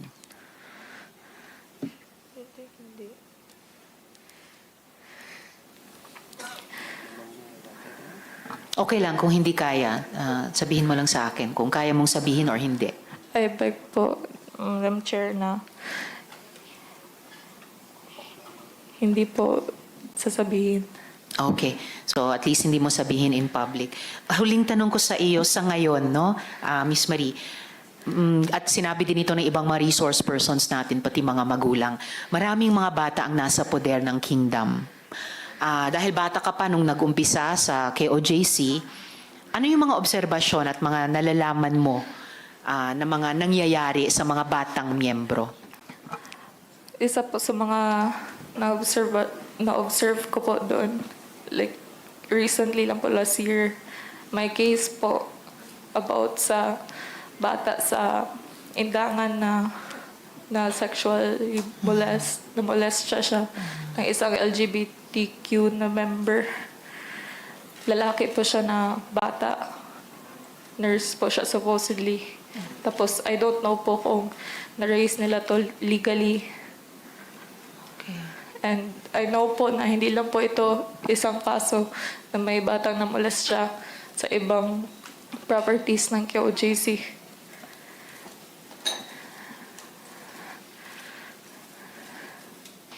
Okay, maraming salamat, Miss Marie. So, paki-stay on hanggat mag-adjourn tayo ng pagdinig just in case may iba pang at kaugnay na tanong sa iyo. Okay? Maraming salamat. Ituloy mo yung pangarap mong makapagtapos at i-pursue yung profesyon na iniisip mo para sa sarili mo. Okay? Salamat po. Okay, salamat din po. Tanong po kay, nandito ba si Sir Dindo? I think online po ba kayo, sir? Yes, Sir Dindo, naririnig niyo po ba kami? Yes po, Madam Chair. I'm Okay, here. salamat sir. Hello po. Ilang mga tanong lamang po sa inyo siguro, or meron po ba kayong maikling mensaheng gustong ibigay sa aming komite? Although, baka Sir Dindo, dahil bigay na po kayo ng testimonya nung naunang hearing, maaari 2 follow-up questions mula sa akin sa ngayon. Sige po. And, Salamat po, Sir Dindo. Ganong kalawak na phenomenon yung marriage fraud? Common practice po ba yon sa loob ng kingdom? Opo, Madam Chair. Magandang hapon po pala. Good afternoon, everyone, especially Madam Chair, and also the other senators that are also doing online, and even for all the guests that is present in your forum right now. Yes, I think it's really widely practiced because it's from Toronto, Canada to Vancouver. So meaning to say it's from the East Coast to the West Coast. And as I understand that it is happening from different cities also, including Alberta, Canada, and some other areas by which they execute this kind of sham marriages. Yeah. And Madam Chair, if you don't mind, I have some actually slides that I want to share. These are really important to really sum up also with some of the issues that has been shared by some of our other witnesses and also the General Torre that also is investigating. And I can show you some slides if you may. I would like to share this. Now, I would like us to Especially know that I that think Sir nothing Dindo, happens. I think Sir Dindo, Yeah. yung presentation nyo kaugnay din ng money laundering, ano po? So please do proceed Yes, with I your have. slides. I Sige have po, those. you have the floor. Thank you so much, Madam. And I just would like us to know that the leadership chart of KOJC, nothing happens in KOJC without the knowledge of ACQ, which is Apollo C. Quiboloy. So down to his board of administrators, to his coordinators and ministers, and then he deselected leaders among these groups all over Canada to mend those human trafficking that are brought in different places of all Canada. So it really begins when he has a King is Coming tour. When they come to Canada, he brings like almost 125 to 150 full-time miracle workers, which includes pulpit workers, concert singers. Those are also who are setting up crew for his live telecast. And these people, they remain in Canada or in USA to do fundraising and solicitation in all of Canada. So caroling, solicit person to person, from malls, business to business, parking lots, residential and care homes, using CGF as soliciting organization, raising funds, capitalizing the marginalized children whenever there is earthquake, also on typhoons. They also use such a operation. Kayo po yung nasa photos kanina, ano po, Sir Dindo? Yes, I am the one doing this fundraising because I really was, I believe on Pastor Apollo C. Quiboloy when I was converted. I have given my whole heart, whole full sincerity to support his mission. And that is the reason why I left my 65,000 yearly income to a 1,000 month income when I lead his CGF Foundation in Canada, because I am the executive director of CGF Canada since 2016. And so, if you can see all the slides, these are my children that was supposed to be with him, and they are being sent to Manila to do fundraising. As you see all of these names and also some of the slides, those are my sons and my daughters who are being involved in all of these practices. And also, those are the pictures. Another one also, what accommodation they will provide them.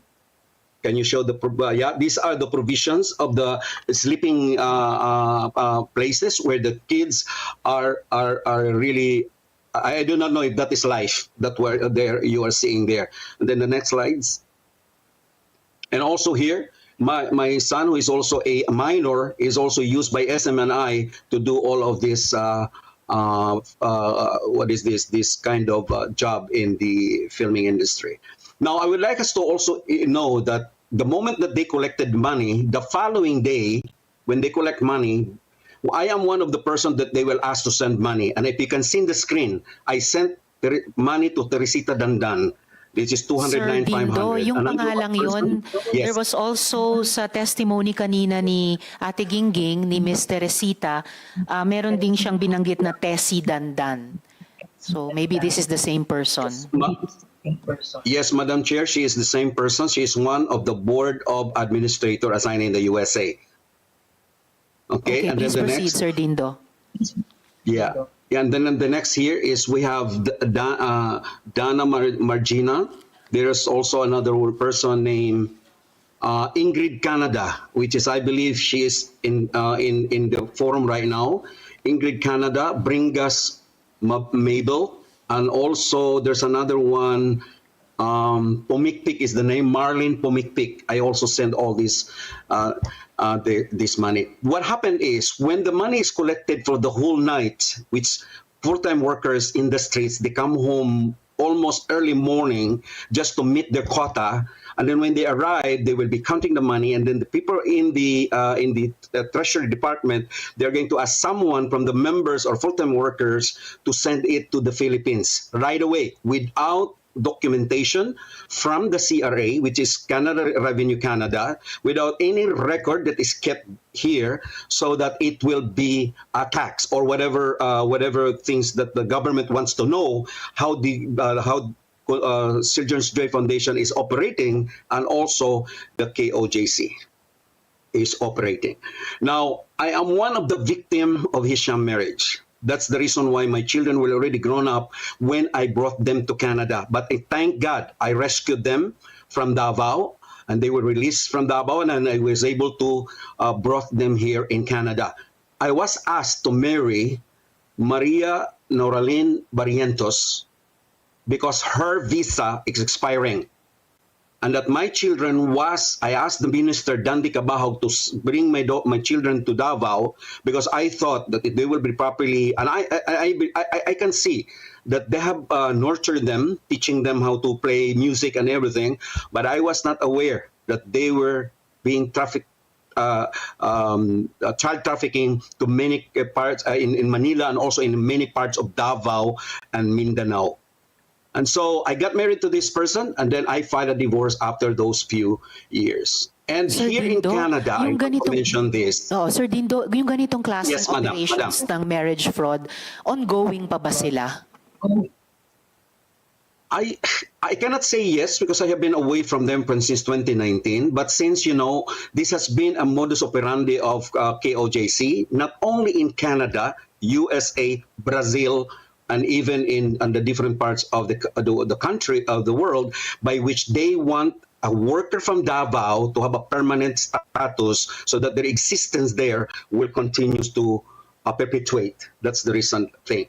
And I just want to mention this, Madam Chair. The administrator here in Canada, which is the sister of Ingrid Canada, Mariteur Canada, is also one of a sham marriage here. So get married to one of the worker. One also is Elizabeth Carrion is also one, because he was a previous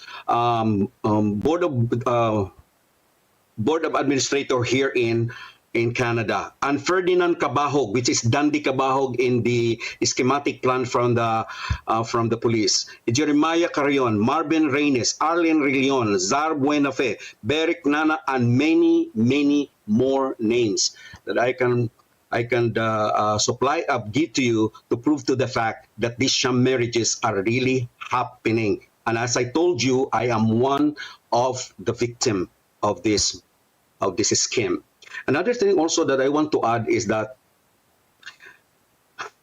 Rose Di Magnaong appointed me as she's the in charge of the of the CGF Philippines, and also in Canada and Australia and Nepal and Hong Kong, which is not really registered.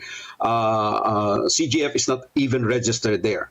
But the head of all the operations is still ACQ, which is Apollo C. Quiboloy, who controls the withdrawals of funds, particularly from CGF Canada bank accounts, of which funds were used not for children's benefit, but the benefit of certain personalities and KOJC Canada Church's operations. In 2016, Rose Di Magnaong hired me to assist with the possible rebooking of their license by the CRA. Reason for that, because there has been a report of misappropriation of funds, which I tried to justify to the CRA.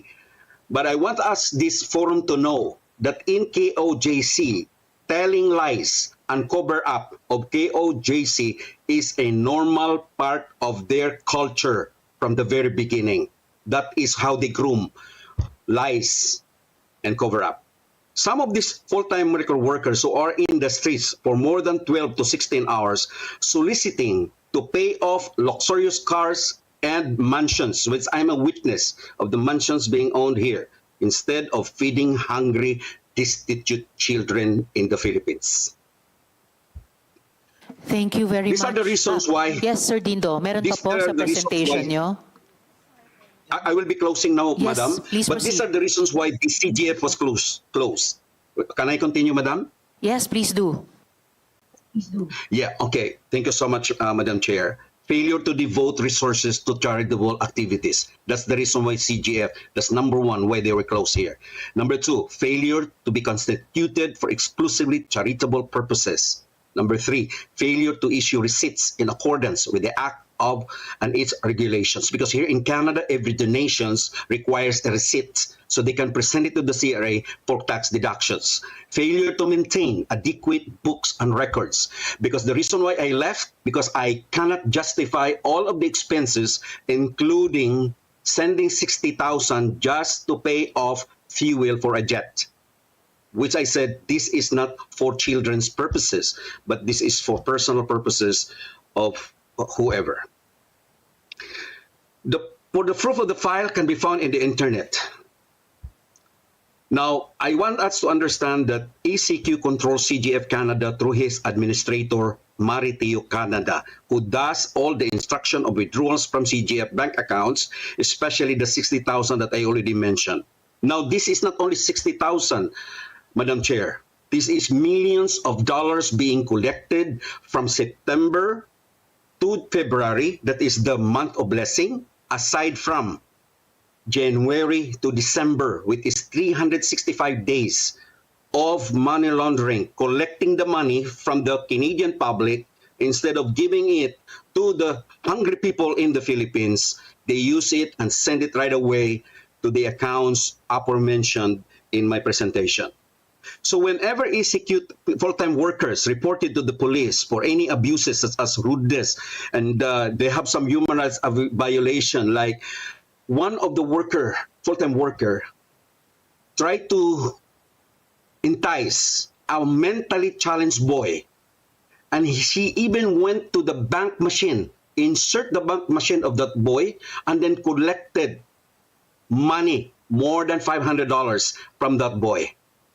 And she's been like at large now, but the police has been looking for her, but they send her to Australia. And that is how this operation is happening. When you are not allowed to work on a certain country, they will send you to some other countries. Like I was in Australia because I was the one who assigned to open CGF in Australia. But they are now under investigation, so much so here in Canada. Now, Thank you. I want Meron to pa po ba, close Sir this. Dindo? Yes, I'm closing now, Yes, Madam. please. This Thank will be the you. last. The last. I left this organization after I have seen all of these lies and my financial manipulation that includes my mother, Andrea Garcia Larson, who is not rich, but have given ACQ almost 3 million pesos because she believes on him as her sacrifice offering, not minding she has no more money for her retirement. She died with COVID in 2022. I sent an info to Rose Di Magnaon that my mother died.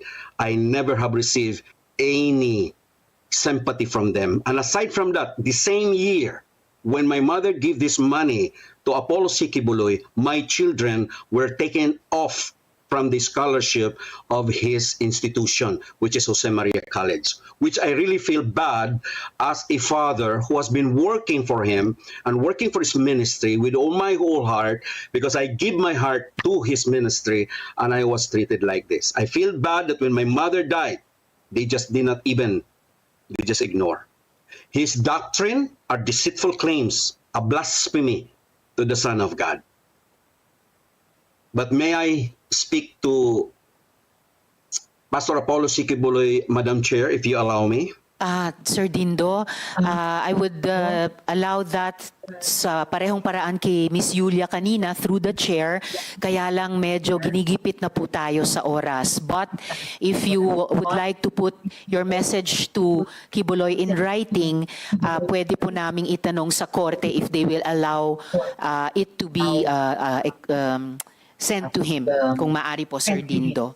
Yes, ma'am. Salamat po. Thank you so Maraming much. salamat. Thank you very much. Thank you so much, ma'am. Sa Thank you so much. pag-participate Thank you so much for this sa ating courage. hearing. Thank you so much, Sir Dindo. I'm sorry about your mother, but I hope na kayo na mga anak mo, you're really rehabilitating your life together now. Salamat po, Sir Dindo. Yes. Dako naman po ako briefly sa kina Miss Kath Cortez ng NUJP. at Miss Edita Caduaya ng Mindanao Independent Press Council. Andito, yes ma'am. Salamat Miss Edita. Miss Edita, sa coverage nyo po dun sa law enforcement operations para arestohin si Quiboloy, ano po yung na-observe nyo?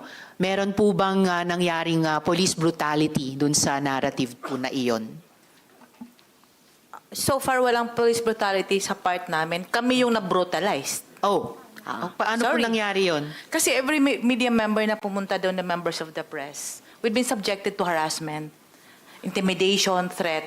And it came to a point na ako mismo, hinarap ko sila kasi if hindi ko sila tuturuan kung paano masaktan, paano nila ma-feel yung nafe-feel namin. Actually, yun yung pangalawang at huling tanong ko, naharas po ba ang media at saan galing yung harassment na yon? Sa PNP ba? Sa KOJC ba? Sa iba pa? Nung day 1, that was August 24, feeling namin we were cheated of the basic information from both ends. Alam ni Atty. Torion ran. Hindi kami lumabas si Atty. Torion, nandyan siya. Alam ni Director Torre. Day 1, we were at the roadside, lumabas si Atty. Torre, na-accommodate naman kami. Later on, lumabas si Director Torre, na-accommodate naman kami. That was August 24. On August 25th, ito na yung first confrontation ng members of the press with some members of KOGC sa main highway. Okay. Ito yung August 25. And August 26, 1 o'clock in the afternoon, 1:30 in the afternoon, ako as president of MIPC, I went to see Atty. Torion and General Torre. Nagpapirma kami ng papel para yung for a harmonious relationship, harmonious coverage. That was 1:30 in the afternoon. After 5 hours, about approximately 6 hours, yun, nagsimula na naman yung nahulog yung taga TV5. Then, nasundan 9 o'clock in the evening. That was 9:10 in the evening. Ako na yung na-confront ng members ng KOGC. In fairness naman kay Atty. Torion, every time nagdadaing kami sa kanya, he kept on apologizing.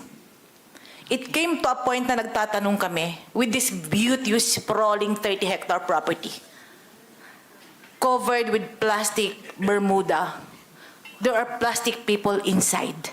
Kasi nasasaktan na kami. I'm sorry, pero may mga mababait na super bait. May mga tuso talaga po. And we were not, ang kalaban namin is kami yung legitimate na nagko-cover. Kami pa yung tinatawag na bayaran na sila na yung tumatanggap. Kami na nga yung, I'm not referring to the key officials here. Okay? But this is a question of leadership. Hindi namin tanggap na pinuputang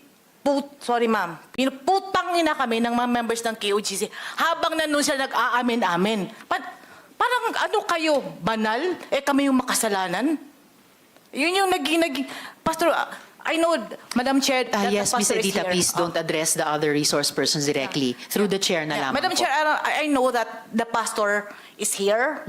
I would like to tell him, with the experience we have had, we are asking and questioning what went wrong with the religious teachings. Okay po. Kayo lang ba yung santo at kami yung makasalanan? Okay po. And Okay. ito yung pinaka-unfair. We were craving for information from both ends. But kami na naka-ID, kami nagtatago ng ID. Kasi ang SMNI people were ganging us up. Lahat naman sila media, kami komedya. Ano yun? Kami naman yung may mga lisensya eh. Lahat naman na sinasabi nila, like, may lockdown sa airport, hindi namin alam kasi hindi nangyari. 7 yung namatay, isa ang sinabi na Atty. Torion, isa lang yung na-confirm na Atty. Torion, of which ginawa namin. Kami naman yung fake. Ano bang totoo?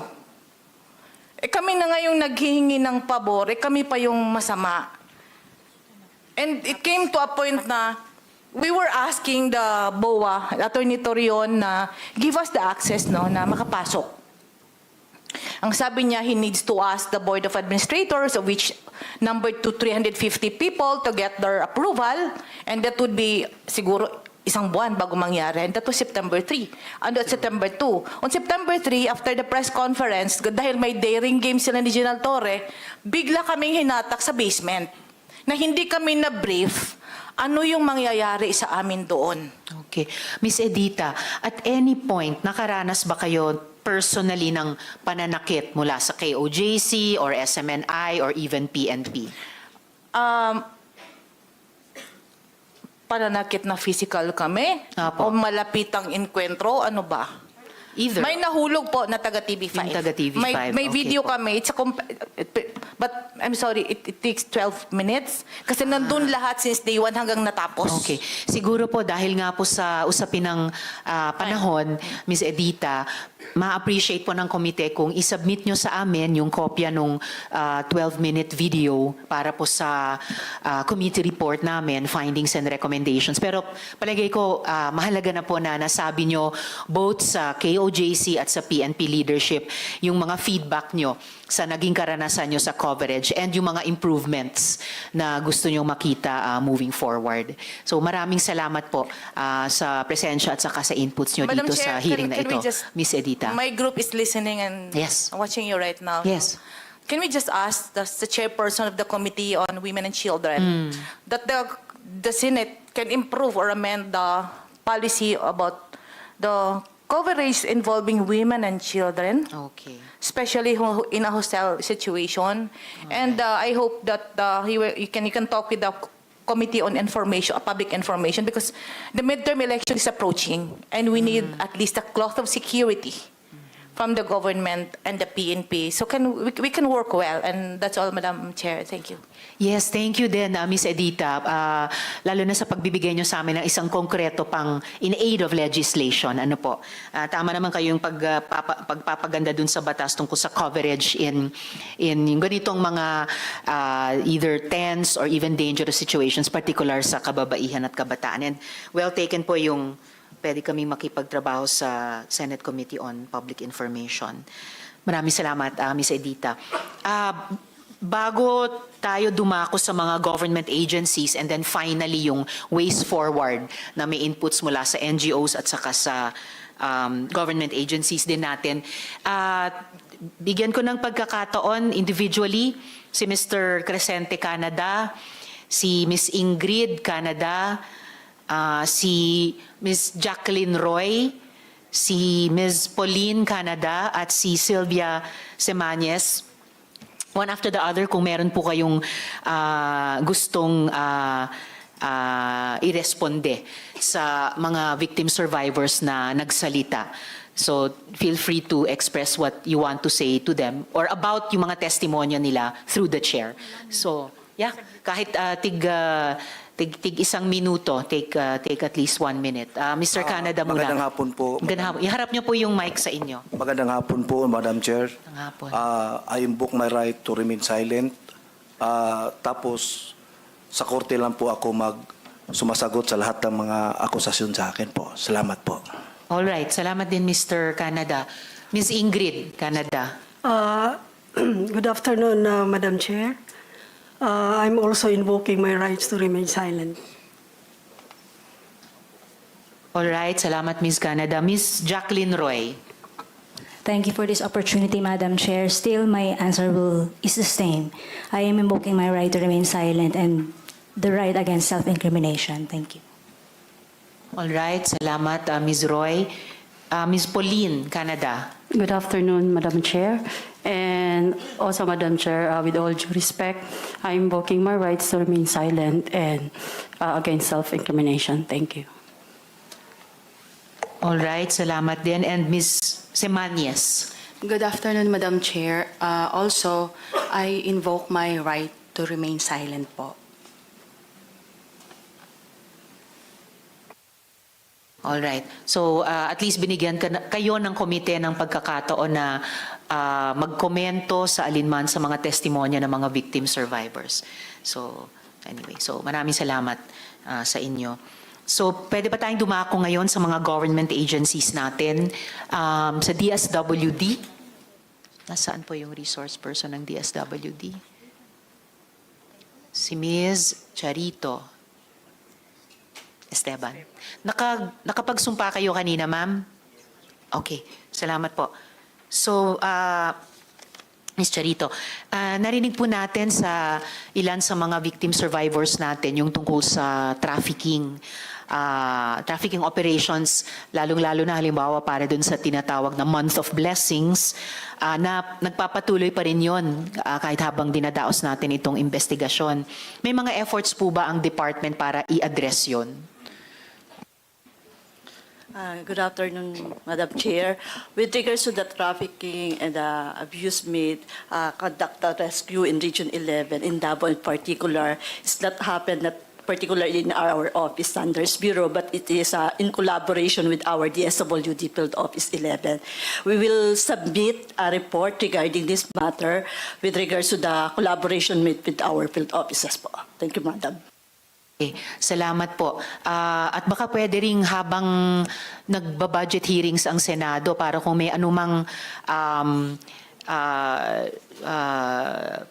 mga programa na nag-a-address kumokontra sa trafficking operations sa ilalim ng department, ma-check din po ng Senado o ng buong Kongreso na sufficiently supported yon. Okay po. Ano po yung... Sorry. Narinig din po natin mula sa marami-rami sa ating mga victim survivors na yung Children's Joy Foundation ay ginagamit bilang front para pilitin yung mga bata na maglimos at mag-caroling para mag-fundraise. So, ano po yung status ng accreditation ng CJF? Registered pa po ba yung foundation sa department? Madam Chair, the license to operate of the Children's Joy Foundation expired last March 2024, and they applied for renewal of its registration and license to operate. It complied, but the DSWD held its application for renewal of license held in abeyance until such time it can prove its financial capacity. So far, we are assessment of issuing the license to operate based on the technical, administrative, and financial capacity of the organization. That's. Salamat, Ms. Charito. And nalimutan ko ring banggitin kanina kay Sir Dindo na yung mga evidence na hinahawakan nila ng alleged pati money laundering dun sa Canada ay pwedeng kung hindi pa na ipapaabot sa PNP at sa DOJ ay pwede pong maipaabot sa department at saka sa National Police. Sunod, Ms. Charito, ano pang ibang KOJC affiliated na charitable organizations o foundations ay rehistrado sa department? At ano yung mga status naman nung mga iyon?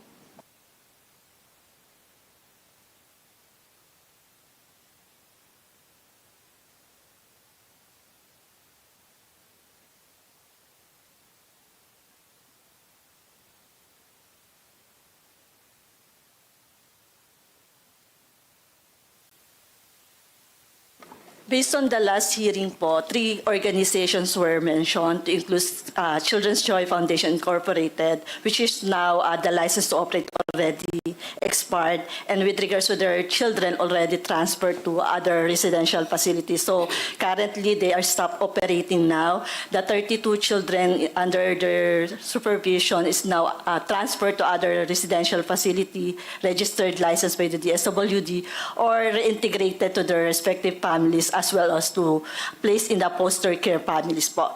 The other organizations mentioned previously are the Alay sa May Kapansanan and Handog ng Pagmamahal. Both of them are with expired license and already delisted from the DSWD registration roster of registered and licensed social welfare development agencies, which were already referred to appropriate agencies like Securities and Exchange Commission.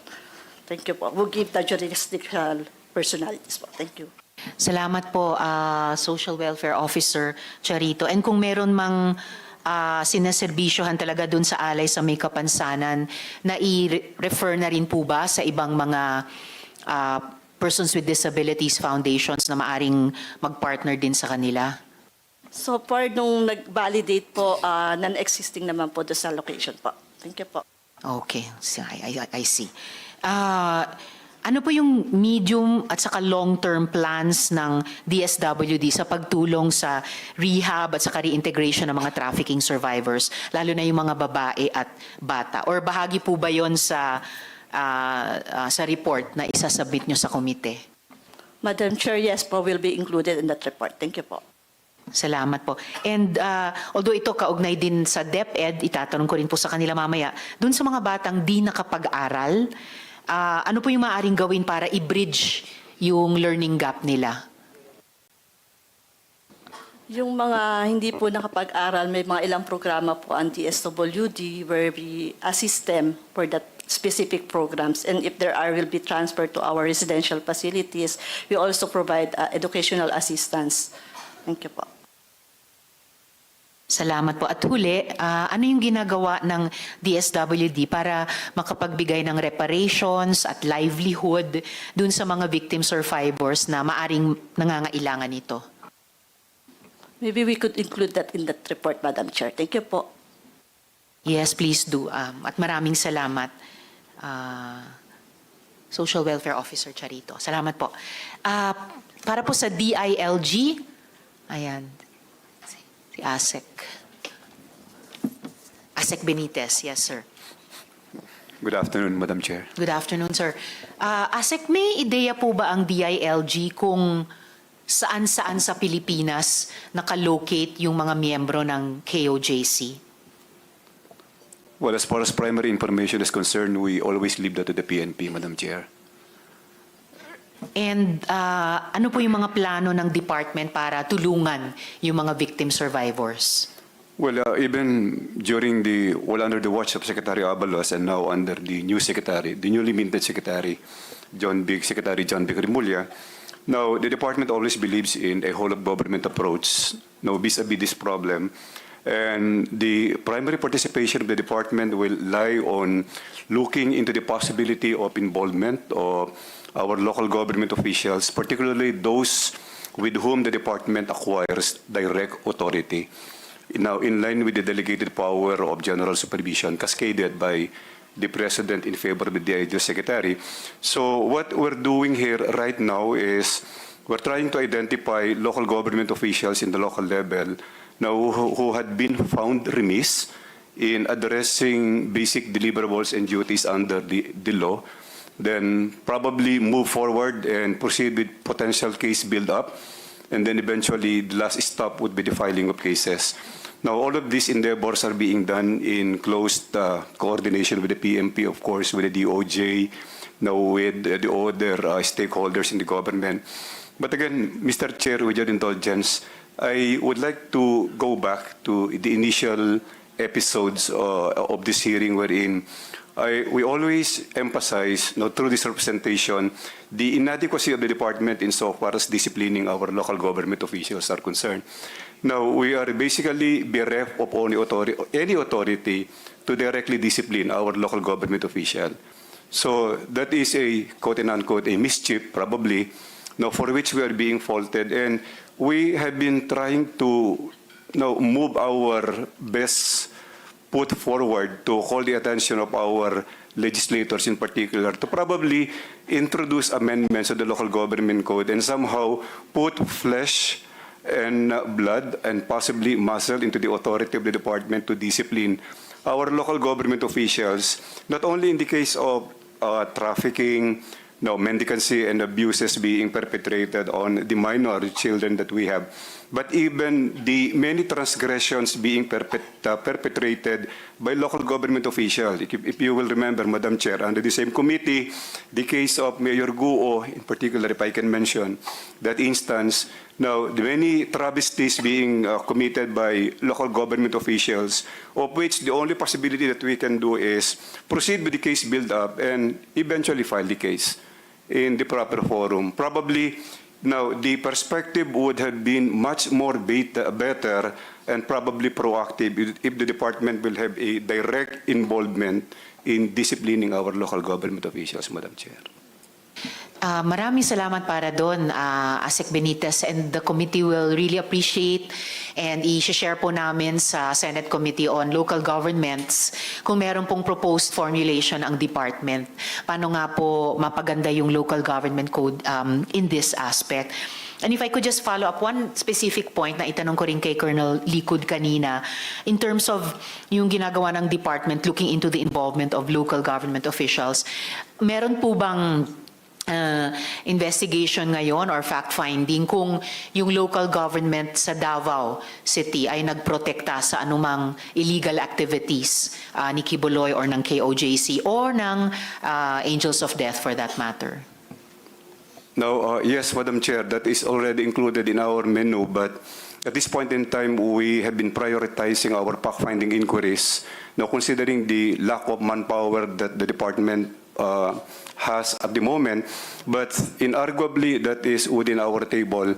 And probably after we are done with the POGO issues, because the POGO issues has been or had been ramifying from one area into another, then probably we can set our attention and our energy to the Davao controversy insofar as these KOGC matters are concerned, Madam Chair. Maraming salamat po. Maraming salamat din, Asek Benitez, at sa pagtsatsaga talaga ng department sa pagsubaybay sa mga issue na iniimbestiga din po namin sa Senado mula POGOs hanggang itong human trafficking, Quiboloy and KOJC. Lastly po, Asek Benitez, may investigasyon, okay, naitanong na rin po ito kanina. Maraming salamat po, Asek Benitez. Sa DOLE naman po, sino yung nandito para sa DOLE? Meron po ba? Wala ba, Comsec? Labor. All right, so the committee will just write the department yung mga labor and employment questions. Para po sa DOJ and specifically DOJ Iyakat, will it be sino pong magsasalita for DOJ? Senior State Counsel Quintana. Yes, ma'am. Pwede niyo po ba kaming bigyan ng progress update dun sa mga kaso na nakahain na kay Apollo Quiboloy? If there's anything to add from what was earlier discussed. Oh, maybe, yes, so it will be Deputy State Prosecutor Torrevillas. Yes, ma'am. If I cannot discuss the merits of the 4 cases pending before the Quezon City Court. And Attorney, I'm so sorry. Hindi pa ba kayo nakapagsumpa kanina? Yes. Hindi pa po. So may I ask you to? Sorry at this point. Comsec, pakipo. Kindly raise your right hand. Do you swear to tell the truth, the whole truth, and nothing but the truth in the Senate inquiry proceedings? Yes, I do. Yes, Senator. She answered affirmatively. Salamat, Comsec, at salamat, Deputy State Prosecutor Torrevillas. Yes po, you have the floor on progress update sa mga kaso na inihain kay Quiboloy. We have the pre-trial conference on October 22, both in Regional Trial Court in Quezon City and in Pasig.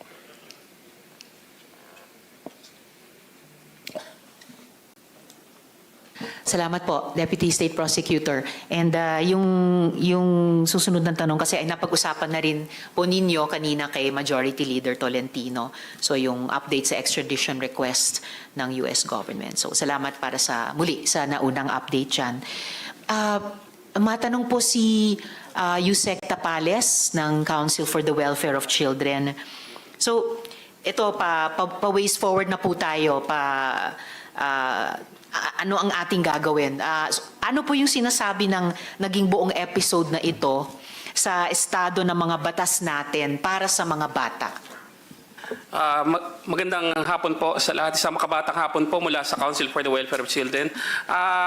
Kagalang-galang na tagapangulo, of course natutuwa ho kami na napakayaman po ng information, kumbaga treasure trove of information po ang narinig natin po ngayon.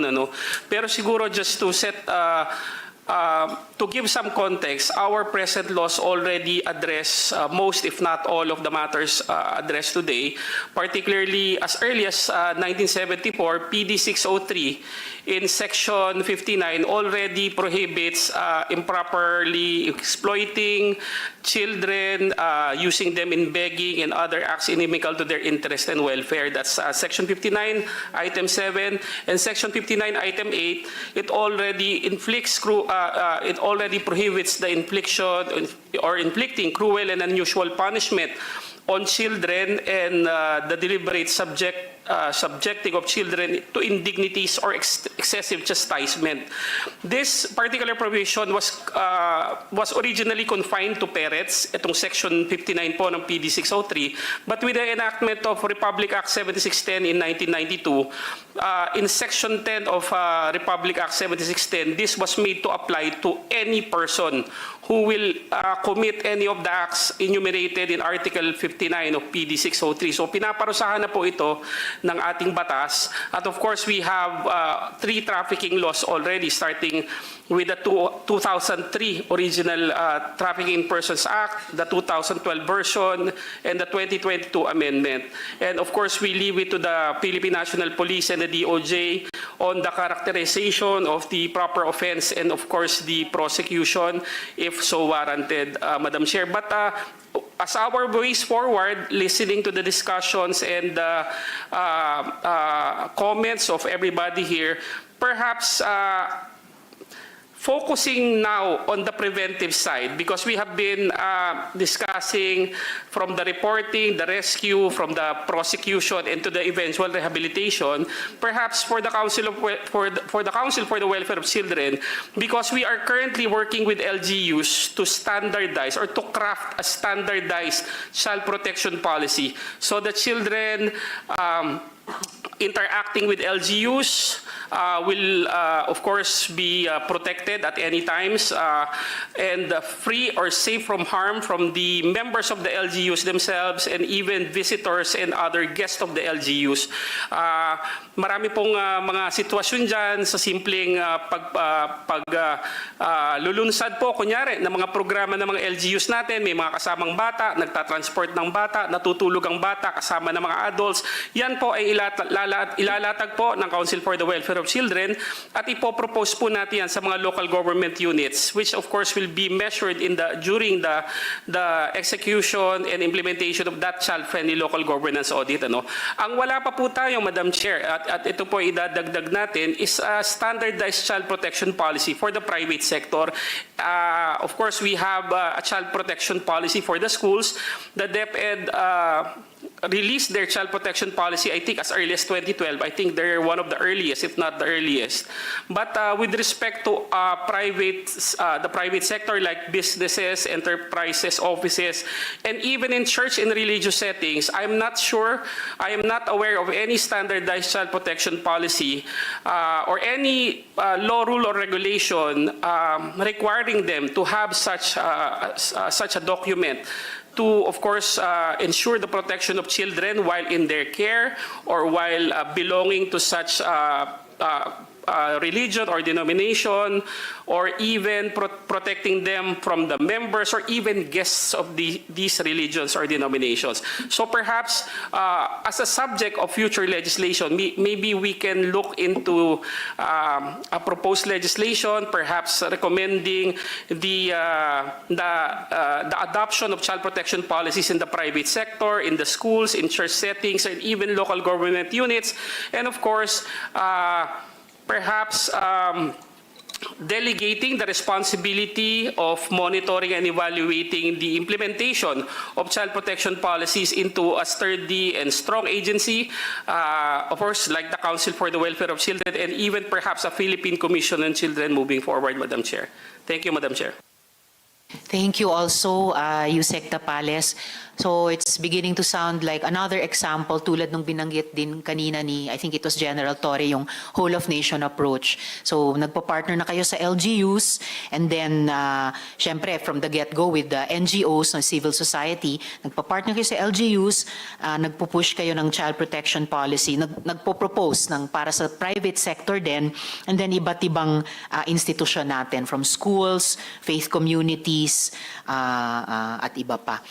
So salamat para doon. Lastly po, baka meron kayong gustong idagdag. Ano yung agenda ng Council of the Welfare for Children sa mga child victim survivors ng human trafficking?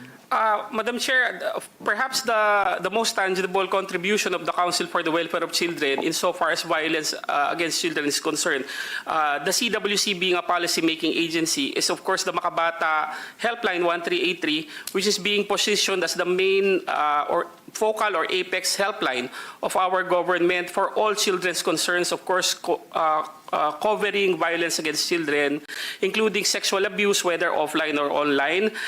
We are in the process of having the Office of the President or the President sign an executive order institutionalizing the Makabata program, which will institutionalize and harmonize all the programs of our government relating to children in need of special protection, which includes children subjected to or victims of violence. And this will standardize the efforts of all of the government from reporting, rescue relief, rehabilitation, and reintegration. And this executive order, hopefully when signed, will also institutionalize the Makabata Helpline 1383 as the main reporting mechanism of our government for children. And of course, for the National Children's Month, Madam Chair, we are focusing on child protection and child participation. As the PNP may know, based on the data of the PNP Women and Children Protection Center, for 2023, Madam Chair, they received a total of 18,756 reports of child rights violation, 17,304 of which constitute child abuse, rape, and acts of lasciviousness of children. So the spate of violence against children is still high in our country. That's why we are actively working, of course, with the PNP and the Department of Justice and other national government agencies, and of course our private sector partners and our legislative champions to really make a dent on the high incidence of VAC in our country, Madam Chair. Maraming salamat, Yusek Tapales. So, ways forward na po tayo, dear colleagues, with our NGOs and our government agencies. Saan nagkulang yung ating lipunan? Yes, actually, I will call first the NGO here. Saan nagkulang ang ating batas? So, Executive Director Ellen ng Center for Migrant Advocacy. So, take first crack at it. Saan nagkulang yung ating batas at yung ating lipunan sa ganitong mga issue? Thank you, Chair. Pero bago ko sumagot, gusto ko lang pong pasalamatan yung ating mga witnesses. Ito po ay hindi parang simpleng desisyon para lumabas sila at magpahayag ng mga kwento nila. Hindi ito haka-haka. So maraming salamat at hopefully marami pang mag-forward para magsabi ng kanilang mga testimonya. So yun yung una. Yung tungkol sa saan nagkulang batas, sabi nga ni Yusek Tapales, parang marami tayong batas both nationally at saka sa international. Member tayo, nag-ratifika tayo ng optional protocol. Tayo ay state party ng SIDO. Tayo ay state party ng Convention on the Rights of the Children. So palagay ko po, una, no-note sa atin yung forced labor, child labor, money laundering, trafficking, sexual exploitation. Lahat po yan may batas na sumasakop. Of course, karahasan laban sa kababaihan. But as we know as well, tuloy-tuloy din yung mga karanasan ng mga biktima, partikular ng mga kababaihan at mga bata. So siguro po at this point, kasi usually ang argument ng perpetrator at minsan yung iba pang mga involved, pag walang kaso, walang problema. So pag walang nagrereklamo, walang problema. So I think this is a situation na kailangan din magbabantay yung ating mga komunidad na maging conscious tayo, especially yung karanasan natin sa Pogo na right in our midst, nandoon yung mga operations nila. So maging mapagbantay at hindi mo na lang iiwanan yung mga usapin ng karahasan sa bata at kababaihan sa mga immediate family members nila. So I think this is one situation na inuulit natin yung pagiging responsable natin bilang mamamayan, bilang kasama ng mga komunidad. And that said, Chair, I think yun nga, kailangan sigurong repasuhin kung kulang yung national legislation. For example, trafficking is a transnational crime. Cross-border, so may mga money laundering, ang KOJC is operating in more than 20 countries or so. Sinabi ng ating PNP, they're already cooperating with the Austrian government or something. Ito yung nangangailangan ng cooperation nung ibang mga bansa. And hopefully, wala naman diyang sasabing kami ay nagsusuporta or nagkukonsinte ng money laundering or trafficking. As we all know, yung mga NGOs na suspetsyahan lang, i-red tag, i-freeze yung assets. So bakit sa ganitong sitwasyon na napakalaki ng operation and for these people to come out in the open, ay parang big decision on their lives, pero ang tagal ng hustisya, ang tagal ng makamtan, at yun nga, marami pa ring harassment na nararanasan sila as we proceed with this. So ang usapin, sana mapabilis, ma-expedite yung kaso, kasi justice delayed is justice denied. 3 decades, Chair, yung kinukwento, at ito ay pababulaanan na hindi nangyayari. Isa, siguro pwede kang mag-cast ng doubt, pero ilan yung nagsasabi at pare-pareho ang kwento nila.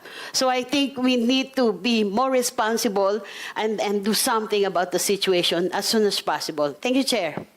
Thank you, Executive Director Ellen.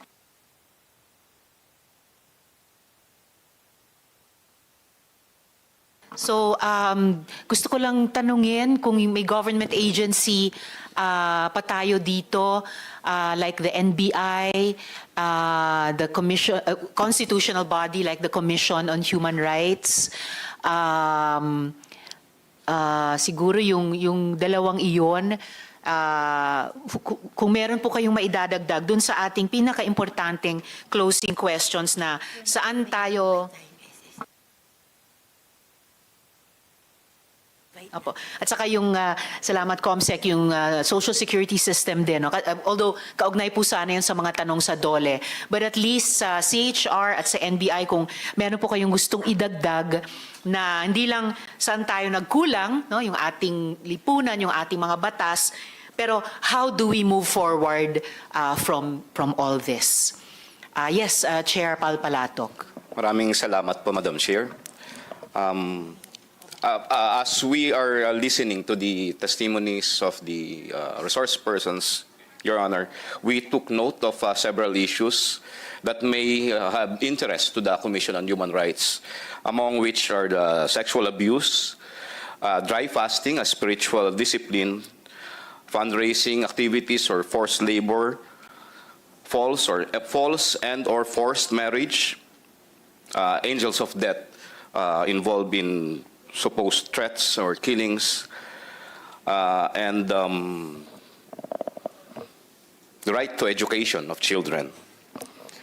Ang napansin ko lamang po, while we took note that the relevant government agencies like the Philippine National Police, the Department of Justice are already conducting their mandate for the PNP to investigate and file cases, and for the Department of Justice to prosecute perpetrators. Ang often overlooked, Your Honor, is the function of the Commission on Human Rights. We hope that through this investigation, the parties, the persons involved, whether victims or the accused, would cooperate with the Commission on Human Rights, not only for purposes of enforcing accountability, but more importantly, to determine the actual situation, the human rights situation of the country. And also, for the Commission to arrive at the concrete policy recommendations for concerned government agencies like the legislature, to address the issues and to provide solutions. Ang isa pa hong napansin ho rin namin ay yung the issues involve abuses on women and children. And this is of interest to us because we are signatory to the, as mentioned earlier, the Convention on the Elimination of all forms of discrimination against women and the Convention on the Rights of the Child. And yes, we acknowledge that there are several laws already complying with these conventions. And what may be the problem is the implementation and the openness of the public in discussing it and also filing cases against the perpetrators. At ang isa pa ho sigurong, ilan pa ho siguro na recommendation is empowerment of the victims. Kaya so strengthen ang advocacy po for their rights and how to protect their rights, and also capacity building for relevant agencies of the government, civil society organizations providing assistance to these victims, and also to the Commission on Human Rights. Yun lamang po muna. Thank you. Thank you, Chair Palpalatok. Meron po ba from the NBI on how do we move forward from this? Deputy Director Magno. Good afternoon, Madam Chair, and to all the resource persons here. Yes, ma'am. On the part of the NBI, we would like to strengthen our anti-human trafficking division, our BAU City, and of course, to recognize these important roles of our agents in doing their cases. These cases are not simple. These cases goes to the mind, to the soul of every investigator and every agent when doing their work. In this regard, medyo nakukulangan po ang ating mga suporta dito sa ating mga ginagawa na ito. We can hear the testimonies right now, especially the one mentioned about 87,000 cases of child violation, sexual exploitation, hindi po maabot sa aming database yan. And of course, sana po with these reports, considering that the NBI is the national clearinghouse of criminal records, no? We would infuse these data in our servers so that when the right time comes, magagamit po natin to. Especially with this committee, ma'am, nakita po natin na naumpisa natin yung the Senyor Aguila. Ito po ngayon, yung pong PBMA. Dumarami na po ito. Of course, this is a very sensitive issue regarding the separation of church and state, freedom of religion.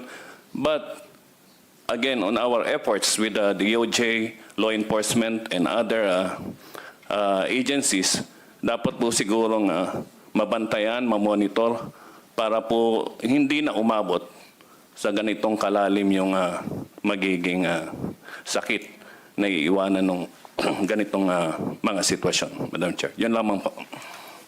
Maraming salamat sa NBI. And I think CWC, isang area of further improvement. Among all agencies naman, yung information sharing para sa database, consolidation ng NBI at iba pa.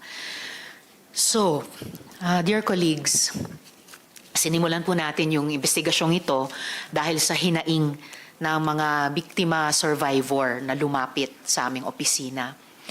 Marami sa kanila ay nakipag-ugnayan sa opisina ko pagkatapos nilang masubaybayan ang aming Senate inquiry din kay Senyor Aguila, ang umano'y reincarnation ng Santo Niño. Tila magkapareho daw ang paraan ng pagbe-brainwash, pang-aabuso at pananamantala sa kanila ni Apollo Quiboloy, ang umano'y appointed Son of God. Pagkatapos ng mahabang kwento, pagtakas at pagtatago sa batas, sa huli ay hinarap na rin ni Quiboloy ang Senado. Hindi po naging madali ang naging laban natin. Tinatakot ang ating witnesses. May rally sa labas ng Senado sa tuwing may hearing dito noon. Kinasuhan kami, may iba't ibang kondisyones para di sila humarap dito. May effort para i-reverse ang ruling ng chair to cite him in contempt before. And now, we've heard sa hearing na ito na yung kampo ninyo, binantaan yung mga victim survivors natin, mga witnesses natin, at indirectly binantaan yung sarili kong staff. Pero hindi po tayong lahat nagpatinag. Dahil hindi natin ugaling matinag, lalo naman ng organisasyon na hindi milyon-milyon, libo-libo ang miyembro. So, human scale.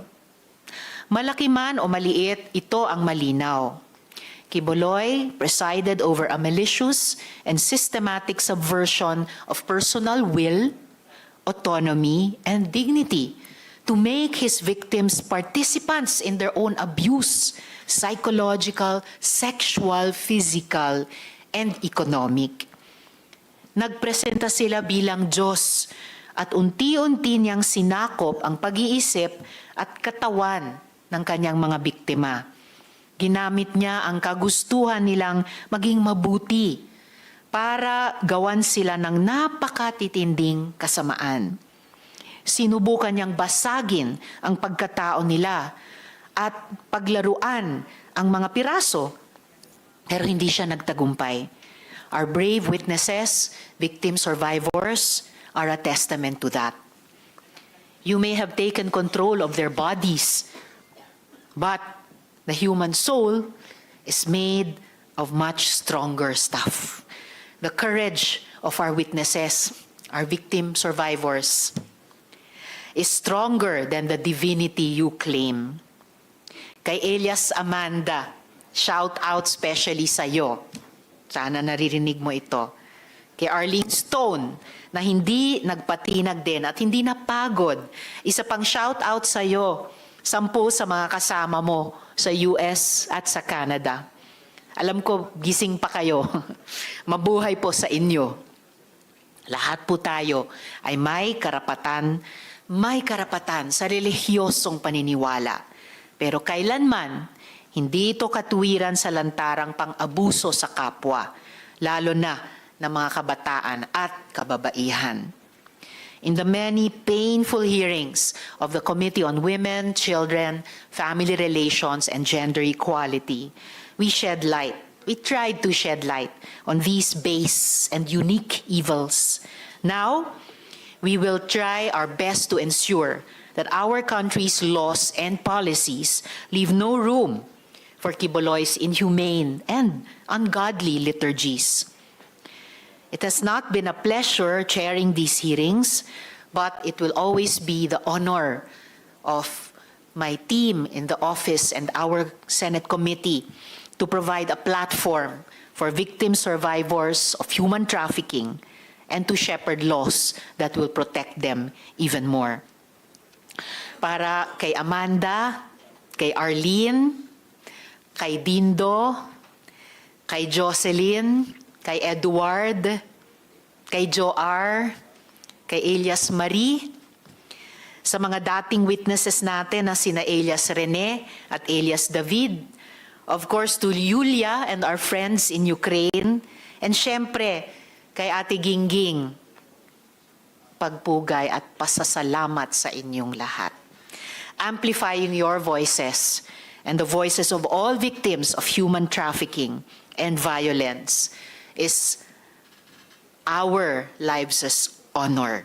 Lagit-lagi para kay Inang Bayan. Ingat po ang bawat isa sa Bagyong Christine sa pag-uwi.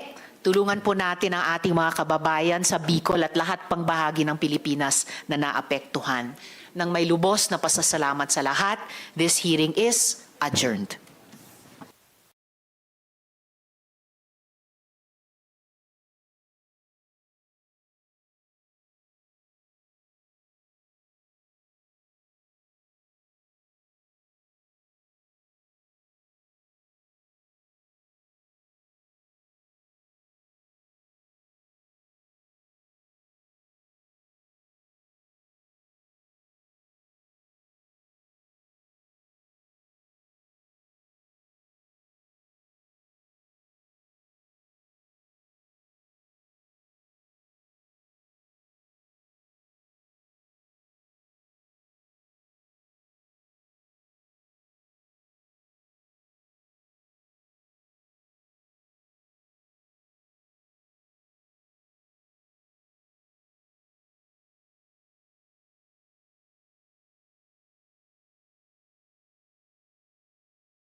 Sign up for a year for only 80 pesos per month. Visit tmt.ph/premium to get your free trial of the Manila Times Premium.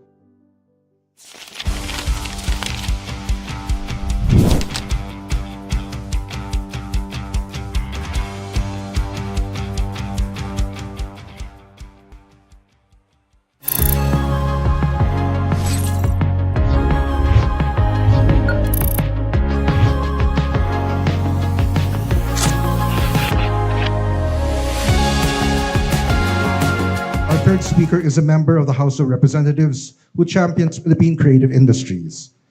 His landmark legislation, the Philippine Creative Industries Development Act, aims to elevate the country as the top creative economy in the Association of Southeast Asian Nations. Aside from being the representative of the 4th District of Pangasinan, he is the lead convener of the arts, culture, and creative industries. Ladies and gents, please give a round of applause for Representative Christopher Toff de Venecia. His Excellency Marco Clemente, I think you are a man of same passion and conviction as myself. Of course, my friend, Chairman and CEO of the Manila Times, and of course, Chairman of the National Book Development Board, Dante Klink Ang. Kevin Tan, CEO of Alliance Global Group, thank you for all that you do for the performing arts. I just watched Guragudun Stugudun Stoy, the Parokya ni Edgar musical. It was amazing. Of course, Secretary Cristina Frasco, represented by RD Charlene Zavala Batin. Arvin Villalon, Commissioner for the Arts of the NCCA. My dear friend Carla Gutierrez of the Philippine Opera Company and my fellow board member of PhilStage. Marian Hontiveros, President of the Manila Symphony Orchestra. All of our guests here today, and those maybe watching at home if this is live stream. Masantos Yaagaw at Sikayo Namin, greetings and creativity. It's an honor to stand before all of you today to talk about this synergy between classical culture and tourism, what I would consider to be the rock stars of our Philippine economy if harnessed properly and given enough funding to be able to do what it is that we envision. And so I'd like to thank the Italian Embassy and the Manila Times for their able partnership in making this forum possible. So I want to highlight the significance of our partnership with the Italian Embassy. This collaboration highlights the deep cultural connection and appreciation between our nations, recognizing how authentic cultural experiences can serve as a bridge between different countries and affirming the burgeoning relationship between the Philippines and Italy.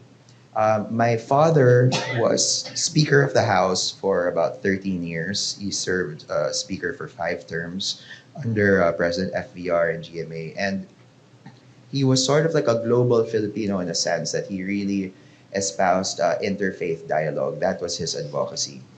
I sort of engendered my own, which is really intercultural dialogue. And this is something that I can maybe talk about further. It's really a way of bringing countries together, even those with disparate and irreparable differences. Culture can serve as a very important tool in igniting that same heart and unity between nations. But yeah, Italy, with its rich history and well-preserved cultural sites, serves as an exemplary model of how classical culture and tourism can coexist harmoniously. So today's forum offers us valuable insights and best practices that we can adapt to the Philippine context. It also opens doors for future collaboration, so I'm really excited to help make these projects that you mentioned earlier into a reality. So culture and tourism are inextricably linked, each enhancing the other in a beautiful symbiosis. Our culture is the bedrock of our identity, and it gives us stories, traditions, values, food, artifacts that enthrall and inspire Filipinos and peoples from all over the world, really. Tourism, on the other hand, brings these cultural treasures to a broader audience. Tourism generates global knowledge. It also generates knowledge of our, not just of our country, but also of our culture, which in turn bolsters our economy, creates a culture of appreciation, and funds for the preservation even of our cultural assets. So, FYI, 10% of travel tax goes to the National Commission for Culture and the Arts. So, if not for the travel tax that you pay in airports, the NCCA and Arvin won't have budget to do anything. So, yeah, maybe that should be bigger, no? But anyway, but the 50% goes to CHED for scholarships, so it's also very important. So, for instance, the DOT plays a crucial role in the annual celebration of National Heritage Month, which just concluded actually. It's held every May. This month-long observance dedicated to the promotion and preservation of the Philippines' rich cultural heritage sees the DOT actively engaging in a variety of initiatives and activities. These include organizing cultural tours, heritage site visits, special events that highlight the country's historical landmarks and cultural traditions, of course, in partnership with NCCA and the National Historical Commission. The DOT collaborates with LGUs, cultural organizations, and community groups to create immersive experiences that educate both locals and tourists about the importance of heritage conservation. By showcasing traditional craft, art, music, dance, cuisine, the DOT helps to foster a deeper appreciation of the Philippines' cultural diversity and historical richness. This participation not only enhances the visibility of cultural heritage sites in the country, but also boosts local tourism, driving economic benefits that are inclusive and trickle down to the grassroots, while ensuring that cultural heritage remains a vibrant and integral part of the nation's identity. Of course, this coming September will be the second nationwide celebration of the Philippine Creative Industries Month. And we encourage our partners, the Italian Embassy, Kevin, the Alliance Group, NBDB, to DOT, of course, to partner with the Department of Trade and Industry and with government for a whole of government and society approach towards mainstreaming the importance of our Philippine creative economy. I hope this year's celebration will be an even bigger one. So the relationship between culture and modern tourism is a very happy matrimony. But the relationship between and among the creative industries, which do include culture and tourism, is dynamic and very much powerful. The creative industries are an expression of our culture, identity, and history. Of course, they say that creativity is the ultimate regenerative, sustainable resource. And if we can find a way to merge culture, which is very past centric, and culture and heritage, rather, is very past centric, and creativity, which is very future centric, then these two elements can create a very exciting present that can also bridge gaps in generations. These industries are a lifeblood that invigorate our cultural heritage, making it accessible and relevant to contemporary audiences. In turn, this process of reimagining, revitalizing our cultural assets attracts both local and foreign nationals who long to experience the uniqueness of Philippine heritage, culture, and the arts. By nurturing our creative industries, we will not only preserve and promote our rich cultural heritage or boost our tourism industry, but we will foster a deeper understanding and appreciation of our identity among the peoples of the world. We can possibly create a global phenomenon similar to the Hallyu or the Korean wave. We all know that it's taken the world by storm, and its global popularity and the local economy of South Korea is very much driven by their creative content. So it is possible to invest in creativity, which really means investing in our people. And we know that Filipinos are very creative, very talented. So it's time that we don't take it for granted, but we actually lean in and provide the necessary environment and the resources to be able to make all of these creative output possible. Now, at the core of creative industries, really is the interpretation of culture. Content creators translate intangible aspects of our heritage, like stories, traditions, and values, into tangible and engaging forms that resonate with people, both locally and globally. So, through creative works, cultural narratives are told and retold, ensuring that our heritage remains dynamic and alive. So, for instance, Gomburza, the film of Pepe Diokno about the three martyr priests, Padre Gomez, Burgos, and Zamora, told in a contemporary lens. Of course, film is a very contemporary creative output, but talking about our history and heritage in a way it's able to make people aware of what really happened with these three iconic priests, because we don't know much about them apparently, and that one was just a victim of circumstance. He just happened to have been there when the Spaniards came and arrested one of the other priests. So it's a way of enlightening us about our history, but at the same time, it's able to showcase Filipino creativity and talent, and it's gone on to win many awards, including in the Metro Manila Film Festival. So that means creativity is also a form of cultural regeneration. We see this in fashion today. There's a lot of fashion designers who are very much interested in sustainability, cyclicality, recycling, upcycling, yes. And of course, really moving our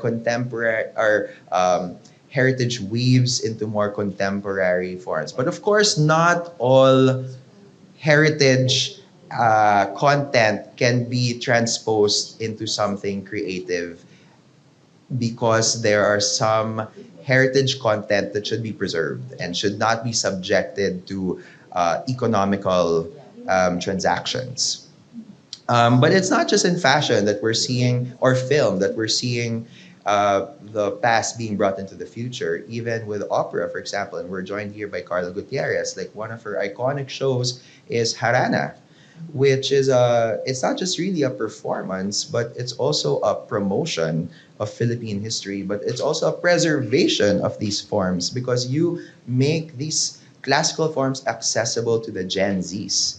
And so it's important that they are made aware of their heritage, their history, and their past, but also create content that is accessible to them, but also sexy, in a way that it's something that can ignite and stir their imagination.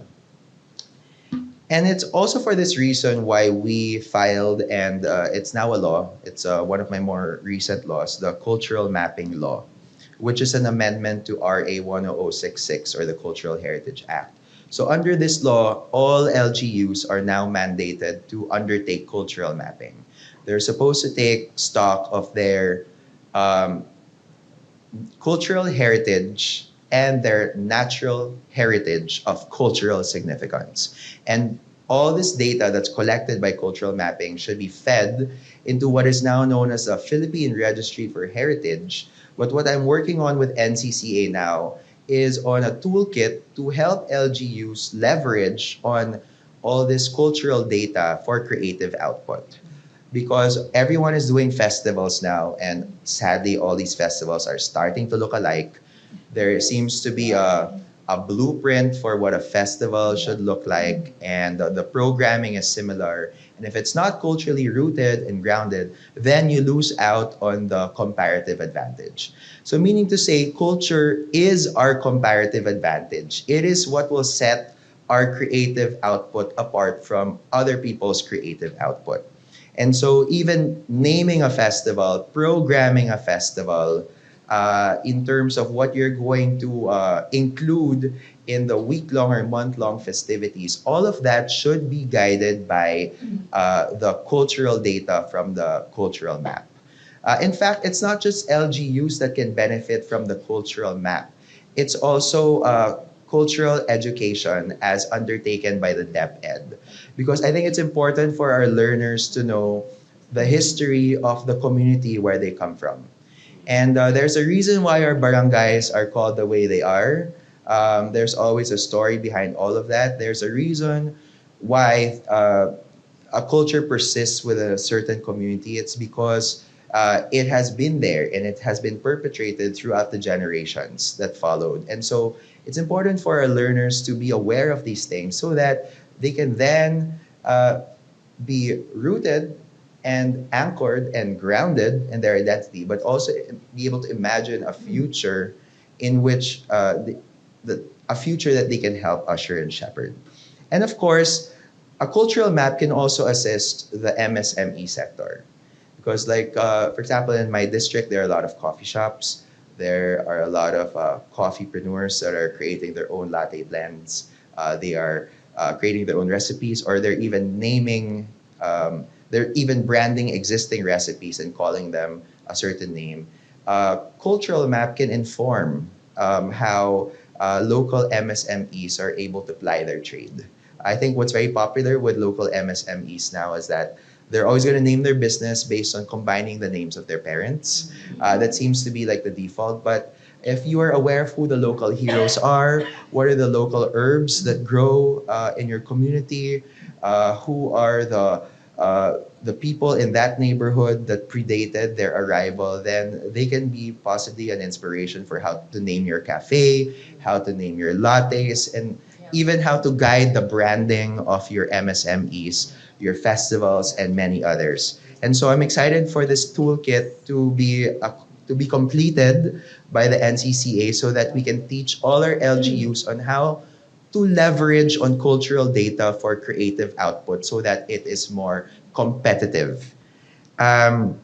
Which really means that culture is our strongest asset in the global market. In fact, as I learned from a lot of creative movers and shakers, they always say that to go global, we must be hyper local. And this is such a radical paradigm shift because we're the Philippines. We've been colonized 3 times over, 4 times over even. So it's like it's the Spanish, it's the Americans, a brief British period that not a lot of people know about, right? And then the Japanese, right? So we are a melting pot. We are a melange of like different cultures, and somehow it's been ingrained to us like this whole concept of like colonial mentality. So even our creatives historically have tried to make ourselves at par globally by trying to emulate, forms that are Western usually.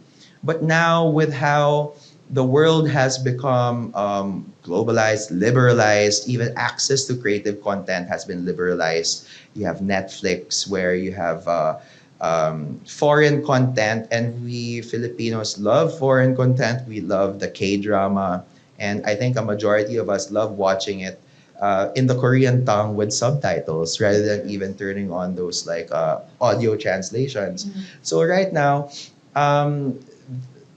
there's something to be said about how we need to start leaning into ourselves in creating output or creating content, because it's in the celebration of who we are as Filipinos that will make us globally competitive. If you watch the TV series Taste the Nation that's hosted by Padma Lakshmi, I think season 2 episode 6 talks about like global Filipino cuisine in San Francisco, focusing on Daly City.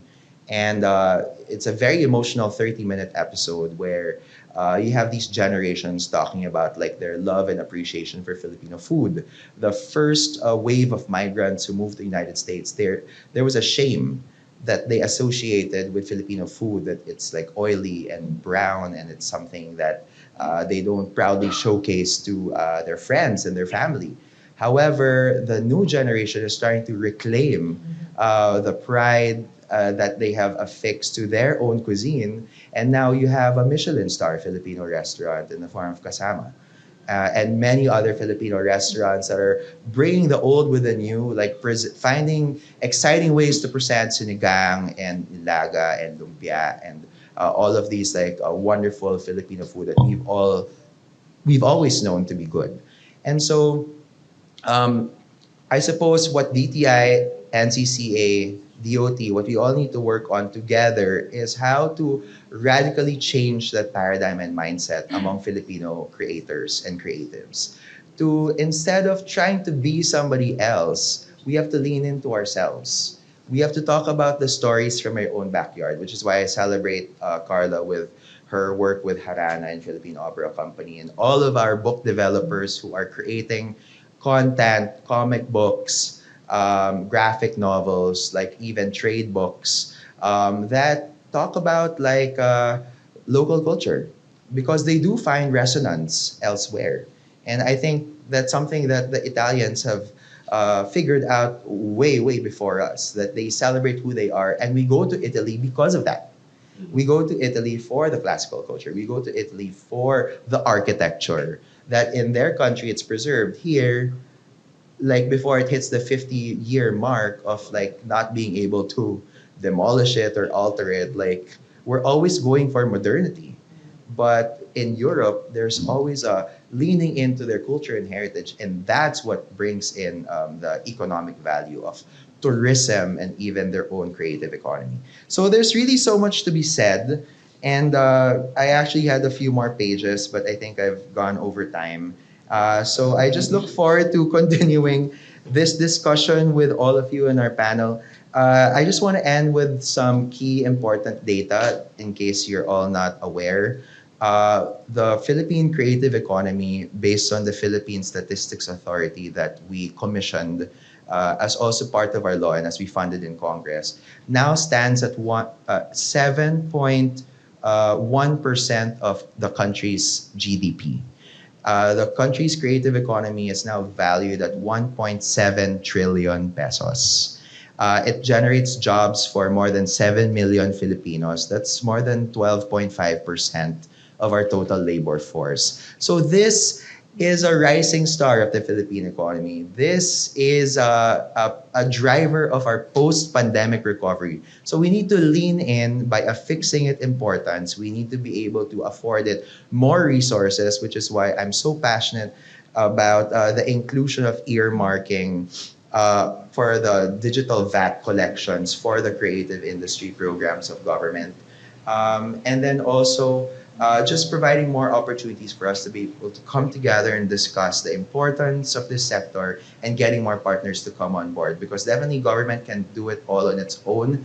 In fact, in a recent trip to London upon the invitation of British Council, we saw that a lot of the creative economy programs and strategies of London and the greater UK are all really being driven by the private sector, with the government right behind them, just supporting them every step of the way. So I hope that we can get to that point where we have a very empowered, creative community, and then every time they need support, whether in participating in a trade show abroad or a grant to fund the production of their local cultural content, or even policy or regulation, such as maybe adjustment of amusement tax, which takes away from the sustainability of live events, whether it's concert, theater, opera, or whatever it is. Just providing a lot of policy instruments to make the creative economy here more sustainable towards a more creative future. I think at the end of the day, we're doing all of these things because we know the power and potential of the creative economy. And as a creative myself, it's always been with struggle that we create here in this country that doesn't seem to appreciate it much.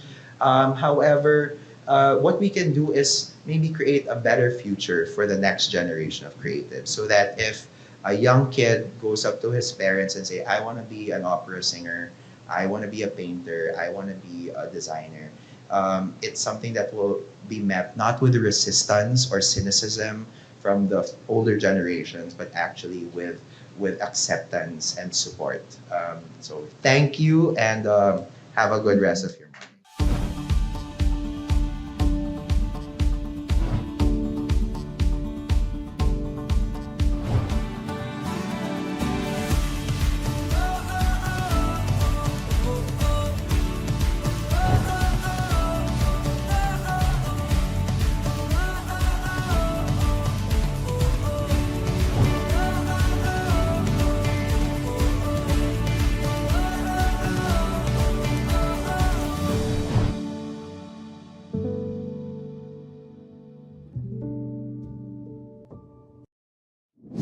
You're watching the Manila Times streaming channel. Are people born wicked? Or do they have wickedness thrust upon them?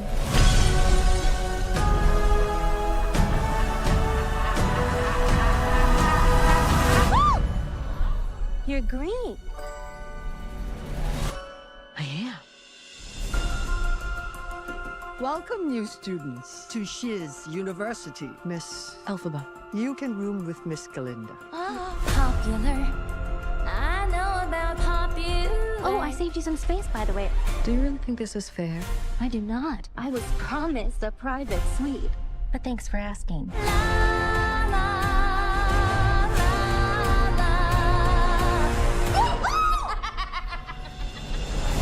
Please, everyone take your seats. In today's Oz, a real sorcerer who possesses true magic has become all too rare. Absolutely remarkable. That was you who made all that happen. How did you do it? I don't know. I've never known. You, come with me. Of course. Not you. You. You're the one the wizard has been waiting for. Galinda? Ew. I know. It's my granny's. I'd give it away, but I don't hate anyone that much. Hey. You should join us tonight. And don't tell me you have nothing to wear. Because you could wear this. Something has changed within me. She doesn't give a twink when anyone thinks. Something is not the same. Of course she does. She just pretends not to. The wonderful Wizard of Oz summons you to the Emerald City. Come with me.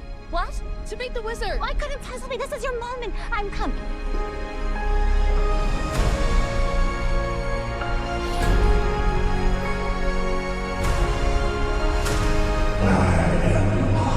The great and terrible.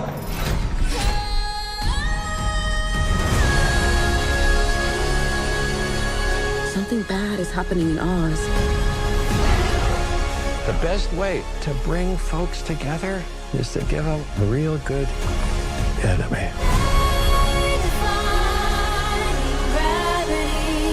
You have no real power.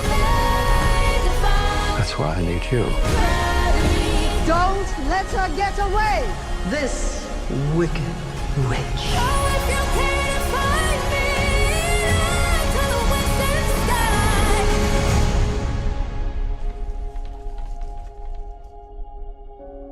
Don't be afraid.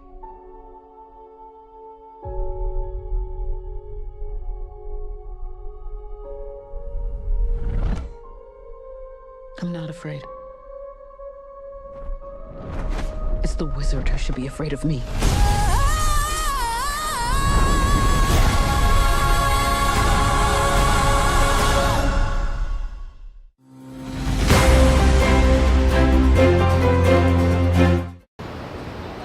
At alam ko po na ako'y kwalipikado bilang pagbubutuhan ng taong bayan sa darating na halalan for senatorial candidate. Dahil alam ko po, ang tunay at tapat at totoo na magserbisyo sa bayan ay ang kapwa ko katulad ko na medyo hikapos sa buhay. Aanin po natin yung yaman o yung mga mayayaman na tumatakbo at sila lang nauupo. At pag nakaupo na, walang pipi at pingina. So ako po ay magserbisyo at magkaroon ng tunay na malasakit sa kapwa. Siguro last na po sa akin, anong mga batas po yung gusto niyo ipasa? Sa pagkakaalam ko po, ang batas na ating ipapasa ay para sa mga taong naaapit. Ako po ay kakampi ng mga naaping manggagawang Pilipino. Kaya ang susulong ko pong batas para sa mga taong naaapit. I have always, if you have listened to my previous statements as well as the letter that I showed before, I still hold President Duterte in the highest esteem. There's no bad blood, so to speak. I still respect him. What I did was not just a mere political decision. It has to be something aligned with my personal principles. That one, for instance, in foreign policy, we should deal on a multilateral basis with our partners, engage our diplomatic partners at a higher level, and not just confine ourselves on a bilateral relationship with another country. So that's one of the reasons. But again, I align myself in the administration because I foresee that the current administration's goals, specifically its 8-point economic development plan, would really augur well for the Filipino people.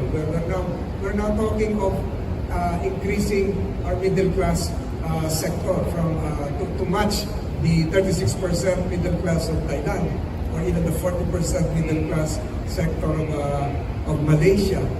And I think the Marcos administration has plans for that. So I am for a more dynamic economy, stable political condition, which I believe would really help the Filipino people achieve their aspirations so far as our goal as a country is concerned. So ako po pala si Mark Gamboa, isang vlogger with over 100 million views on YouTube, and ako po ay tumatakbo ngayon bilang senador. Okay? So gusto ko pong i-represent yung pong mga content creators, mga online sellers, mga freelancers, so lahat po ng mga netizens bilang isang vlogger sa Senado. So gusto po nating baguhin yung politika sa Pilipinas. Kasi po sa aking experience bilang vlogger, podcaster, napansin ko po na marami po sa ating kababayan ang napo-frustrate na sa klase ng politika na meron tayo. Yung mga politiko po, although may nagagawa naman silang magaganda, marami po ay sinungaling, marami po ay ninanakawan tayo, marami po ay niloloko tayo. Gusto po nila yung pong mga politiko kadalasan hindi po sila pinapakinggan. So gusto po natin ng politika or mga leaders na nakikinig po sa tao at nag-o-offer po ng mga magagandang solusyon at magagandang mga advocacies po para po sa ikabubuti ng bayan. So ako po ay mga bagong mukha, bagong style. Tayo po ay lumaki na sa age ng social media. So gusto ko po patunayan din na hindi mo kailangan ng sobrang daming pera o sobrang laking pangalan para po magwagi. Kailangan lang pure yung intention mo, and madadaan po yan sa social media at syempre po sa sipag. In the past kasi parang sinasabi nila na hindi nakapagpanalo ng kandidato yung social media, yung lakas sa social media alone. Pero sa tingin mo, paano mo gagamitin siguro yung exposure, social media, your followers para may panalo yung election? Siguro po sa panahon ngayon sa paglawak ng social media, bawat sulok ng bansa gumagamit na po ng Facebook, TikTok, YouTube. I think we're in a good enough space right now po para gumawa ng ingay. Actually doon po magsisimula doon sa ingay, gumawa ng clamor, gumawa ng following. And after that, doon po magpa-follow yung pong mainstream media, yung traditional media, and hopefully po, meron naman tayong network din all across the country. Doon po pumasok lang para tayo po ay magkaroon ng maganda-gandang laban at tsansa na makapasok po sa Senado. Hi sir, any specific bills that you have in mind kapag nanalo po kayo sa Senate? So marami po tayong mga iba't ibang mga advocacy at mga pinaglalaban nasa YouTube po natin sa Models of Manila TV. Pero the first ones po in particular that I want to talk about, dahil tayo po ay nagre-represent sa mga content creators, online sellers at freelancers, ay gusto ko pong bigyan ng dagdag kapital yung pong mga online sellers, bigyan sila ng dagdag suporta, dagdag kapasidad, dagdag promosyon para po lumaki yung pong mga online sellers po natin. Dapat po hindi sila pahirapan, tulungan pa natin lumaki kasi sila po yung mga future na mga malalaking negosyante po ng ating bansa. In the same way po, ganun din, dagdag suporta para po sa mga content creators, sa mga freelancers, mas malawak ang internet sa bawat barangay, bawat sulok ng Pilipinas. Kasi yan po, yung pong mga opportunity to earn online, naniniwala po ako, yan po yung isa sa pinaka malakas na paraan para po maangat sa kahirapan yung karamihan po sa ating mga kababayan. So that is one. Pangalawa po, pagdating po sa fake news, dahil yan po ay isa sa mga talagang nagiging problema po natin sa social media. So gusto ko pong magtatag ng isang fake news na monitoring office. 24/7 siya, ang gagawin lang po niya mag-monitor, magbantay, tapos pag meron pong mga makitang mga fake news, pwede po niyang investigahan, i-report sa Facebook, i-report sa YouTube. Kung talagang grabe na po yung ginagawang pagpakalat ng fake news, pwede po niyang i-report sa NBI. Pero kailangan lang po kasi merong nagbabantay sa fake news. Merong masusumbungan yung mga tao na ito nagpapakalat ng fake news, nagpapakalat ng malisyosong mga post o mga AI na kung anuman. So, kailangan po merong opisina na ganun. Pangatlo, pangarap ko din po magkaroon ng Philippine ICT High School. Okay, so siya po, lahat ng mga matatalino nating estudyante, pagdating po sa technology sector, so we could develop yung mga software engineers, para hindi lang po tayo nako-consume ng mga social media, tayo na din po yung magiging mga una po mga empleyado ng mga Microsoft, Google, Facebook, and yung mga technology companies. But in the future, hopefully sila din po yung mga maging tech entrepreneurs natin para lumaki po yung technology sector natin.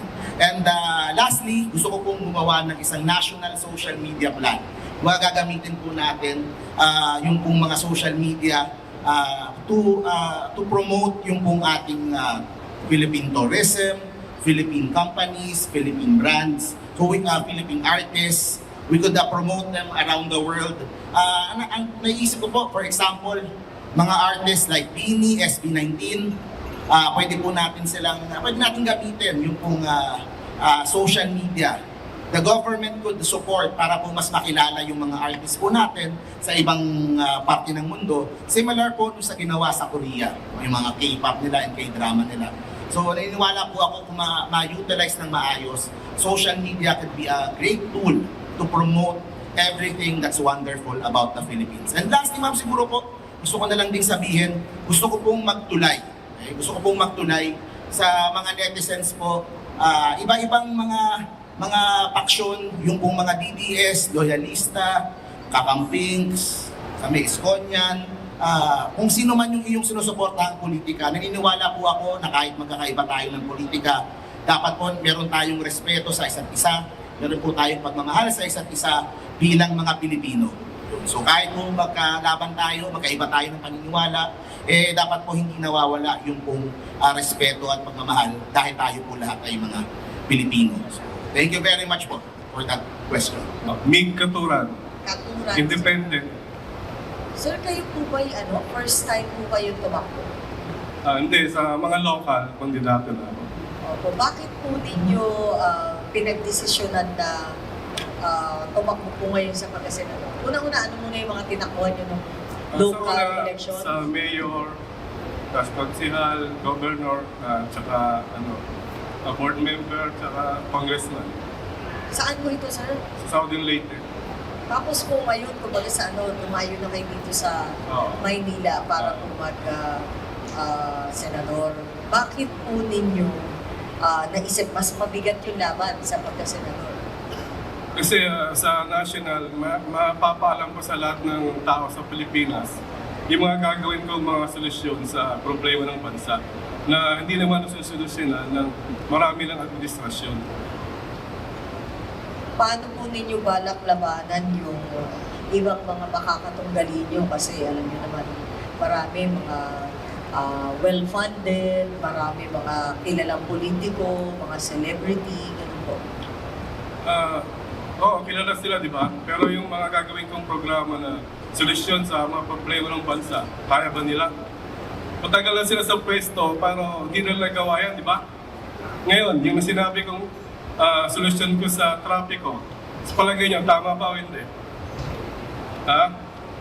Kaya ba nila yan? Di ba? Matagal ko nang binigay yan sa panahon pa ni President Duterte, pero ayaw nilang tanggapin.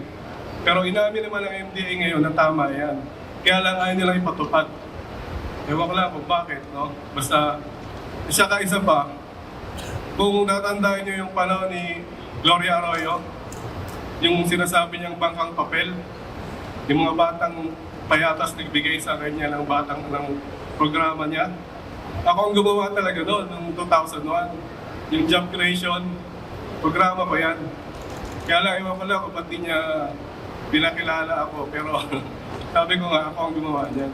At ngayon, nagbunga ngayon ng maraming trabaho at bilyon-bilyon kita para sa gobyerno. Dahil nagbunga yan ng job creation, ng pagpapasok nila dito ng mga call center, diba? Na ngayon, nag-employ ng 1 milyon mahigit at nagbibigay ng trilyon-trilyon kita sa bansa. Ganun din yung turismo na nagbibigay na rin ngayon ng trilyon-trilyon kita at ang agrikultura, modernizasyon ng agrikultura. Yan naman nagawa ko sa una.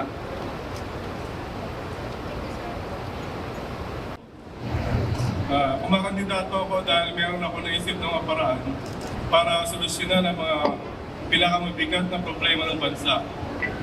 Unang-una ay korupsyon, bigat na trapiko, sa climate change sa West Philippine Sea, at sa pagpapaganda ng serbisyong pangkalusugan ng ating pamahalaan. Trapiko. Ang problema sa mabigat na trapiko ay dahil sabay-sabay na pumapasok ang lahat ng mga empleyado at manggagawa at mga estudyante. Kaya ang paraan para mabawasan sila ay hatiin sila sa dalawa. Gagawin yon sa pamamagitan ng paglalagay ng 45 minuto na agwat sa kanilang pagpasok. Kunwari, ang unang papasok, yung kalahati ng, kunwari, Ayala. Pagkatapos ng 45 minutes, ang SM naman. Ang eskwela naman, kunwari, mauna yung UP, pangalawa Ateneo. Sa itong paraan, hindi sila magsasabay-sabay, kaya luluwag ang mga kalsada. Tumulong po ako sa unity President Ferdinand Marcos Marcos dahil siya po ay brad ko sa Opsilon B Sigma. Ako po ay Vice President ng Mindanao sa Opsilon B Sigma at si Nasser Adjung po ng mga si President amin sa Opsilon B Sigma, Lanao Sur. Ikatlong beses ko na itong pagtakbo senador ng ating bansa. Napakatapang po. Sabihin mo na napakakapal ng mukha. Kahit laging dinidisqualify ng COMELEC sa pagiging mahirap. Hindi po ako ng pamanhin kung masyado kong maramdamin niya.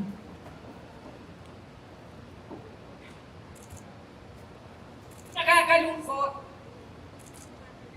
Gagawa ako ng kabutihan para sa bansa. Pero hindi disqualified sa pagiging mahirap ng COMELEC. Masyadong pinamataan isang bansa. Samantalang gagawa ng kabutihan. Nakagawa na ako ng kabutihan sa ating bansa. Napakarami na. Kaya ako tinawag nilang Pet Lopez, Senador ng Bayan, or Pet Lopez, ang tunay na Senador ng Bayan. Napakarami na, pati ang Marawi ay pinakialaman ko para akong presidente, para akong general. Huwag lamang mamatay ang taong bayan. Huwag lang mamatay ang mga pulis at militar sa Marawi na hindi nakita ng presidente, na hindi nakita ng mga senior na general. At kung sino pang konektado sa pulis at militar o NBI man. Lungkot na lungkot ako. Ito ang huling pagkakataon na tumakbo akong senador ng ating bansa. Pero, siguro naman sa pagkakataon ito, ay patatakbuhin ako Ma'am, ba't di po kayo pinatakbo? Sabi niya po. Ano po na? Sabi sa akin, you have a meritorious accomplishment as a private citizen, but you can mount a nationwide complaint. Wala na akong kakayang mga panya. Samantalang mahihirap ang boboto. Gusto nila mayaman na tumakbo para bayaran ng mahirap. Pero ako mahirap, susuportahan ako ng mga mahihirap.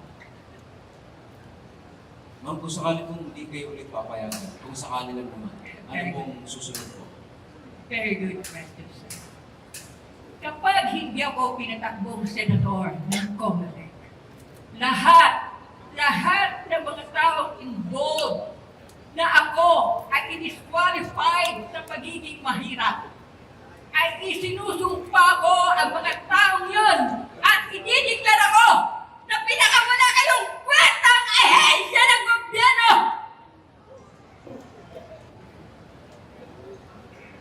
Emotional lang ba?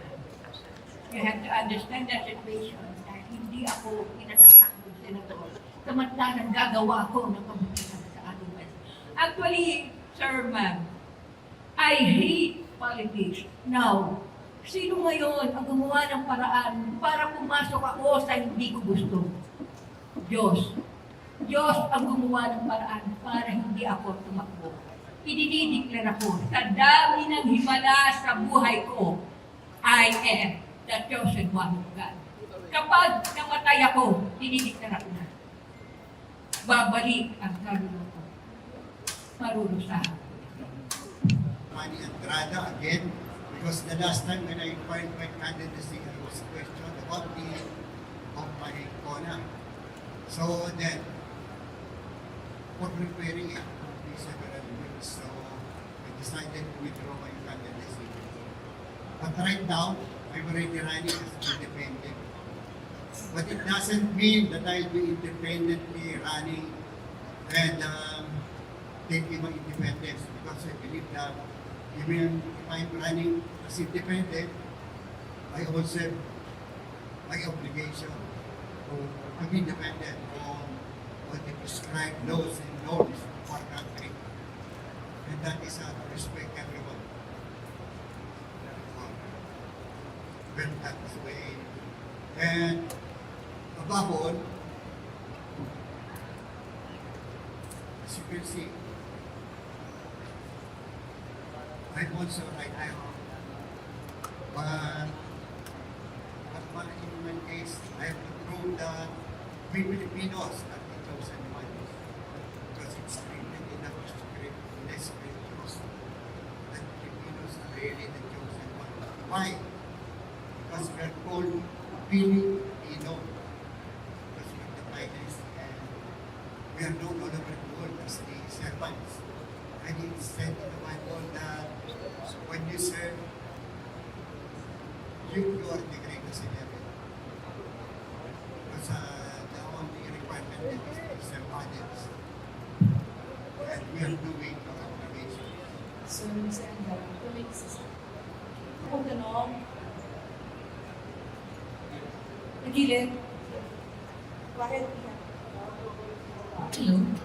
Ilang beses niyo na po tumakbo? It's my second time. Because the first one wasn't able to give my party, political party. So I wasted for that week, for that one. But the last election, yes. So now I'm running as independent. Sir, hindi lang po kami ng konting background about yourself. Ano po yung dati po siguro trabaho or kung meron po pa kayo ngayong kinabibilangan na siguro organization or company?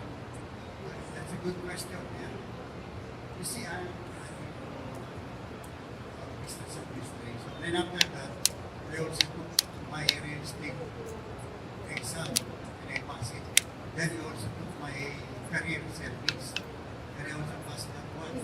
And I also took my MBA, which I did finish at the graduate school because of the yung mathematical requirements like quantitative analysis and production management. I have said when I need sorry, included in my present secretary president. So I already started. Now, don't. You know, ako po ay tumatakbo sa ilalim ng PDP dapat. And I am a good follower, I'm a good soldier. But I also believe in pursuing policies, instead of pure party lines. So ako po ay loyal na PDP laban. And I will also be loyal to the best policies. Sir, just a quick follow-up. Are you still loyal, sir, to the former President Duterte? Absolutely. Siya po ay aking kaibigan. At ang isa po sa aking talagang layunin ay patibayan ng best of the Duterte principles.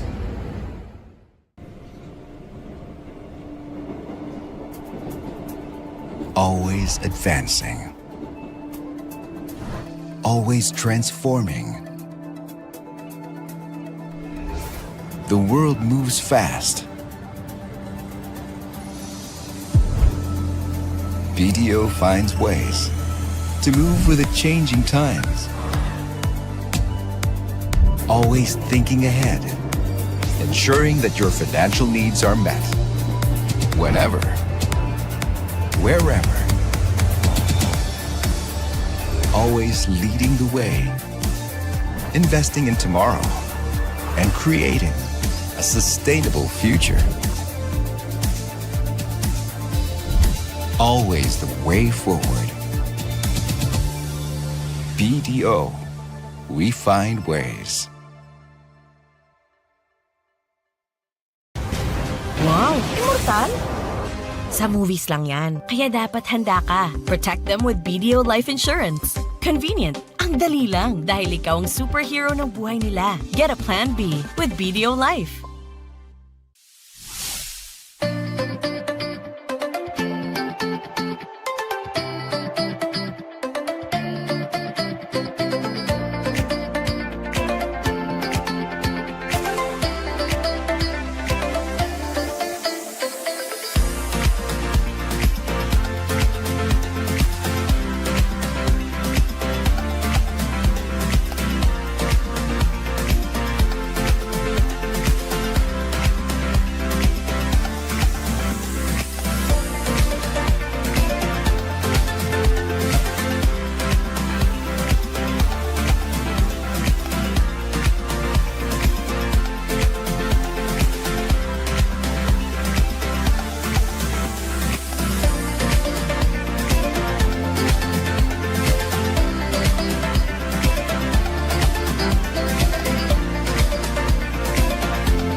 obsession.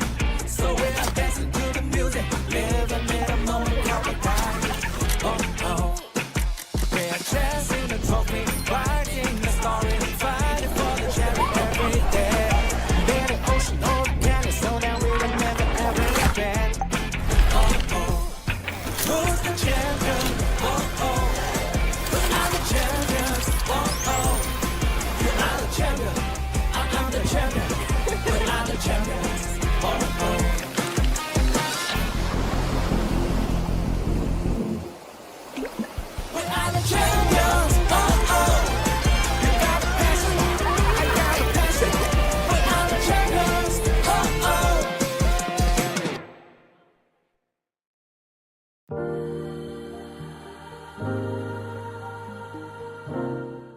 Aboitiz Power has been driving change for a better world.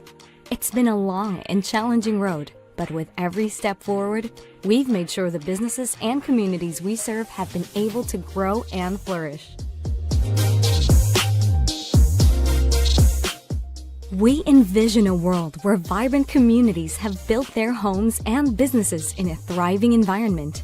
To make that world a reality, we are committed to serving the people by providing a reliable power supply at a reasonable and competitive price, while taking on the responsibility for the growth, wellness, and prosperity of the environment and the many communities that rely on us. Over the many decades we've been around, we've watched the world shift and change, and our success to this point has come in part from our constant desire to grow and innovate.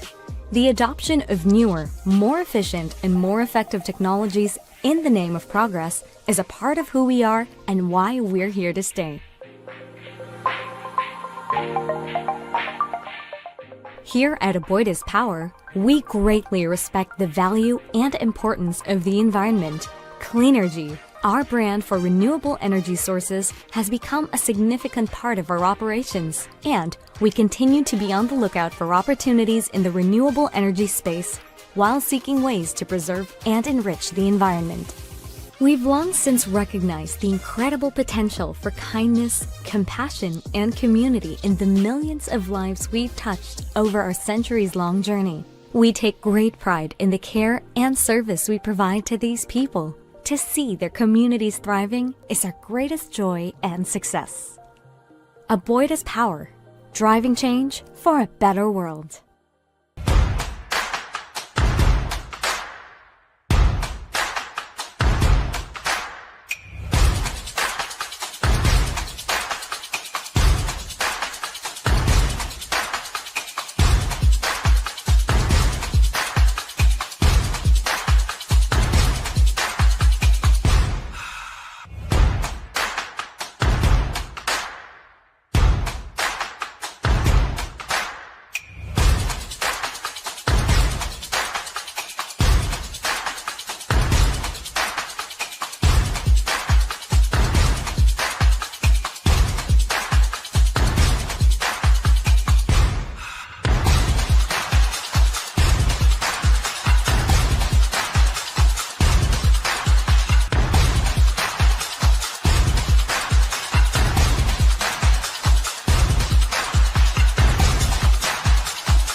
Mega World Hotels and Resorts is the largest hospitality chain in the Philippines.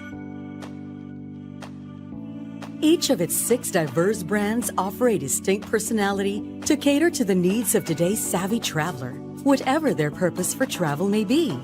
With a promise of enriching the travel experiences of its guests, Mega World Hotels and Resorts celebrates a unique culture of service excellence, fueled by warm and heartfelt service that Filipinos are best known for. Committed to providing every guest with unparalleled hospitality, the brand continues to innovate, curating meaningful experiences, building relationships, and inspiring travels while offering you the joys of being home. Mega World Hotels and Resorts. Our heart, your home.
Sign up for a year for only 80 pesos per month. Visit tmt.ph/premium to get your free trial of the Manila Times Premium.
I'm Ezra Raya, and this is the Manila Times. Today, English is one of Philippines' official languages, and it continues to be an important part of local life and culture. English is the language of business, science, technology, government, education, and international communication, which makes it vital for us to learn the language. However, not everyone can speak it or write it fluently. One book aims to address this. English, Plain and Simple. This book won the National Book Award from the Manila Critics Circle. It provides a systematic but easy to follow instructions in English writing so that anyone can communicate their thoughts and ideas clearly, simply, and confidently. Today we'll be talking to the author, veteran newspaper journalist Carlos Llorin Jr., or more popularly known by his pen name, Jose Carillo. Welcome to the Manila Times, sir. Tell us about your book, English, Plain and Simple, a no-nonsense way to learn today's global language. It's my first book, and it's a fruit of my columns in the Manila Times, which I have been writing since 2001, the year 2001. And it's the first book. It was followed by two more. Sir, everyone in the Philippines, almost everyone, I think, I mean, even the street children can at least understand and speak English. So what was the problem that you saw? Because I know you saw a problem that made you write this book, English, Plain and Simple. So what did you see in how Filipinos write their English letters before? Filipinos who speak or write in English, from my observations before, even now, they don't trust themselves, their English. They adopt the English of managers, lawyers. So they adopt jargon in their English. And you can see it in their application letters for jobs. And I discovered this one because when I put up a company, I advertised for